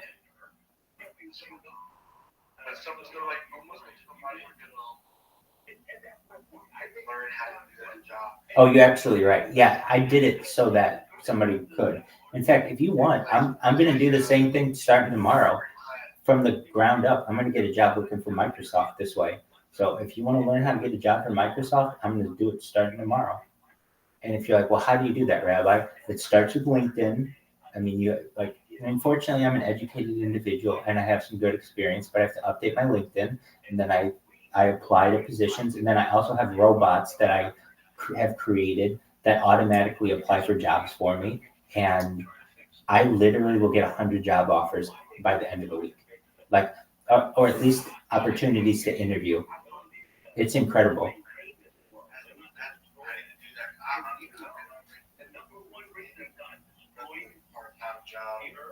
No. So here's the thing. It depends what kind of job you want. And we'd have to go through your background a little bit to know if LinkedIn's the right place for you to apply. And here's what I mean. Like, do you have a finance or a tech background? Okay, that's fine. You can get one and you can do it for cheap and you can do it without a college degree. So for instance, like I'm a certified project management professional, and yes, I do have a college degree, but you don't need a college degree to be a certified project management professional. So it's like, well, Rabbi, wait, you mean I get to make what you make, $120,000 a year to $165,000 a year or more, and I can do that without a college degree? Yeah. Well, how do I do it? You do it through experience, but it's about, and you have to pass an exam, and they vet your background, so you can't just lie about your experience. But if you really put down, if you're honest, project management is a lot of different aspects of society, and you should understand that it's a really fortunate aspect of it is you can do construction project management, you can do real project management, like real engineering, or you can do software engineering, and that's the really lucrative part. But if I wanted to, starting tomorrow, if I wanted to, I could go work for a construction company as a project manager as well, and my certification works. So if you're like, okay, well, Rabbi, how do I do this? Really stick around here, and I will tell you each step. So if you're like, okay, what's the first step? The first step is to learn about the project management professional exam. So you go to pmi.org, that's projectmanagementinstitute.org, pmi.org, and you start learning about it. And you first find out, like, okay, how much is it to take the test? When I took it, it was like $250 or something like that. You're like, but it's the best $250 that you can spend because, it's the thing that gives you your credential. It means that you don't have to go to college, basically, and a bunch of other stuff. So if you really want to know how to do it, I'll walk you through all the steps. I'm going to be doing it myself again tomorrow because I've just kind of challenged myself. Before I was working for Kimberly-Clark, which is a great Fortune 500. They're the world's largest paper manufacturer, like Kleenex and like paper towels and some other things. But I want to work I worked for their software. It's a healthcare corporation, really, what it is. But I want to work for one of 5 different companies: Facebook, aka Meta, Amazon, Alphabet, Netflix, or Google, basically. It's Alphabet. Basically, I want to work for one of your big ones, and I know how to do it, and I know how to do it, particularly with Microsoft. And so it's like, well, how do you know? All right, so I can tell you right now. I go to my computer. In fact, I will just to show you the power of this certification. So if I go and I look at my email, I am on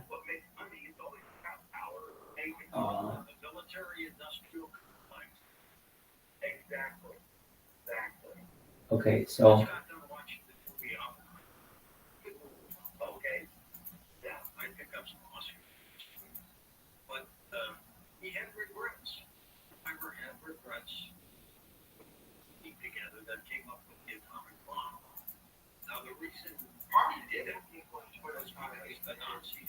why did they get me banned? Oh no, they were successful on a bunch of accounts. Oh, because I literally annoyed the shit out of them to the point where I drove them crazy and they had to band together against me. I get it. I literally would follow them with 100 different accounts a day. I wouldn't tweet them. I would not DM them. But they just got sick of so many notifications coming in from me every single few minutes of me coming in. They band together, which I understand.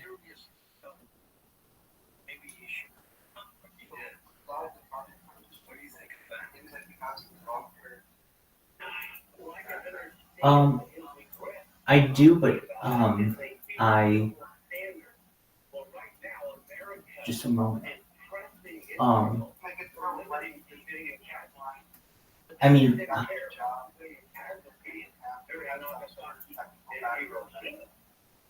I'll tell you this. I've never had a formal computer course, and I've never had a formal business course. So all the stuff that I've been able to do, I've been able to do through organizations. And so like, well, how did I get involved in technology?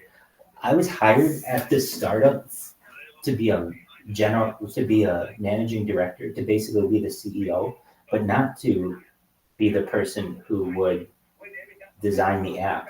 But the app needed a lot of work, so I had to be the person to design it and to get it launched. And within 6 months, we launched an app on the App Store and Google Play. And then we marketed it in Los Angeles on every billboard, every radio. I was in commercials. We were on television. We were in movies. Everywhere. You name it, we did it. We were sponsored to the Lakers. Big deal. No, you can ask. You can ask that. So for like I don't have any. I didn't sign any NDAs.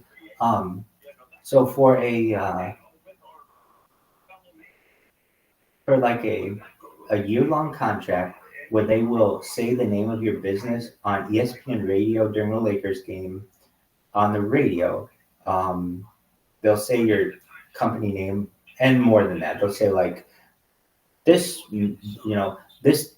timeout is sponsored by JP's Corporation. JP's Corporation, where we do the best for you. Go to jp.com for more information, whatever your little thing would be.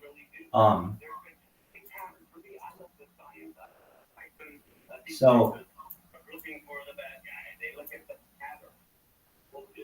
yeah, I can just tell you, I've got a lot of project manager opportunities, and I haven't even tried in like years. I mean, 3 years I haven't tried for a job, and I just look at my email and it's just like all these recruiters, all these headhunters. Basically, what I did when I got my job 3 years ago is I just kept myself on all the headhunter lists, and they just send me emails every single day. So I was never too worried about. I mean, I still have to get the job, but I feel confident in that. If there are 10 jobs there, I can get 5 of them, and maybe more. I think I can get all 10 of them, to be honest with you, depending on the circumstances. But like, I have excellent project management skills in both technology, healthcare.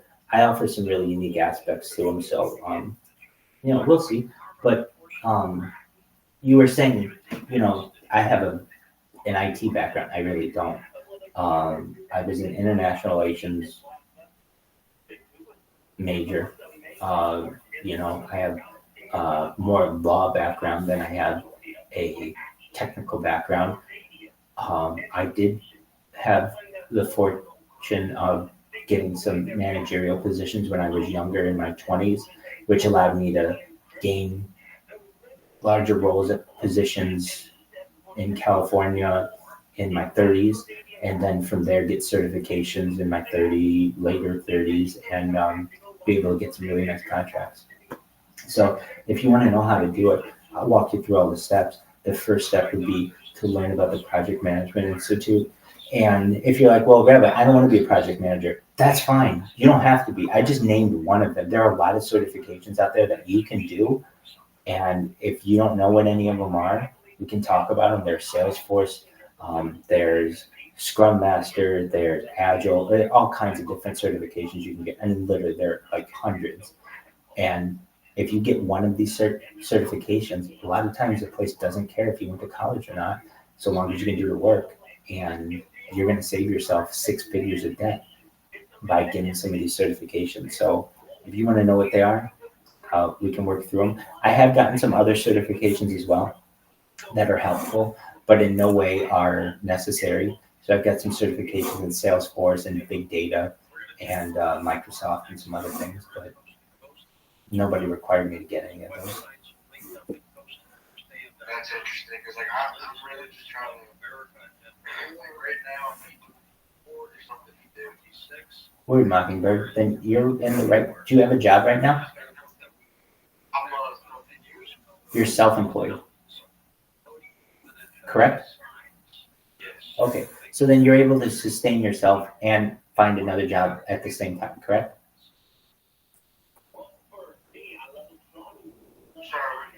You're able to provide for yourself, but you're looking for a better income, correct?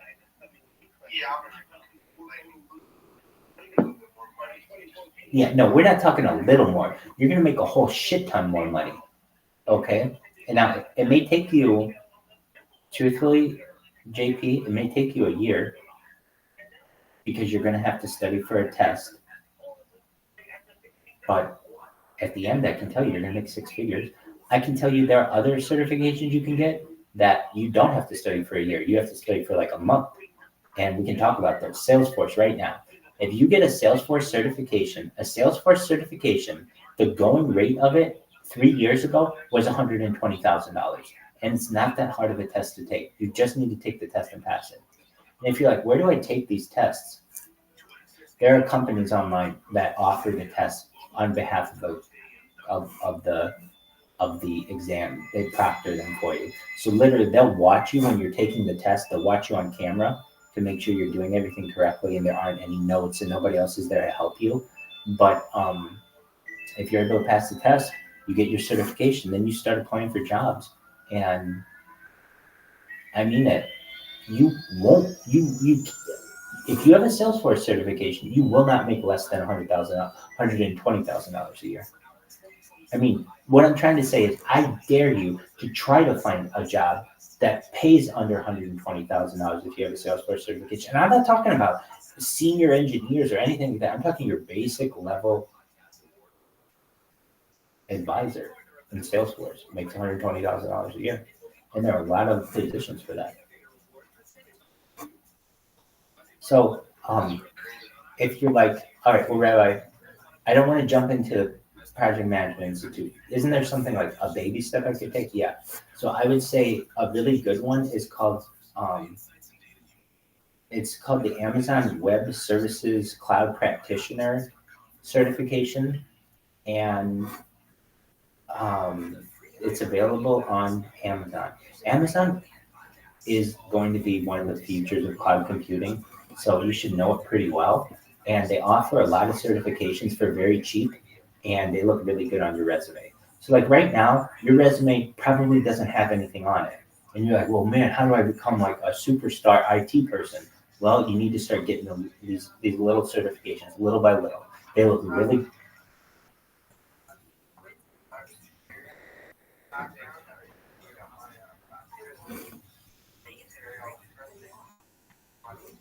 Oh, JP, you have a background in cybersecurity? What did you say? Oh, that's Sir Linkius? Oh, gotcha. I got you. But Sir Linkius, you hear what I'm saying? It's correct, right? Yeah.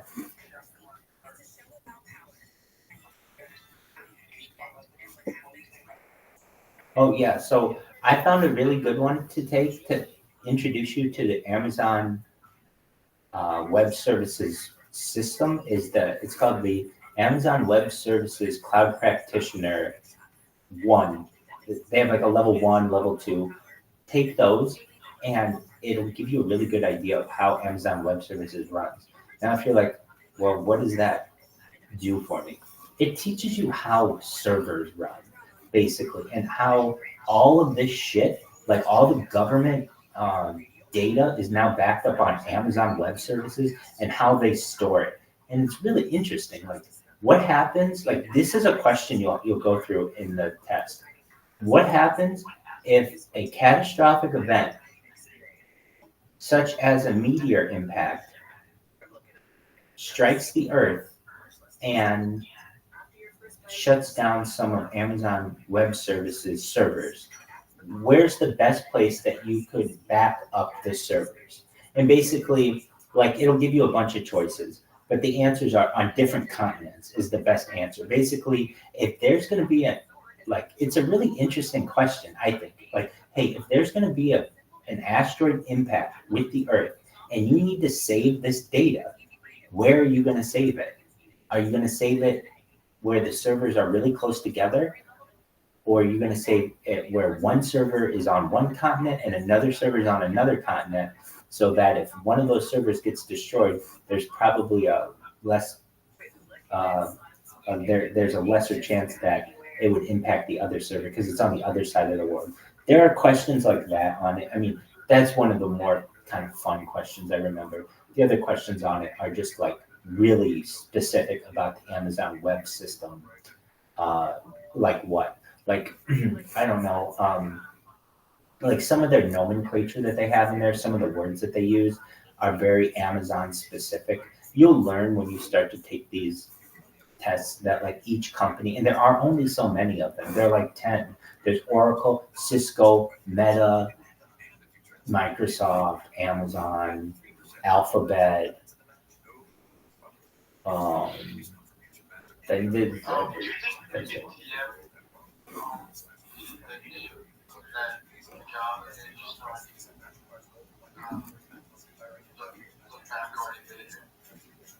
Okay, normally I would say, no, I'm giving you this information. It's on you to write it down, but I'll write it for you. I'm going to type it in right now. So it's called Amazon.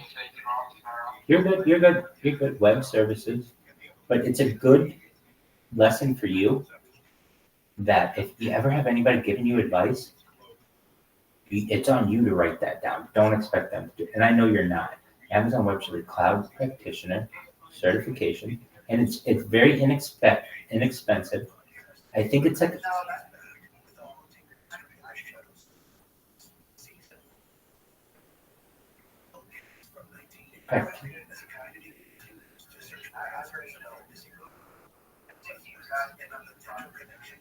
oh, that one. Okay, I can do that one too. Whatever it is. Okay, sorry. So I'm writing it to you. Project Management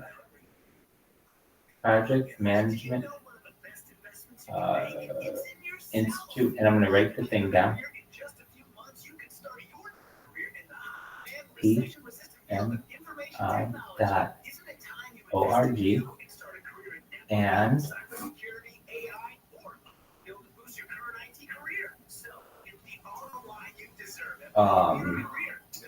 let's see what else. Oh, just the name of it is Certified Project Management Professional. Certified Project.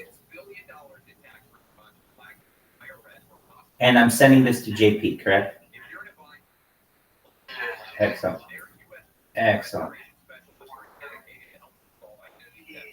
You got it. So what I sent you are the names: Amazon Web Services Cloud Practitioner Certification, the Project Management Institute, that's PMI.org, and Certified Project Management Professional. That's what I'm a certified project management professional through PMI.org. So PMI.org, the Project Management Institute, they're the people who give out that certification. And then the other certification that I have, or one of my other certifications, is an Amazon Web Services Cloud Practitioner. So those are those. And yeah, I would say as well that if you spent, like, the way that I was able to pass the Project Management Institute exam was I did not take a lot of time to study for it all at once. I literally, I was working at the same time, and whenever I would go to the bathroom, which is like, I would say at work, I would go to the bathroom maybe like 4 times every 2 hours or something at work. After I was done going to the bathroom and washing my hands, there were these like flashcards that I would do, and I would do like 25 flashcards, and I could do them really quickly. It would take me like a minute. So every bathroom break that I had at work, I would add like a minute to it, very minor. Nobody cared. I was the boss, so it's not like anybody was going to say anything to me. And so I was able to study these, and over the course of a year, I was really prepared to take it. And I would say, there's that kind of way to study if you have that kind of time. If you need to cram for it, then cram for it. I mean, I understand that aspect of it too, because when I had to take the test, I had to take it and I had to cram at the very end for some parts of it that I didn't like. So let me explain this. I don't know exactly if they've made this formal change yet, but on the project management test, they at one point tested a lot of math. And then the version that I took didn't have any math on it.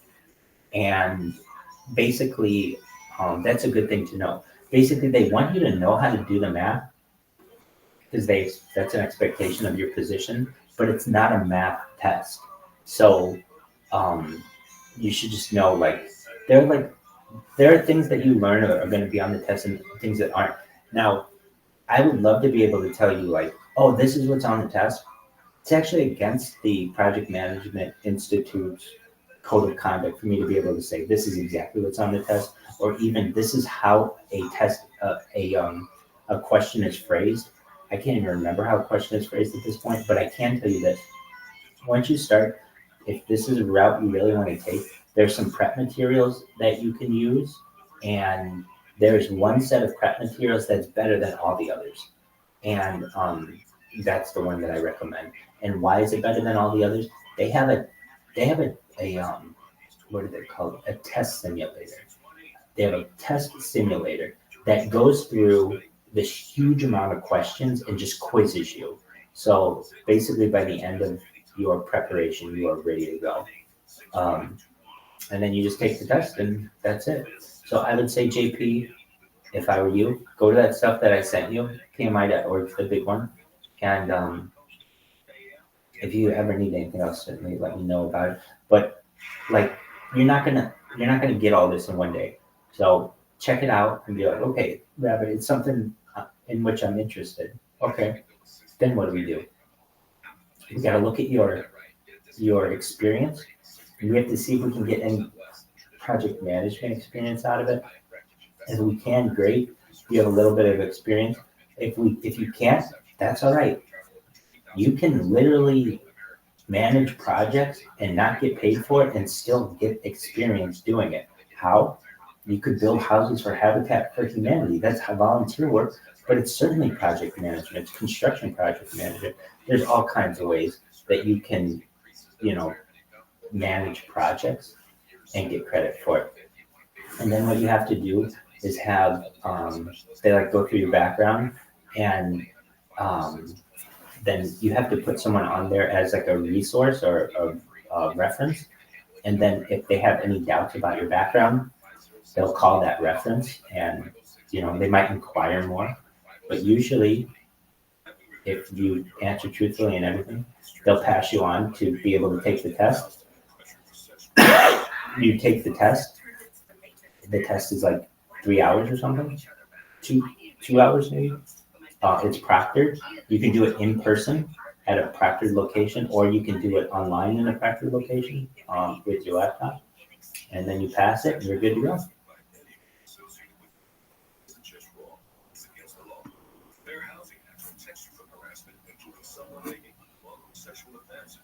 Thank you. You're welcome. Absolutely. If you need anything else, I'm here. And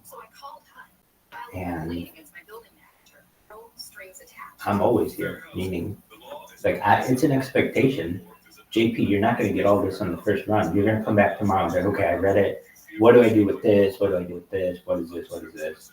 But if you're able to support yourself right now with whatever job you're doing, and you want to make 6 figures, the way that you can very easily do this is to get yourself a certification or a few of them.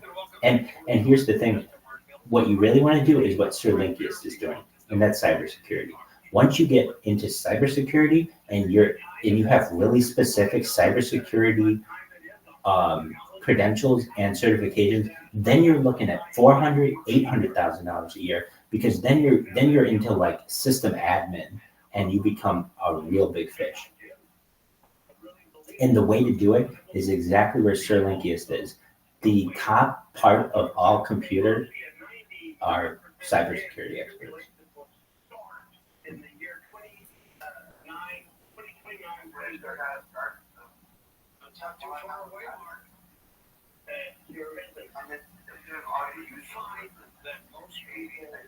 See, and probably because it's so hard to get your first job in cybersecurity, and no one wants to take a risk on you.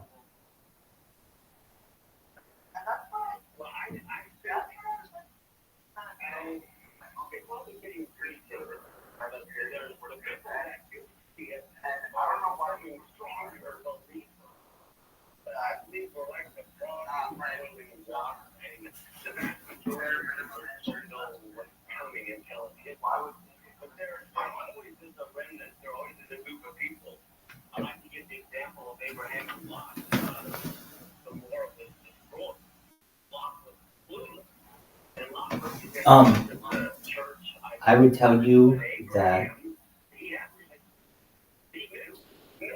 your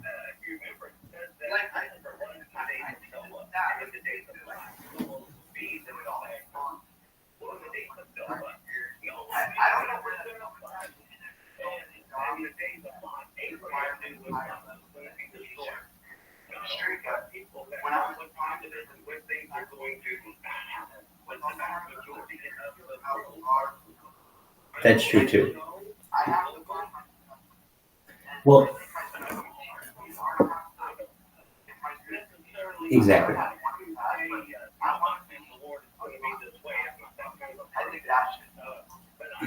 With just a bachelor's degree, without the certifications, you're useless to a company. You need to specify your trade and be able to focus on where your expertise lies. You're right, cybersecurity is so broad. But yeah, if you get some certifications, that's the way to go. So Linkius will be making more than all of us.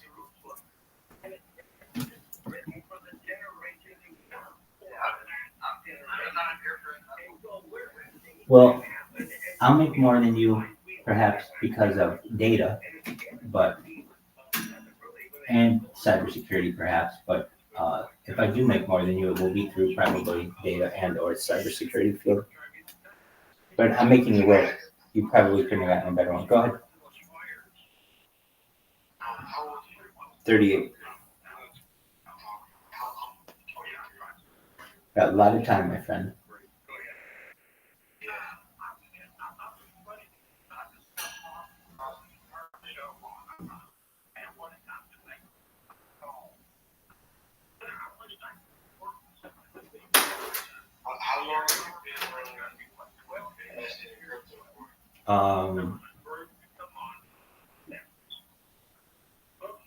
Like 10 years. So you've seen Absolutely. Yeah, I bought my first Bitcoin when it was under $1,000. I have a friend, he had Bitcoin a long time ago. He sold it to buy a car. I can see. He had like 1,500 or something. Some ridiculous amount where it would be like insane today. He sold it to $2,000 cars. Eesh. Yeah. I can see that.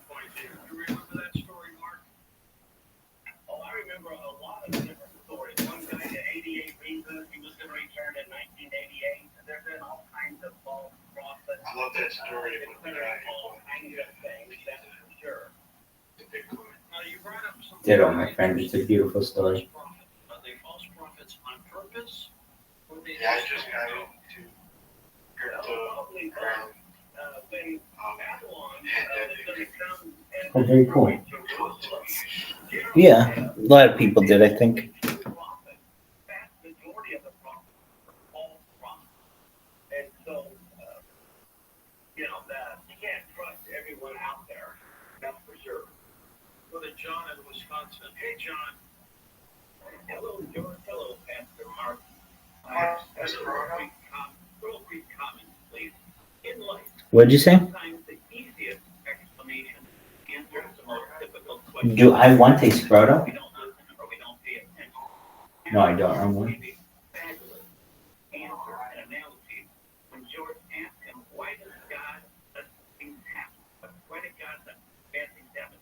Pastor Mark said, God warns us not to put our hand in the mixing bowl that's full of sharp blades, but we do it anyway.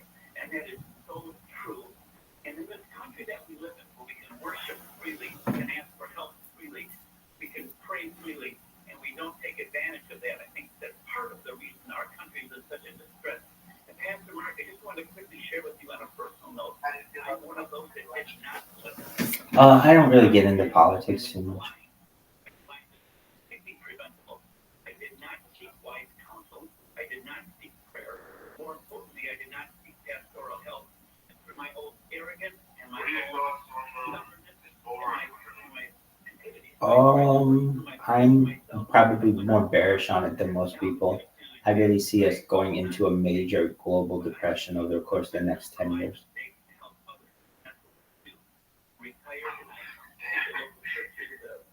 Well, here's the thing though. I think there will be a bull run in the cryptocurrency market because there'll be an escape from fiat currency. So I could see it being very lucrative for those involved in cryptocurrencies. But I'm saying from a global economy standpoint, I think the future looks dire.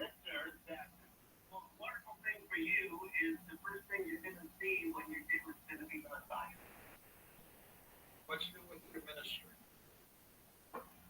Yeah, I kind of weird way. Crazy George, this is like a very weird until I just feel like still think it's gonna happen.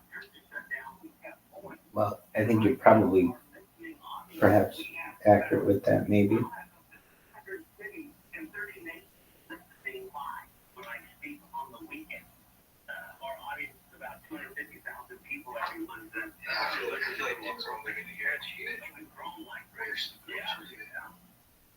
And all of them were concerned about what primarily? I would say about their own nation. I mean, it's amazing to me. We have a dozen nations listening every weekend, and I know many people in many of those nations, and they tell me they're the ones that give me updated on and do the reality of what's going on. But they're concerned. A lot of them are concerned about their government collapsing. Do you guys like Joe Rogan? Oh, I love Joe Rogan. I was just watching him with Cat Williams. Oh, dude, we watched that last night. So before you guys came in, we were listening to Joe Rogan. So if you don't mind, we're gonna continue. We work our way through all the Joe Rogans. So we've started with like episode 1 and worked our way all the way through. All right, just one moment. Let me pull this up.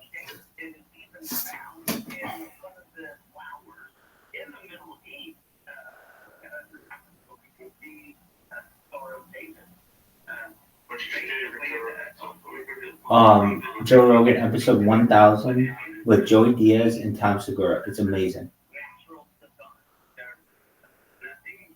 Aside from that, my favorite Joe Rogans are Joe Rogan episode, I don't know the episode number, with Bob Lazar and George Knapp.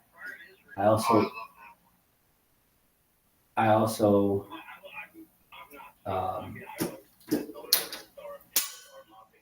I mean, honestly, there are very few I don't like, and even the ones I don't like, it's like I can tell he doesn't like them either. They're not really interesting or whatever, and that's few and far between. I like anything he has regarding UFOs. I like anything he has regarding history. I love his like Dan Carlin interviews. I love what Meat Eater interviews. I love his health interviews. Um, there's like not anything that he does that I don't really. I guess like if you were to say that, what does he do that I don't really? I mean, but I do. I've gotten into it. Is his UFC stuff like before? I'd be like, well, he talks about fighting too much, but I've gotten into that. Like, so I get it. Maybe believe it or not, since his first episode on Justin TV, it aired December 24th, 2009. So that's when it first aired, and it first was uploaded to YouTube around December 26th, 2009. So it was between December 24th and December 26th, 2009. So, I mean, like, literally, I'm his first listener. Maybe one of a few handful of people. It's just interesting because I had a friend who's growing up. His older brothers, they were always probably 9. They were listening to Joe Rogan and like Joey Diaz. And so it's like interesting to see how popular he is now compared to. I just look at them and I'm like, damn, you guys are really going to the shit for everyone else. Right. No, you're right about that. What do you think about Alex Jones? I believe one man's terrorist is another man's freedom fighter. Depending on how you look at him, he is either an enemy of the state or a patriot of freedom.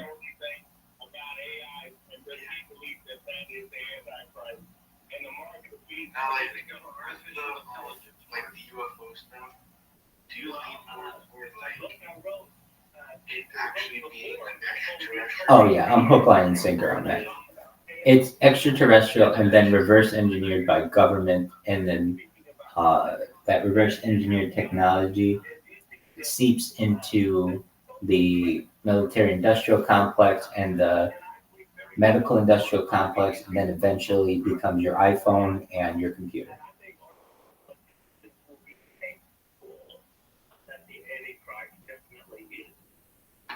What are your thoughts on is it dangerous interdimensional aliens more than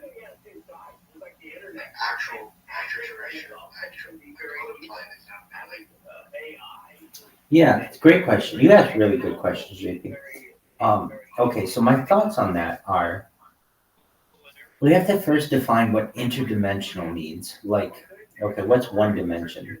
One dimension, according to physics, is a dot, like a point, just a point. 2 dimensions are a line. 3 dimensions is a plane. 4 dimensions is a plane with time. 5 dimensions is a plane with time, but with motion, perhaps. 6 dimensions, it just keeps going from there. Okay, so what do I mean by interdimensionality? Usually what people mean by that is like, okay, they can be in like one world, part of the world, part of the universe, and then in another part of the universe instantaneously. Okay, well, let's talk about how are they able to do that? And what do we consider interdimensionality? Like, okay, here's what I'm thinking. We're chilling here on Earth, and that's cool. Let's say these guys are on their planet in like Zeta Reticuli, and all of a sudden they want to come here to Earth. Okay.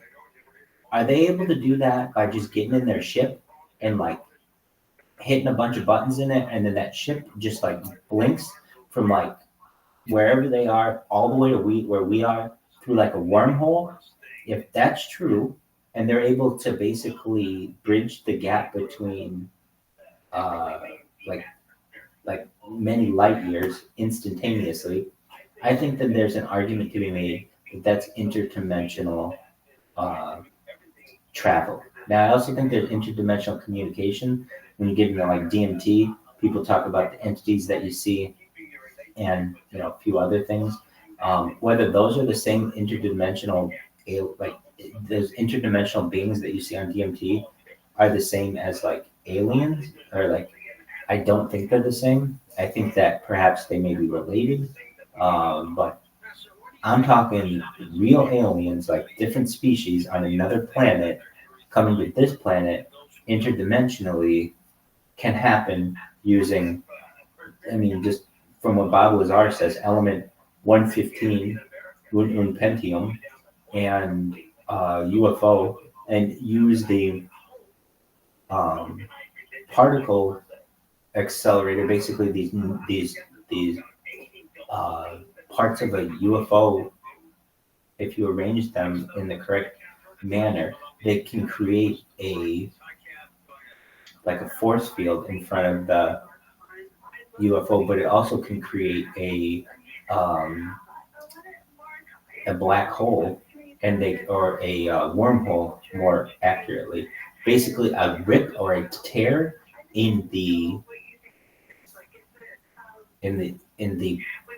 plane of universal existence, so that they can travel faster than the speed of light. And that's how people think that they travel faster than the speed of light, is through wormhole manipulation using advanced gravity propulsion, specifically powered by element 115 unum pentium. So long story short, and long answer to your excellent question, I think that interdimensional aliens are certainly a possibility. What we define as an interdimensional being is up for debate, but I do think that they exist in multiple ways. I think there's the kind that are in your head for when you have DMT trips, and then I think there's the kind that abduct you. I think that those are both perhaps different types of aliens. And Yeah, because like I always like wondered if DMT or any of those hallucinogenics or whatever, whether it's like just your mind having crazy dream or it's actually something else. Like, you know what I mean? Right. I wonder I know what you're saying. that could just be what happens when you take the instruments, or if there's actually something else you're interacting with. Did you think that there were times that you weren't going to make it? Well, yeah. One time I turned to my head and they said they were going to blow my head off. Another time was medical malpractice. I was in a car wreck and I was looking for some beer, and then I rolled my vehicle to the length of a football field 3.5 times. So, yeah, I mean, it was very nice. But, oh, yeah. All right, well, stay with us. Holy shit. We're going to take a short break here and come back and take final call. Pastor Mark Biltz with us as we are talking about prophecy, starting off originally with the solar eclipse that's going to occur on April 8th. I'll be in St. Louis during that period, so I might even have a chance to see this happening. I was there during the last one. His book is called America at War, and then his other book is called Blood Moon, Decoding the Imminent Heavenly Signs. Here's our next emerging artist for you, Magic Snakes, out of New York, named Zion Sky. We highlight emerging artists on the first Sunday of every month, and their full information is at the coasttocoastame.com website. So take a look at some of the things that they do. It's pretty miraculous. Join the Coast to Coast AM Facebook page. Alrighty, friends, we're gonna continue to listen to this Joe Rogan. This is episode. Also, you were saying, what's your favorite Joe Rogan? I like any Joe Rogan where Joey Diaz is on. Any Joey Diaz is hilarious. And anybody else I like? Yeah, your big comedians out there, Bill Burr and those kind of guys. They're fun as well. Andy Schultz.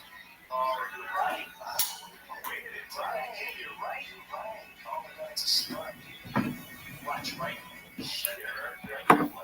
Yeah, well, I'll see you.